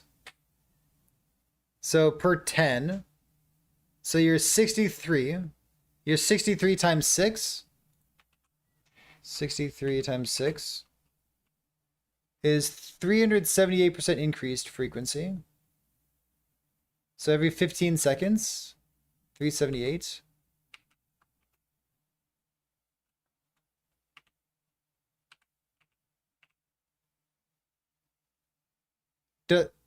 I don't know how it works. Is that once every 3.5 seconds? Is that what it means? Is this once every 3.5 seconds you deal damage? I'm kind of playing the same build. Can be converted. Sure, cut her cold.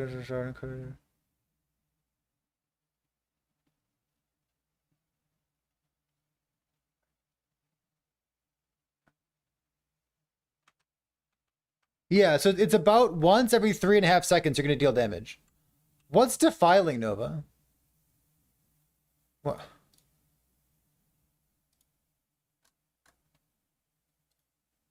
Like 5 times per second, or exalted modifier, and then we're stacking as much poison resistance as possible. Reason why? We have Aura of Decay here, and we're building around Defiling Nova. You only deal damage. Yes, true. You only deal damage when there's a rare boss enemy.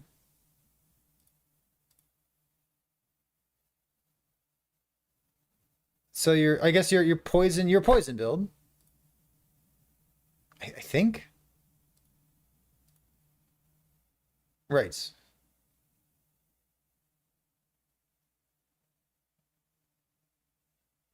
Some poison overload to Defiling Nova. Normal AOD can deal with trash. Yeah. Okay. I hear you. Aura of Decay consumes mana every 15 seconds to emit a powerful Defiling Nova, as long as there is a boss or rare enemy nearby. This effect so that we to make Aura of Decay actually kill things. Who knows? Maybe it will be.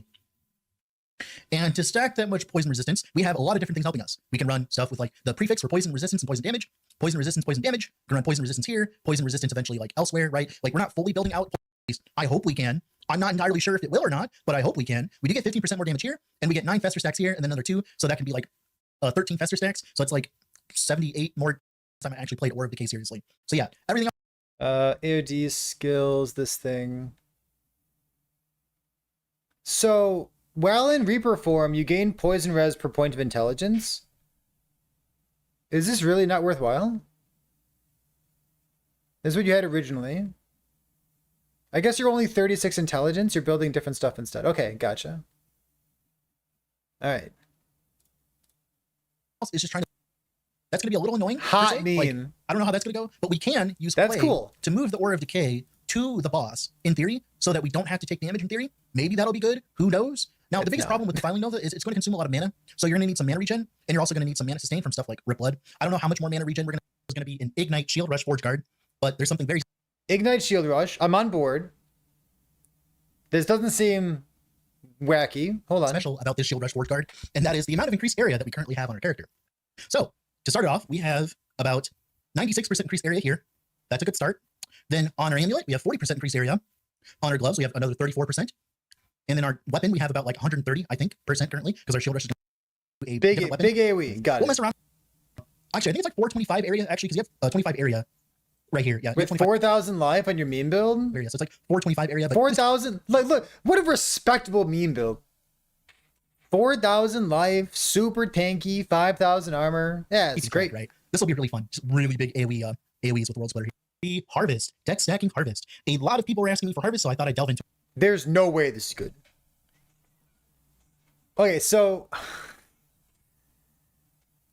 it. Now, Harvest, if you don't know, got a lot of buffs. Like, it got changed significantly this patch. Not only do you get melee flat based on your dexterity scaling, which is nice, you can convert that into cold, so you can convert Harvest into cold, and you also have way more damage. You have the more damage like here. This got nerfed a little bit, but you got the more damage here, and you got the more damage eventually here as well, and you have the more damage here.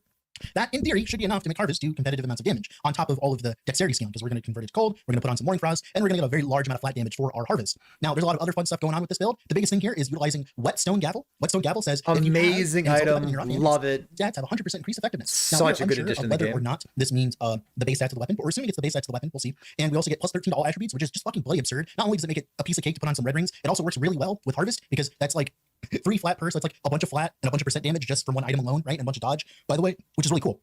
Now, the weapon we're using is a very fast attacking dagger with attack speed, crit multi, shred, and that should be able to be utilized into the setup, and we're gonna have very large amounts of attack speed. Because right now, on our planner, we're at this much attack speed, but I think we're missing like 250% attack speed, or like 100% attack speed, I mean, from all of our gear and stuff like that, because it's not taking into account the Whetstone Gavel's effect, right? All of this means that we can just play dexterity stacking Harvest. And we're gonna use Flay for clear, I believe, because Flay also gets the same dexterity scaling, and it also gets the same cold conversion, meaning that we can use Flay for clear, because if you look at Flay here, you have this node specifically. I'm not entirely sure how we're gonna get around playing with this, by the way, but like, we'll have to mess around a little bit, maybe get rid of the attack speed here or something. But essentially, we can get these nodes eventually, maybe with some like levels of Flay or something, where we have a chance to summon another Flay whenever we're using Flay, meaning that we can clear much faster with it, and it'll probably clear faster than Harvest, in theory, right?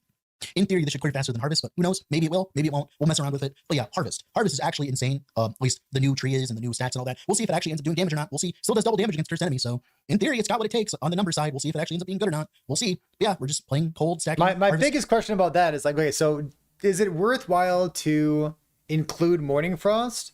Because like presumably you're doing something to mitigate the downside for Fizz Res and Cold Res.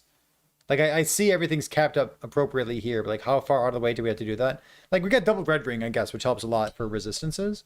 But I don't know. I'm curious to know whether the boots are actually worthwhile, because like you're already getting 2 per point on both skills, right? Yeah. Yeah. Curious, because like you could also just go the melee attack speed, more damage to high health, or more melee damage to high health, like the new boots, and like those are probably quite good as well.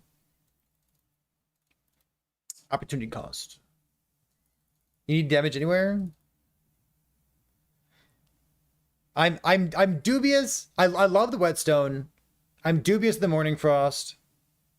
And I'd be curious to see how this competes against people who are doing Chaos Bolt stuff. Because the Chaos Bolt stuff seems nuts. We'll see if it's good. People are asking for it, so here we go. Also, was mid. And I was like, what do you mean it's mid? Like, sure, its applications are very niche, What's but mid? when you're actually going to use it, it's pretty strong. So we have a blue feather band here. What Blue Feather makes mana generator builds significantly better.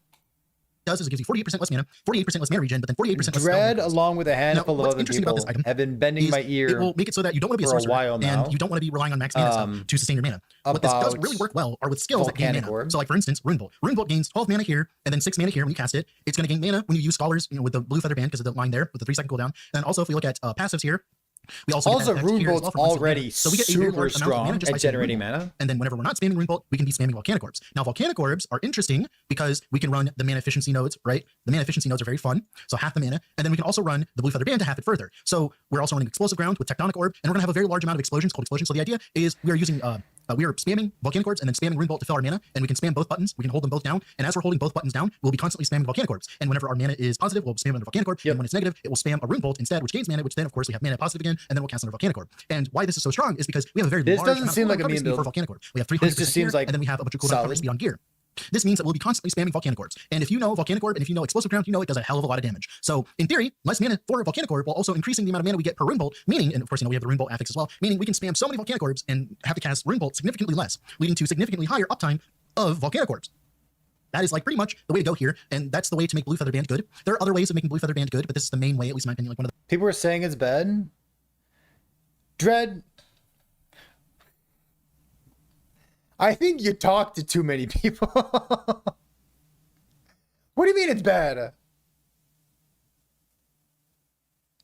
It's this is similar to Dread's fascination in the past with not building health, only building health regeneration, or only building endurance threshold and capping your endurance threshold in your life bar on your life orb, and then using things like life gain on hit, which have increased effect because you're tanky and you're under endurance all the time. Right? Like it's a very similar thing. You're like you're making the mana bar smaller, less mana cost, but like the thing that stays the same is the mana generation. So the relative value is like twice as much.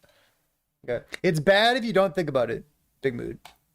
This seems great, by the way. This seems like a really solid build. With a skill that gets a lot of mana, like Rune Bolt or Mana Strike, and then like with a skill that has a cooldown. I've seen Volcanic Orb mana, crank damage mana, too. And then you spam both in tandem to sustain your mana instead of having to do 20,000 other things to try to sustain your mana. Now, I will say it's very niche, mainly because there's not that many spells. I actually went and looked around. There's not that many big, thick spells, to be honest. So that's very sad. But this is one of the ways of utilizing it. And Wrong Warp did get nerfed, unfortunately, but it's still going to be like our best in slot, right? And we're going to try to get as much cast speed as possible, as you can see, and then we're going to spam as many Rune Bolts and Volcanic Orbs as possible. Hopefully this will be good. I will test it out eventually. Now the last I wonder about like mana spent gain his ward. I don't know what the defenses were on that build. The life pool looked low. Stacking Werebear Aftershocks. So the concept of this build is we're going to utilize the primordial unique here, Fangs of the Berserker of the Giant. So here the idea is so this is like the frenzy effect stacking stuff, we do right? take increased damage while we have frenzy. We get a lot of leech, and I then guess no helmet. 1% increase effective frenzy per strength. Now this has a very unique interaction with Sword Catcher. Sword Catcher, it says plus 60 melee damage while you have frenzy. Because of this, if you hold alt on it when you're in game, it says increases to frenzy effect also affects this melee flat damage. So if we stack a bunch of strength and get a lot of frenzy effect, we can end up with a lot of flat damage. So here we have 200 strength on our planar.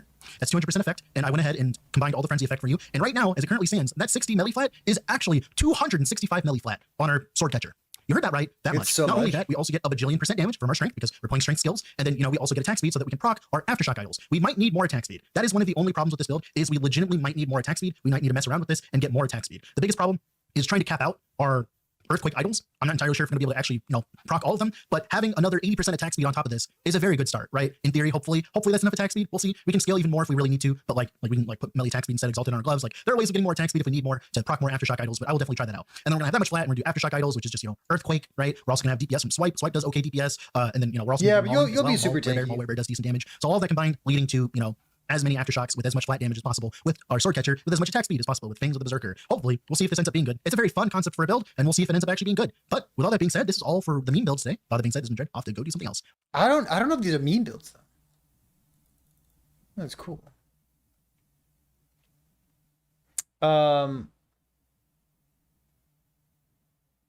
Bones of the Ancestral Pack. I like this video. Let me post this video in chat in case anyone wants to see what Dread's memeing up.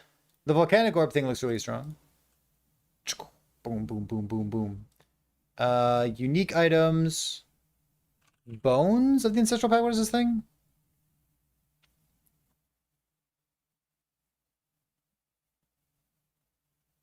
Primordial Offhand. Spell crit. Good base type minions. When a minion hits an enemy, I have a chance to gain a stack with a 1-second cooldown. Each stack grants more damage to you. Attack cast speed. Increase cooldown recovery speed. Increase cooldown recovery speed. Interesting. I want that. Hold up. When I gain a stack, so does your highest level minion. So my minion would gain more damage as well. Hold up. When you get a stack, so does your highest level. When you gain a stack, you gain ward equal to your endurance threshold. So once per second, you're gaining, I don't know, 300, 400 ward.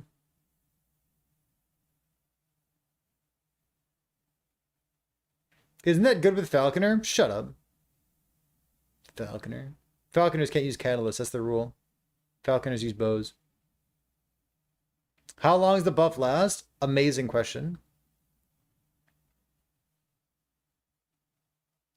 It's every 1 second, right? Every 1 second you're gaining endurance threshold. Yeah, but like if your endurance threshold, it's like someone just said there in chat, right? Pair with Boots of the Mountain plus dodge. Yeah, that's pretty funny. They last 7 seconds. Hits an enemy. So that's 28% more damage. And then it grants cooldown recovery speed as well.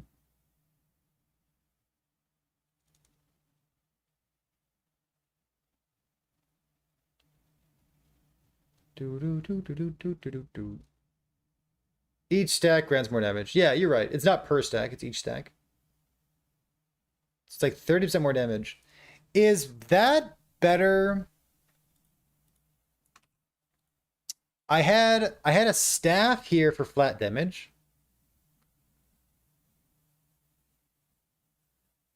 I had a staff for flat damage, and I had Legends Entwined. I really like Legends Entwined.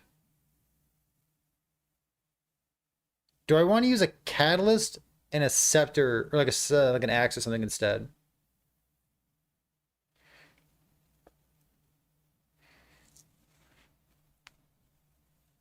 That's really interesting.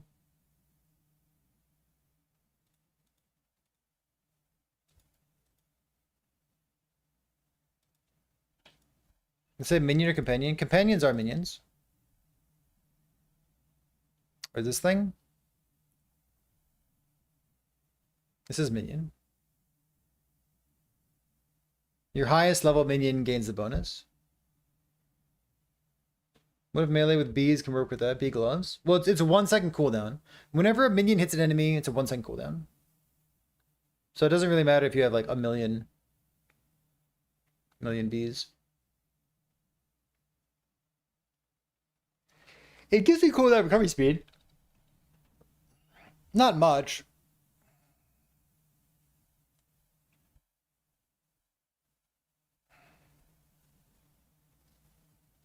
I guess it's only a 12% chance, sure.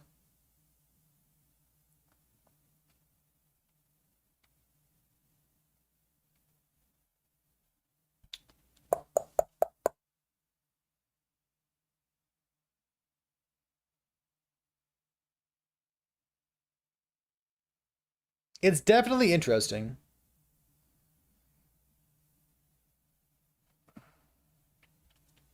Nine minion hits per second. Whew. Plus levels to skills. The only part that can be broken is the ward part. True. I'm just worrying about getting value out of it. It's about 30% more damage, but I lose all the flat that I get from my staff here.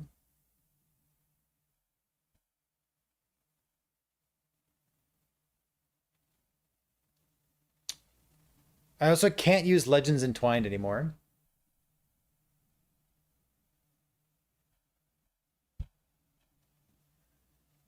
The rest is generic buffs. I mean, the generic buffs are going to make my build good.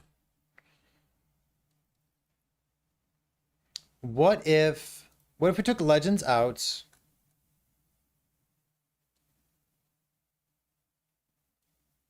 We put Phantom Grip in. This thing out. Philatria out.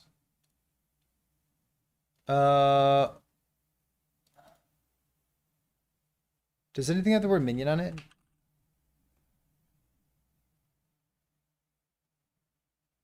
Like a sickle? Is sickle the best I can do? No. Scepter?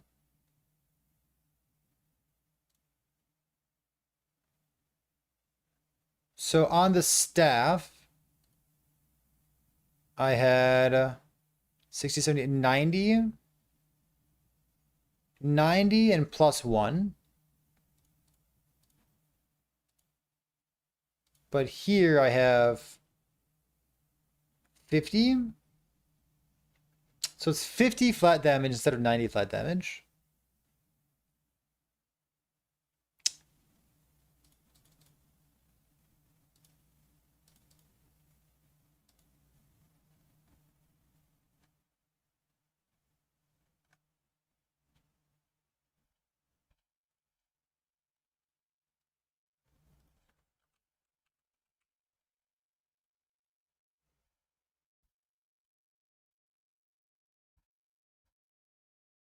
Melee, melee, melee. No, this 2 doesn't do anything. We're a spell build. We're a minion spell.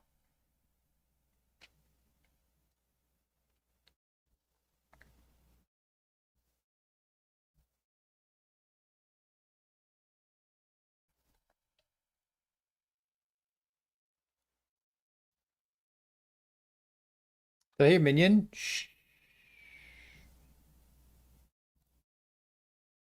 Definitely not a minion build. We're a bear quake.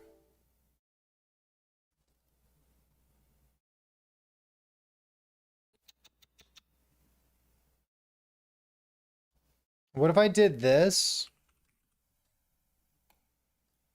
Is that good enough?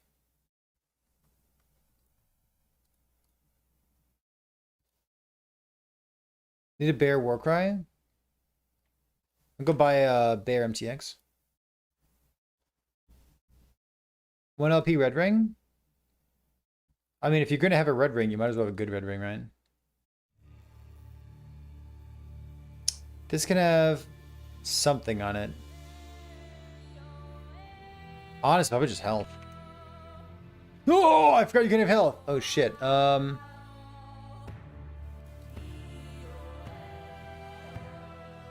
Speed, health, regen, strength stuff. Chill. Chill attackers, Wonka.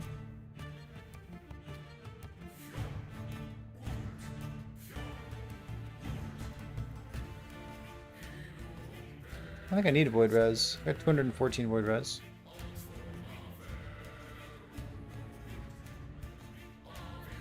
This is minion damage, right? It's like bad, but at least it's something.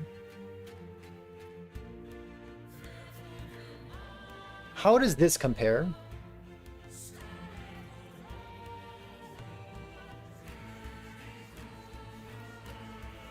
Makes us really close to not being able to hit red ring. Armor is fine.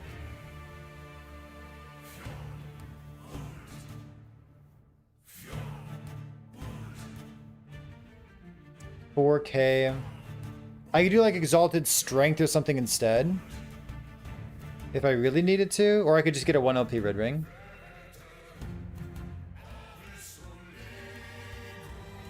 So that still gets there. That still gets there. So it's like, we could do this. Is it good though? Embrace the Cleaver? Is Cleaver the right choice? What does Cleaver do?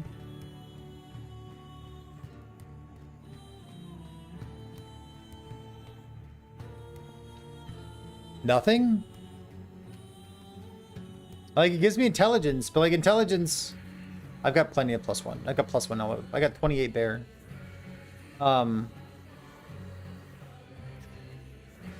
Intelligence does nothing, right? Strength. This thing doesn't scale. Attunement. Attunement for mana efficiency. Strength.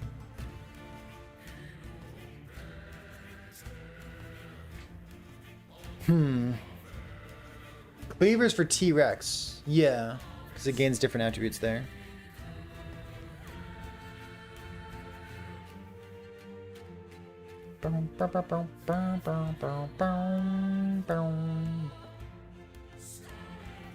Is Ghost Time still good? Not for DPS, it's not. You can still zoom around with it though.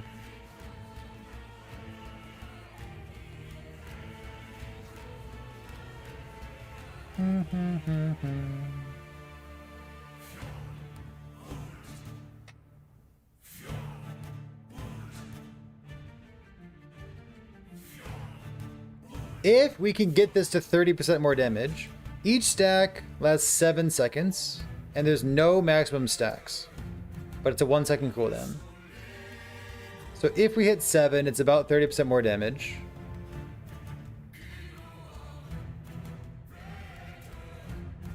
And 14 cooldown recovery speed.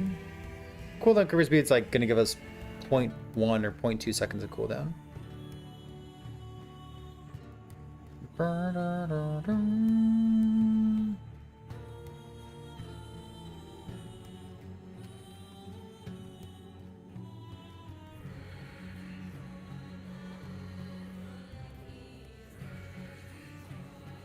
True, true. This also gives us 15% more damage. If I can get this with health regen on it, I would use it. It'd be really hard to do, though. It'd be generically hard to do. Non-trivial. Seems good, though. Depends on hit to grab one of my minions, so like I'd be hitting as well. It's fine. It's also defensive. Its dedication's so good.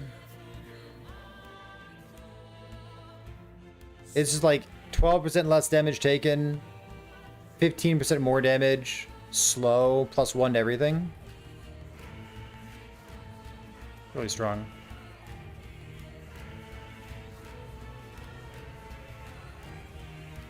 Bones of the Ancestral Pack, huh?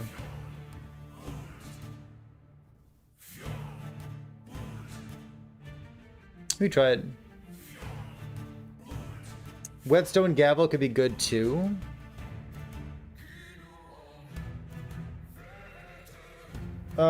We looked at Whetstone Gavel. And Mace. We looked at Whetstone. Oh, it also gets in the way of using... Okay, so let's go remove this thing. Go here.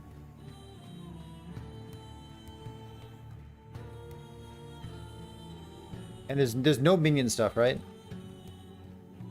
Is there? Minion lightning penetration?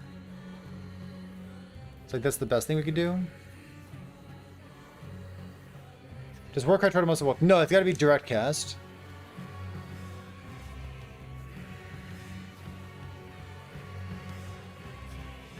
So if I were dual wielding here, my offhand would be an axe. And it'd be like a sickle or something.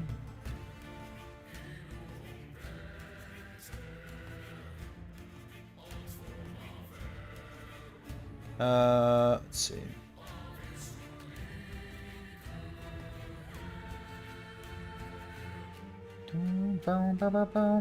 Minion spell here. So this is 30, 40, 50. This is 50 damage. Times 2 is 100. But it's so this is it takes the place of Primordial. But I guess it gives us some lightning penetration here. Tiny bit of percent increased damage. But it gets in the way of like using a different Primordial, and it also causes us to take increased damage. I don't think this is the right choice for us. It's got all attributes. All attributes is really strong.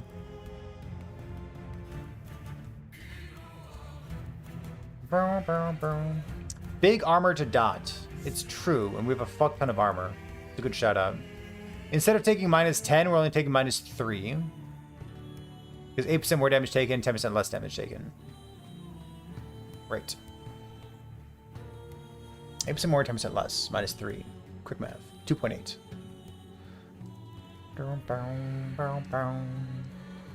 And I can do like shared lightning penetration there.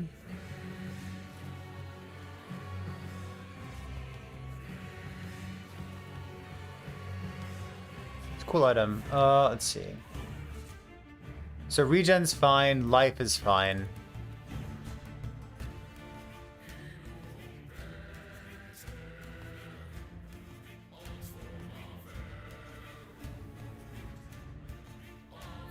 It's got some penetration on it.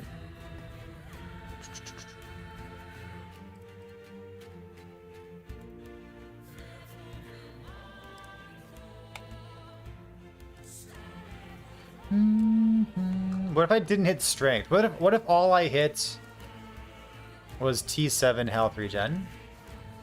Still puts us at 4k health. Good regen there. If we min roll everything, we don't hit red ring, but we also have no text on it. But then I get to use this as well.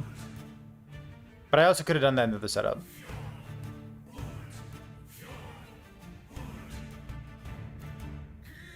God, Mantle with Pale Ox is just a crazy ass item, isn't it? How do you think about more points in the base class, Pass Tree versus Mastery? It just depends what you're looking for. Things like Rogue have really strong base masteries. Lich also has a super strong base mastery. Like, you could easily spend 25, 30 points in Lich's, in whatever it's called, Acolyte. Could do that.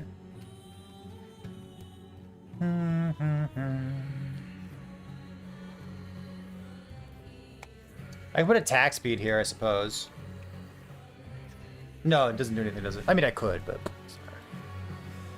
Compromised. Promised 2, true. You're definitely allowed to spend more than 20 points. 20 points is like the most common. You're definitely allowed to spend more than 20 points. Which one of these is better? I think it just comes down to damage, right? I would be surprised if this ends up being the right choice. It does have some bonus penetration, though. I'm using Tempest Strike. No, I'm not using Tempest Strike at all. I'm a bear.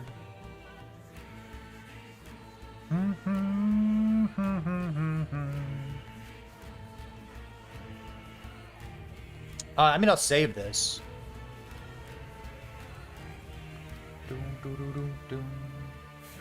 I'll have to make a video soon talking about this. This is a really fun conversation. This is the Whetstone version.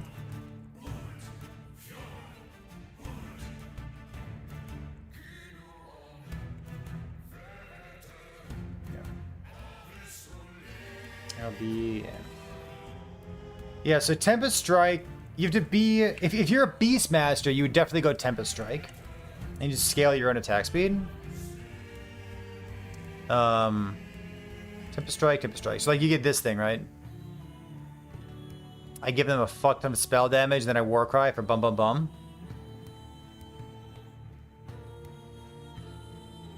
I don't know. Is it good? Is it better? Obviously it's good, but is it better? 96 flat. So, 96 flat sounds good. On the other hand, Entangling Roots gives us 40 flats and 20 flat critical strike chance and 50 crit multi. It also gives us 1,000% increased damage. I said 40 flat already, and this is another 24, so it's like 64. 64 flat damage, 1,000% increase, 20 flat crit, 50 crit multi. Ish. That's the payoff for not using Tempest Strike, which I think is good. It's not as cool as Tempest Strike, because Tempest Strike looks cool, right? I like Tempest Strike. But I like being a bear, so I'm going to play bear quick. Whetstone's a lot more interesting if you like double T7 offhand. Yeah, definitely. Whetstone is a sick item. Love it. I don't think it's the right choice for us here. This is what I like currently. I guess I can go here. Dedication. Take the strength off. Take the healing effect off. And pretend like I only hit that tier 7 modifier there. So defense 10, average, min. Okay, so we hit no matter what. God, that's so good. Holy shit, it's so good. Really? Even min, we're 40, 50, 60, 70, 80, 90. Man.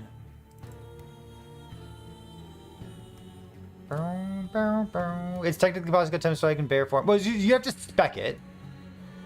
Or you'd have to swap forms.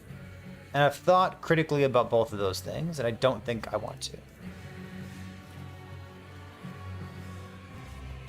It's cool having all my tier 7 modifiers be cooldown recovery speed. And still feel like I've got 4,500 life, right? Fuck. One modifier here, no modifiers here.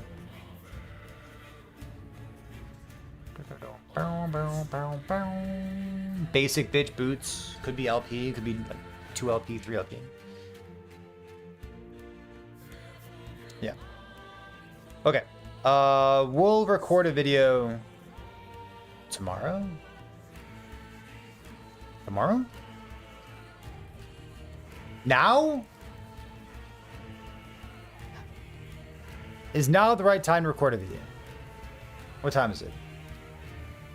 9:10? It's fresh on my mind that I haven't done a video in a while. I kind of like the music in the background, but I guess I'm going to turn that off right now. Let's close some of these and take a look at this guy. Okay.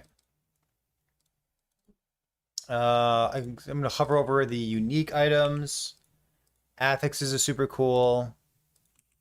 This thing, there's the patch notes.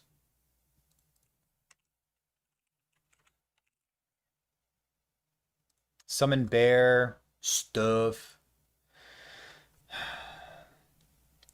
There's a CDR on Dancing Strikes. I think the people playing Dancing Strikes are gonna have a lot of fun. And like, I know it sounds like such a dorky thing to say, but like, I really want people to be able to play the skill they want and also not feel like an idiot for doing so. Like, it's a game. The fun portion is very important to me. Dancing Strikes is not a skill that you're happy to tell people about. You're like, I'm playing Dancing Strikes, but don't make fun of me for it. But like, Dancing Strikes next time? Frenzy effect? Yeah, dude, fucking go for it. Cinder Strike gamers, sit in the corner. That's what I'm talking about, baby. Yeah, love Cinder Strike. Okay. Play what you want, it'll be decent. I think so. I don't know about DPS Mana Strike, but yeah, it's fine. People need to forget about Uber Aberoth? Yeah, I think it's fine. Like, my build's not going to take down Uber Aberoth, right? I don't think so. Hey YouTube, welcome back. I've got a build for you for Season 3 coming out on August 21st for Last Epoch, Dinosaurs, Lich, Minion stuff. I'm not playing a Minion build. I'm going to play a Bear casting Earthquake, but it's my skill tree, but it's the Bear. So we're going to play Bear, Quake. I'm going to be a bear. The bear's going to be a bear. There's going to be a lot of earthquakes. We're building a lot of cooldown. We've thought about different versions of this build, and I think this one's going to be good. I don't think this build is going to take down Uber Aberoth. I'll take it there. If it works, but that's not my goal. My goal is for a nice, buttery, smooth experience with the like a season start scenario. I want something that levels really easily, gears up super easily, and has like some cool, interesting stuff interacting with new things that have been introduced for this patch. So in the patch notes, we got Summon Bear down here. Your bear can cast Earthquake with a 6-second cooldown. When cast this way, EQ uses your skill tree, but the bear's stats. So we build minion damage. Unfortunately, we are actually a minion build. Your bear's Earthquake is 50% less damage. And every time that you use Warcry or enter Werebear form, your bear's Earthquake cooldown is reset. So we're going to build cooldown recovery speed. We're going to Warcry, and then our bear is going to cast Earthquake for us. So this is what our build currently looks like here. Let me show it to you and kind of walk you through the ideas. The idea is that all of our tier 7 modifiers are going to be cooldown recovery speed while transformed. Our Warcry tree is like a 5-second cooldown. If you get 100% cooldown recovery speed, then it goes to 2.5 second cooldown. So our Warcry is going to be like 2.8, 2.9, something like that, second cooldown. We are going to be a bear. A lot of the skill points in the Werebear skill tree don't matter. So what does matter is the increased minion damage whenever you use Maul. I'll talk about it more in a second. And then the entangling roots up here. Everything else in the Warcry skill tree is quality of life, our rage management. So maybe you trim a point here, put a point there just to make your rage as easy as possible. But we're going to jump around and just be a Werebear the entire time. Our bear is going to cast EQ. Our bear is going to have a bunch of critical strike chance. And I've been playing around with whether the extra points in in Summon Bear go into regen or armor per strength because we're stacking strength, or maybe it goes into this armor shred stuff over here. I don't really know the details, but you can flex around those points. The key interaction is that we are going to Warcry and the boy is going to Earthquake for us. The build itself it can make use of a couple different primordial unique items, and I'll kind of walk you through which ones are there. I think the most important parts of this build is that we're stacking strength. There's a lot of good payoffs for stacking strength. We have health regeneration per strength. We have companion spell damage per strength. And then strength gives us armor. Strength also gives the bear health. If you hover over that, it gives it health and minion damage. And then earthquake scales off of strength, 4% increased damage. So health, survivability, minion health, minion flat damage, all those things are scaling off of strength. So we're probably going to end up being a red Ring of Atlaria build. Other things that are important for us, I said cooldown recovery speed because we want Warcry as many times as possible. Strength because we want to scale all those different vectors for our build. Percent increased minion damage is not so important because strength is going to give us a lot of that. And then in werebear form, as we are a werebear, Maul cooldown recovery speed, and we have built a lot of cooldown recovery speed.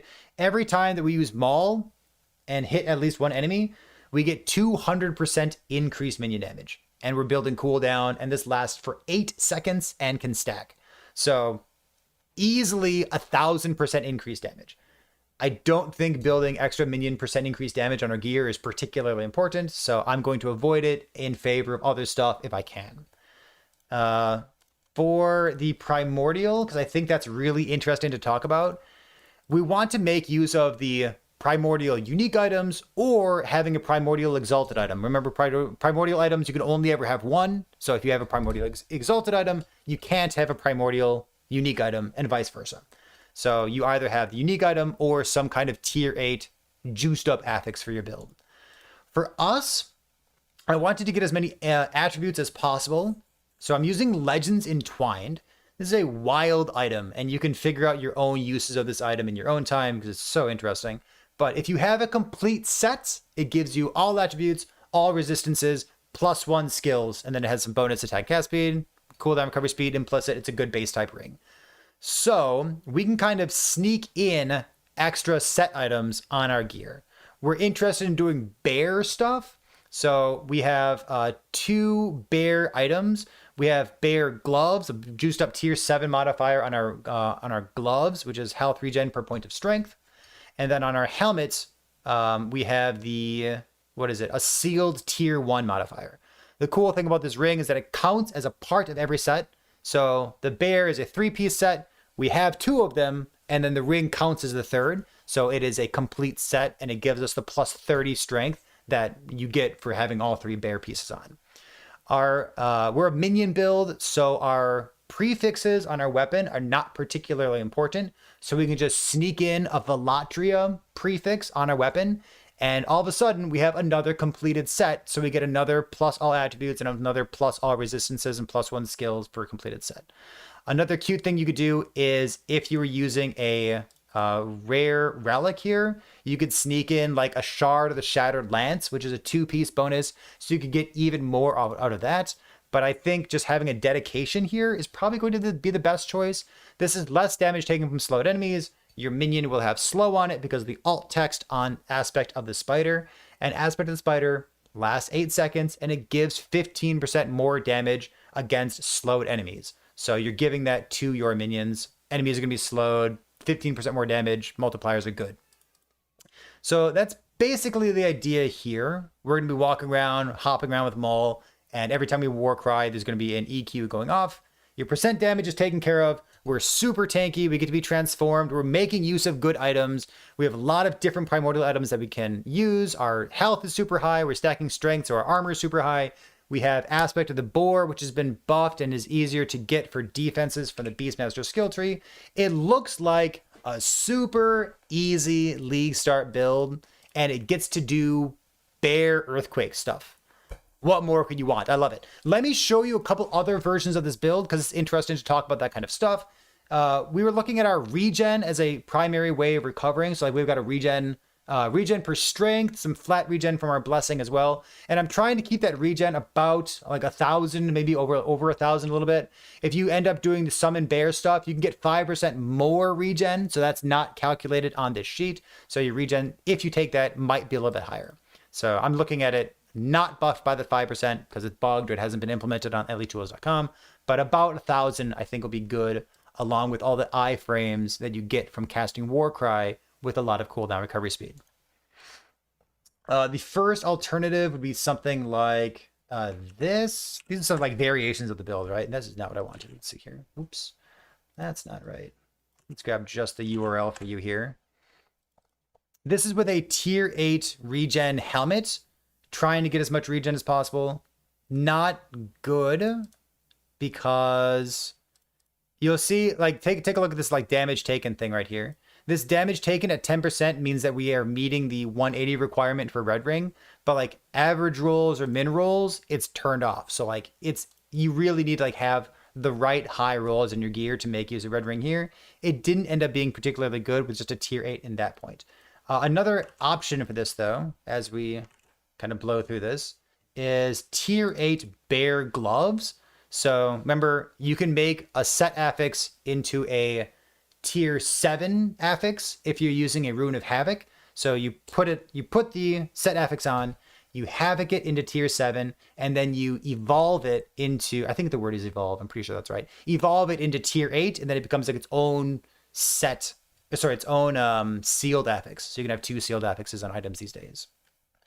So that's the possibility here. It brings us up to like 1,300 regen. And then like I forgot to put an idle in here. It can be like a little bit higher than this if you really wanted to go into it. But I think around 1,000 is like sufficiently strong, and I'd rather focus on other parts of the build instead. You also note there's only 118 strength there. We started looking at Legends Entwined. Legends Entwined is the set ring that I'm really a fan of. I think it's quite good.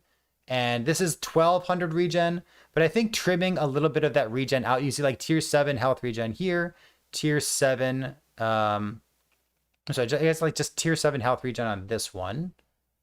And then health regen with this set affix. Yeah, the sealed tier 1 set affix for Shattered Lance down there. You see like what we're kind of cooking, so 1,200. And then this is the CDR version, which is basically the very first one that I showed you. And what really stands out to me about this is like, without having tier 7 health, without having, I guess like we have tier 7 damage here, but like now without having tier 7 health modifiers everywhere, we still have like 3,700 or at least 4,000 health, which to me just sounds excellent. So the last, I guess I'll show you this again, because before I show you the one other cool, interesting variation of this, I want to like show you once again the thing that I like the most. So this is like the fleshed out one. This will be the primary one that you see in the description of the video, but 4,800 life, the average is 4,200. We have 9,000, maybe 11,000 armor, 162 strength. You'll see that we even like min roll, this has like good access to stuff, access to red ring, no text on red ring in case you're not getting a 1 LP. I think this is like a really solid way of building it. Someone in chat mentioned this. So I want to talk about a few other variations because I want to talk about Beastmaster too, but I'm not quite there. So this is a pretty cool idea. This is the Whetstone version. Whetstone is this item. This says, if you have an exalted item in your offhand, double its stats. So you're kind of like triple wielding if you think about it. So we can't do tier 8 stuff anymore because that's a primordial tier 8 and you can only have 1 primordial, and this gavel is primordial. So the idea is that like in your offhand, if you have like a tier 6, tier 7 or a double tier 7, this really skyrockets in value because it becomes much more interesting. So imagine that you had, I don't know, I guess I should say, before we compare things here, this staff has 60, 70, 80, 90. The staff has 90 flat spell damage on it. Look at those 2 suffixes there. For this, you have 30, 40, 50. 50 times 2 is 100, so it's slightly more, but you're also taking % increased damage because you're dual wielding instead of not dual wielding, you know what I mean? This becomes even more valuable. Like if you somehow got double tier 7, all of a sudden instead of 100, you're looking at 120 or like 124 flat damage that you get out of this. And then like the lightning penetration, the sealed affix gets doubled, the % increased damage from the minion damage implicit presumably gets doubled as well. So that's a pretty interesting way to go about it. I like that too. There was one more version that I wanted to show you, but I don't think I saved it. Did I save it? I did not save it. So the one other version of this build that I did want to share with you is let's take a staff, turn it into a scepter. Let's make it into a minion damage scepter, something like this. Looks normal. And then we will put on the last talking piece before we discuss Beastmaster alternatives. So, oh shoot, I need to turn off, let's see. What's tier 8? Oh, this, okay, so Legends Entwined. Take Legends Entwined off. I can do this real quick. I'm in the zone, baby. I can do this real quick. Let's put on Phantom Grip because it's a reasonable replacement for it. And then we have no Primordial, so we're allowed to put on a Primordial. So then we'll go to Bones of the Ancestral Pack. The staff that I had been using before was 90 spell damage. This scepter, so 90 flat spell damage. This scepter here is 50 flat spell damage, but we have other sources of spell damage, so don't despair. This Bones of the Ancestral Pack, quick math here, each stack, and you get about 7 stacks, grants 4% more damage, attack speed, cast speed, and cooldown recovery speed. When I gain a stack, so does my highest level minion, the bear. So if I have 7 stacks, it'll be about 14% cooldown recovery speed, which moves the needle a tiny bit, but also about 30% more damage. So is the loss of flat damage from the moving from the staff to a scepter worth 30% more damage here? Maybe it is. It's interesting. One of the payoffs of having that Legends Entwined ring, which I can't seem to find anymore. One of the payoffs here is that I get to have like all attributes, which makes Red Ring easier to have. So if you ended up going for this alternative, using this quirky new offhand catalyst, is that instead of worrying about attributes on your relic or doing the sealed set, so you can do like the set nonsense with the ring, if you're not using the ring anymore, maybe you could go back to using a dedication of the Primalist guy. So let's take strength off, take this off, and let's pretend like all we got is tier 7 health regen. So let's take a look at all the things that are most important to us. We have 3, so that's min rolled, about 4,000 life, maybe 4,200 HP. So that checkbox looks good.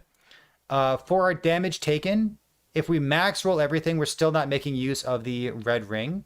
So let's go in here and add in like tier 7 strength, pretend you get a 1 LP. So if everything's really high rolled and you have a red ring here, then you can hit the 180 requirements for it. So it's a little bit harder to keep that in. So maybe if you end up going for like this Bones of the Ancestral Pack, maybe you're like skewing something different about the build, trying to get some bonus attributes onto it. But we're still around 1,000 when you're well rolled max. I think that's where I want to put the character. So I don't know if this is better. I think what I'm going to go for is the staff version. I think that's like really well rounded. It gets to make use of the set thing, so you can sneak in like more attributes and more resistances and everything. So I think the set ring is what I'm going to go for. But if this ends up being better, I wouldn't be surprised. It's also really interesting.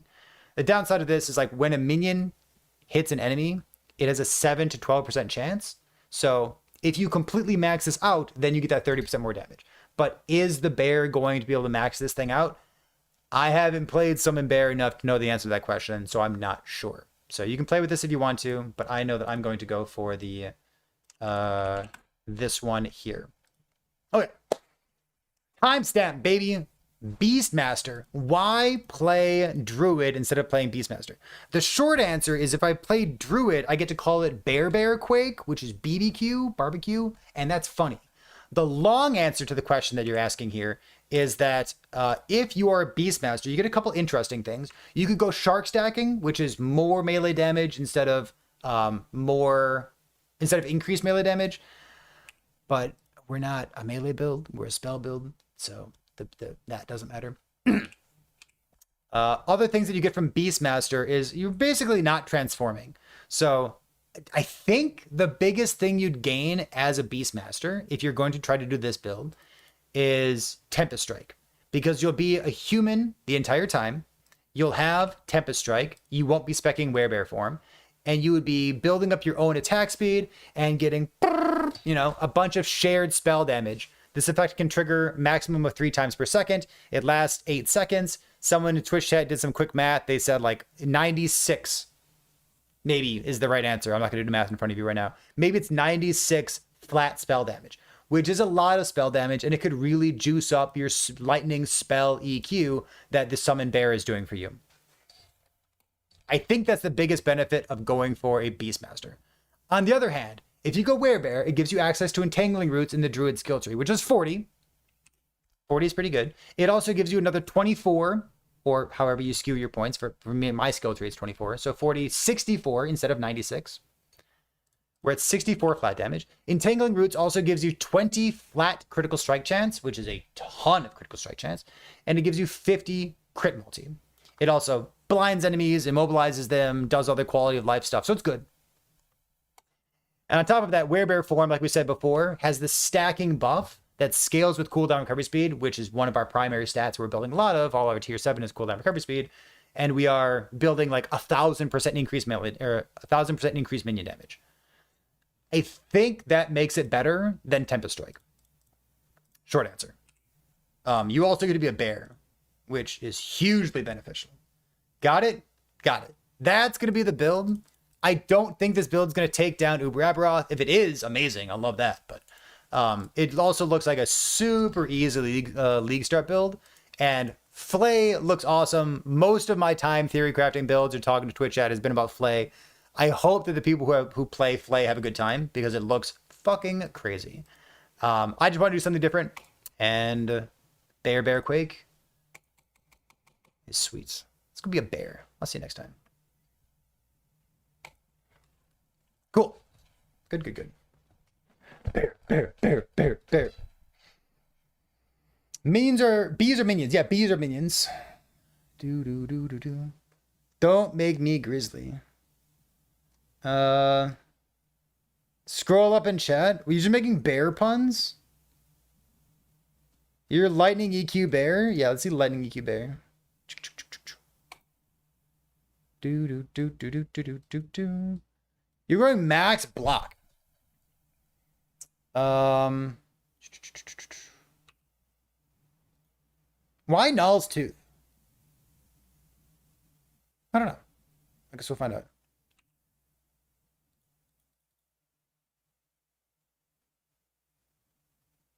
More lightning damage there. 1, 2, 3, 4. 40% more. I did this. Wait. Oh, you had too many points on.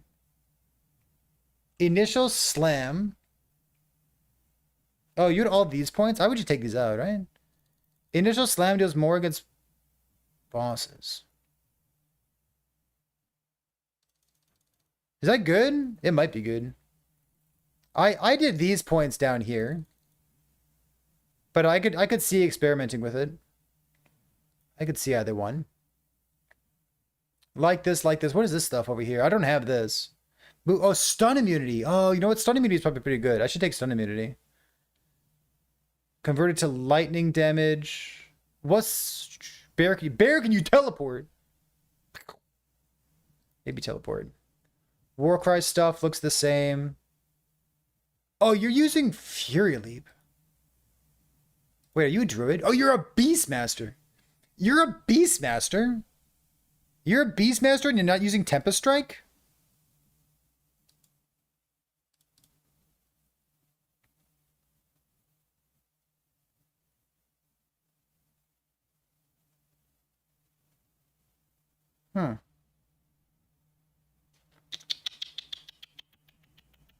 Okay. I thought for sure that you go Tempest. I don't understand why Null's Tooth is here.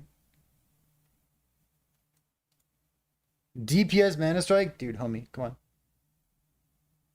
Why did the chicken join the band? Because it had drumsticks? Oh, first time making a build. Okay, now I understand. First time making a build. You are... I don't think Null's Tooth is doing enough for you. I think. Maybe it is. It's got +2 to skills. Maybe, you know what? Maybe it is. No. So I was planning on going staff because I wanted a bunch of flat damage. Actually, you're not using Tempest Strike.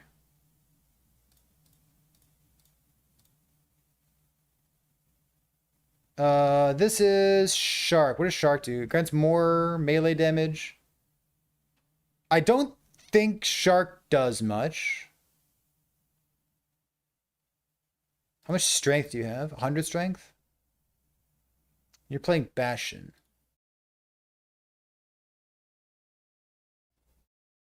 I think you could get way more flat damage.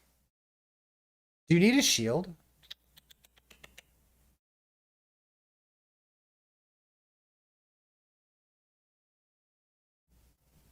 And this is your primordial down here, right? Stats on your 9 unique idols are increased effect. Minion cooldown recovery speed. What does minion cooldown recovery speed do? I think I know what you're going to say, so I'm going to head you off with the pass here. Minion cooldown recovery speed, I don't think does anything for your build. Because you told me this is a spell EQ, to spam EQ. You want your own cooldown recovery speed, right? Because you want Warcry cooldown recovery speed. Every time you Warcry, it resets the cooldown of the what do you call it? Of the bear.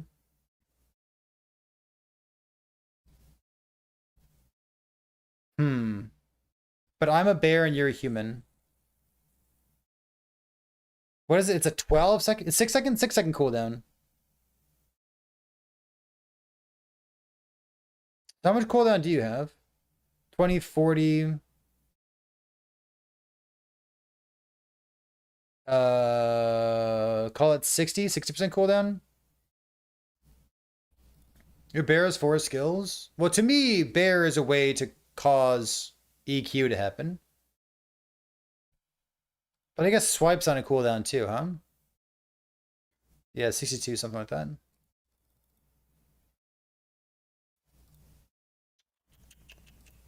Interesting.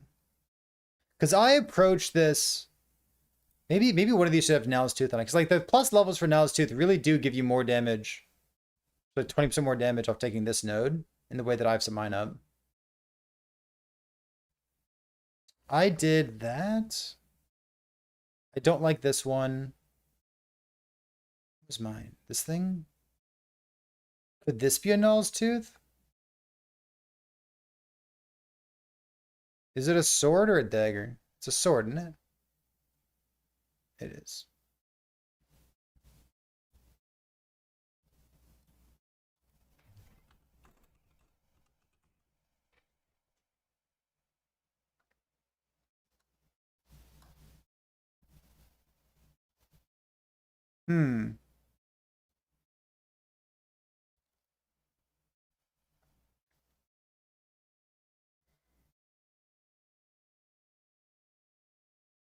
It drops a little bit more flat damage. But it gives me plus 11 melee skills plus a minion melee skills. I should have this stun immunity for sure, definitely.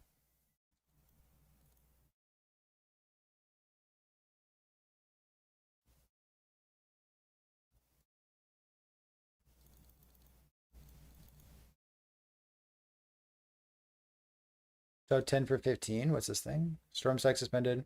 Wildfire Wisp. Do you know the duration of the wisp? I have no idea the duration of the wisps. I do not know. I think someone said 6 seconds. Like 6 or 8 seconds. I remember someone saying that. I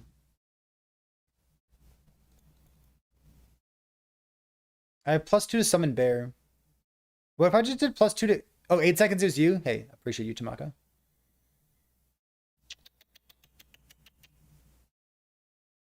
I have bear... Sealed regen there, huh? This is regen 14. This is... Do tier 5 and lose some regen? I kind of want regen. Earthquake and bear is 6 seconds. Yes, Earthquake and bear is 6 seconds. But I think I can get my Warcry to be faster than his cooldown.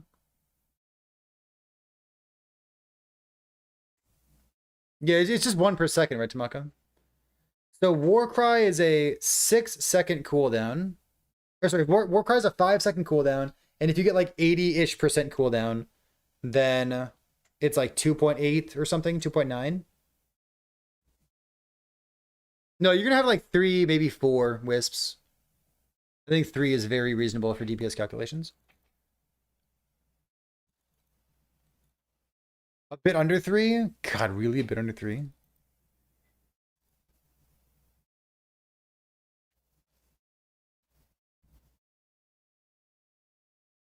It's the regen one. Where's the one that I like? Let me do... This is my preferred version.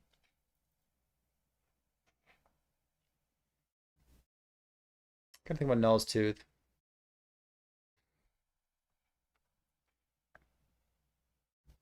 Do I need to summon bear nodes? Like, this regen really ain't much. I can do like 1 point here. I should have like too many. What if I go like bear, out, earthquake, tier 5, click, click, click, EQ, 4 points?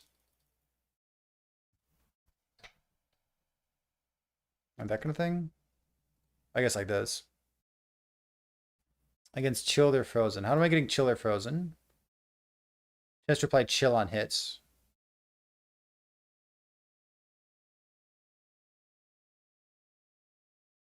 I sure better be hitting then. You think cooldown because he has 4 skills? Roar? So Roar taunts enemies. EQ is what I care about. Teleport, I don't think I care about teleport. And swipe. Like, I'm not specking swipe, though. In my version, sorry, I'm not specking swipe. I understand caring about swipe. Counterpoint to you is that if you, like, a Fury, I guess Fury Leap's kind of mid. What if you took Fury Leap out and did Tempest Strike instead, right?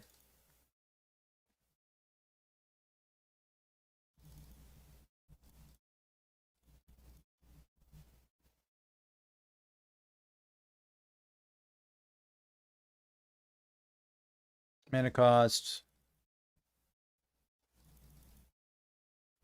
Like, what if you just did this? Tempest Strike is good. So you are playing a minion spell earthquake build, and you don't have nearly as much flat damage as I do. But if you go Tempest Strike, you can give your minion like 90 something flat spell damage. So this makes up for a lot of the spell damage that you are currently lacking in your version of this build.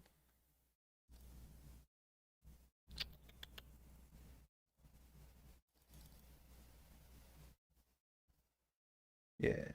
Yeah. Yeah.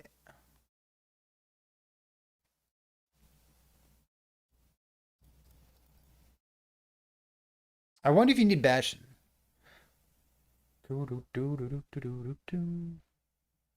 You have 32. So your build currently is 32 plus 32 is 64. And I think that's all the spell damage. I think that's all the flat spell damage that you have in your version of the build. Plus this, right? So 64 plus that. My version with Druid, the one that I like, with the staff here, has 100... 62... What was 100, 160... 180... 240? So I've got 240 and you have 60. And the effectiveness of added damage is 700 for Earthquake. So you get really high returns out of stacking flat damage. I think if you tried this and you tried Tempest Strike, I think your jaw would drop. You'd be like, yeah, it's a lot of damage. There's also crit damage in Care Bear. What do you mean crit damage? Your bear and my bear, like they're all the same bear. I got all these nodes too. Yeah. My bear is crit capped. Yeah. Crit cap, crit cap, crit cap. My bear is your bear. You got crit and idols? Yeah, these are percent increase crit. So you said that this is your first time making a build, so we can chat for just a moment about this. Your critical strike chance for the bear is 5 by default, plus 12 is 17. So you have 17 flat minion crit. Yeah, I don't think there's any minion crit here. Okay, so you have, let's see, unique menus of increased critical strike chance. So you have 17. And then, what is it? 17 times 1 plus 0.4 is your Beastmaster. 0.4. And then you had these things here. And then you've increased effect of them. So they're all times 0.6, right? So this is 30, 80, 130, 160. 160 times 0.6. I don't know. 160. Quick math. 240. 250. Call it 250, okay? So your critical. Oh, that's then you have Warcry as well, right? And your Warcry. I think I moved a couple points around. I clicked on something, but I put it at 100 up here. So then your crit chance is 83, which is pretty good. It's not capped. But assuming you have 4 points in Battlecry and your Warcry skill tree, your crit chance is about 83%. But I mean I love the opportunity cost, right? Like using this means you can't use something else, which is so cool. I love it so much. 22 with aspect of links. I think I did links. I counted links.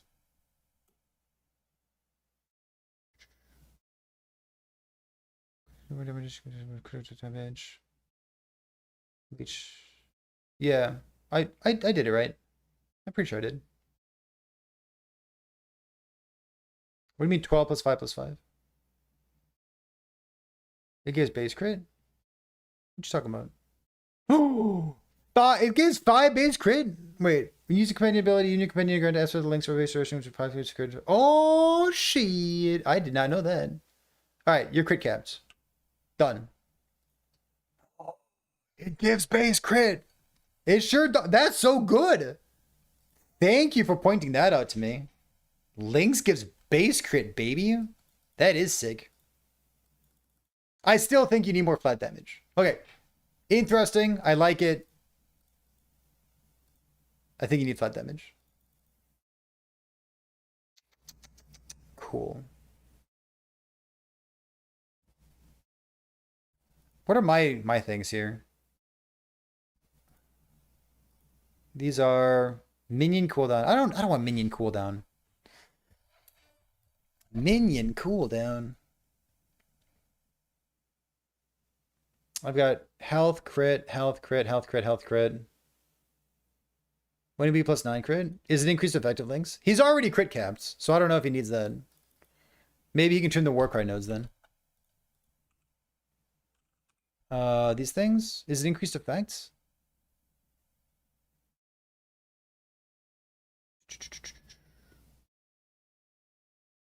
Links duration 5. Well, how is it 9 crit with the other buff node? Oh, this buff node. Nope, not this. This thing? Companion. Sorry, your companions receive increased effect of your aspects. 80% increased. Damage redirected to highest health minion. God, that's such a good node. Wow, what a good node. Beastmaster looks great. Bleed Tornado with a bear standing nearby just to make you tanky. Yeah, wow, that's a really strong node, huh? Okay, so they're definitely crit caps. Interesting. These shark nodes don't do much. Has 44% redirect to the bear. If you're taking those bear nodes, these things. Berry Q. Do you mean Berry Q Beastmaster?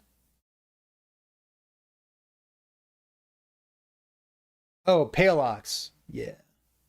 Paleox is such a fucking. It's what a crazy item. Man, what an item. It's so strong. Yeah, it sure do. It's like the reason for the season, dude. You go Paleox in your Lich builds and have like a permanently resummoning skeletons too, right?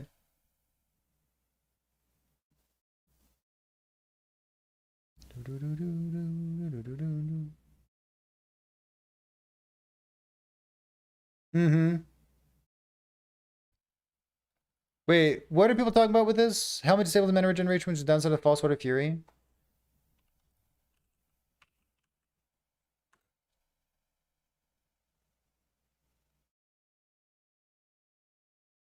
Does not regenerate. I mean, it's fine.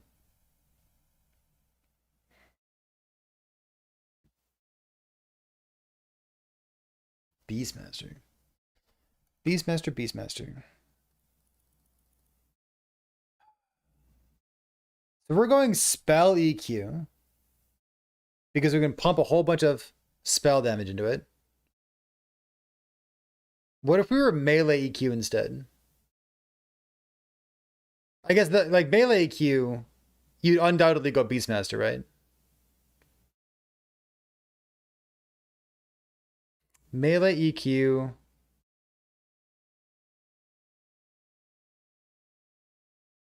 I don't think I want to spend the brain power on that. It's interesting though. Beastmaster, dude.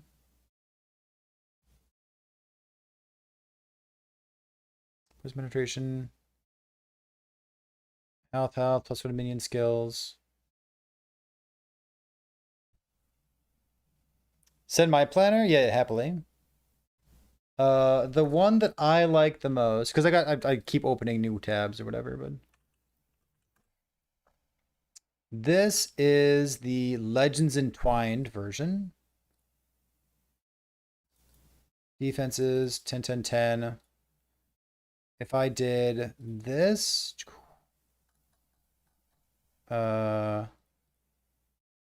strength out, healing effect out. Pretend like that's the only stat you got. You still hit 10. You get the more damage bonus from this. Between 4,000 and 4,500 life. And then you have 2 sets from this. So this ring is giving you plus 10 all attributes. Plus 10 all res. Plus 2 to all skills. I think it's a worthwhile item. I think so.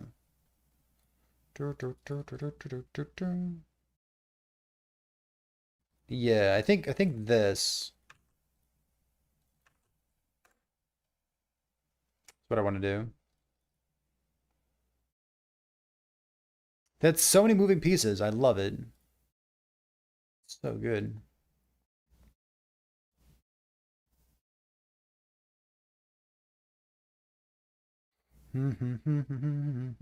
Because your bear doesn't chill. You put chill on your weapon. And I'm sure it's worthwhile. Oh, you're using Null's Tooth? Makes it a little bit harder to get chill. EQ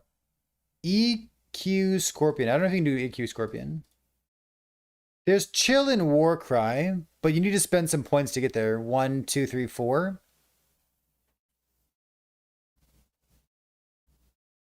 It says you gain 100 chill chance. So like you'd have to hit the enemy. Rocket through Avalanche. I can't wait to watch your YouTube video.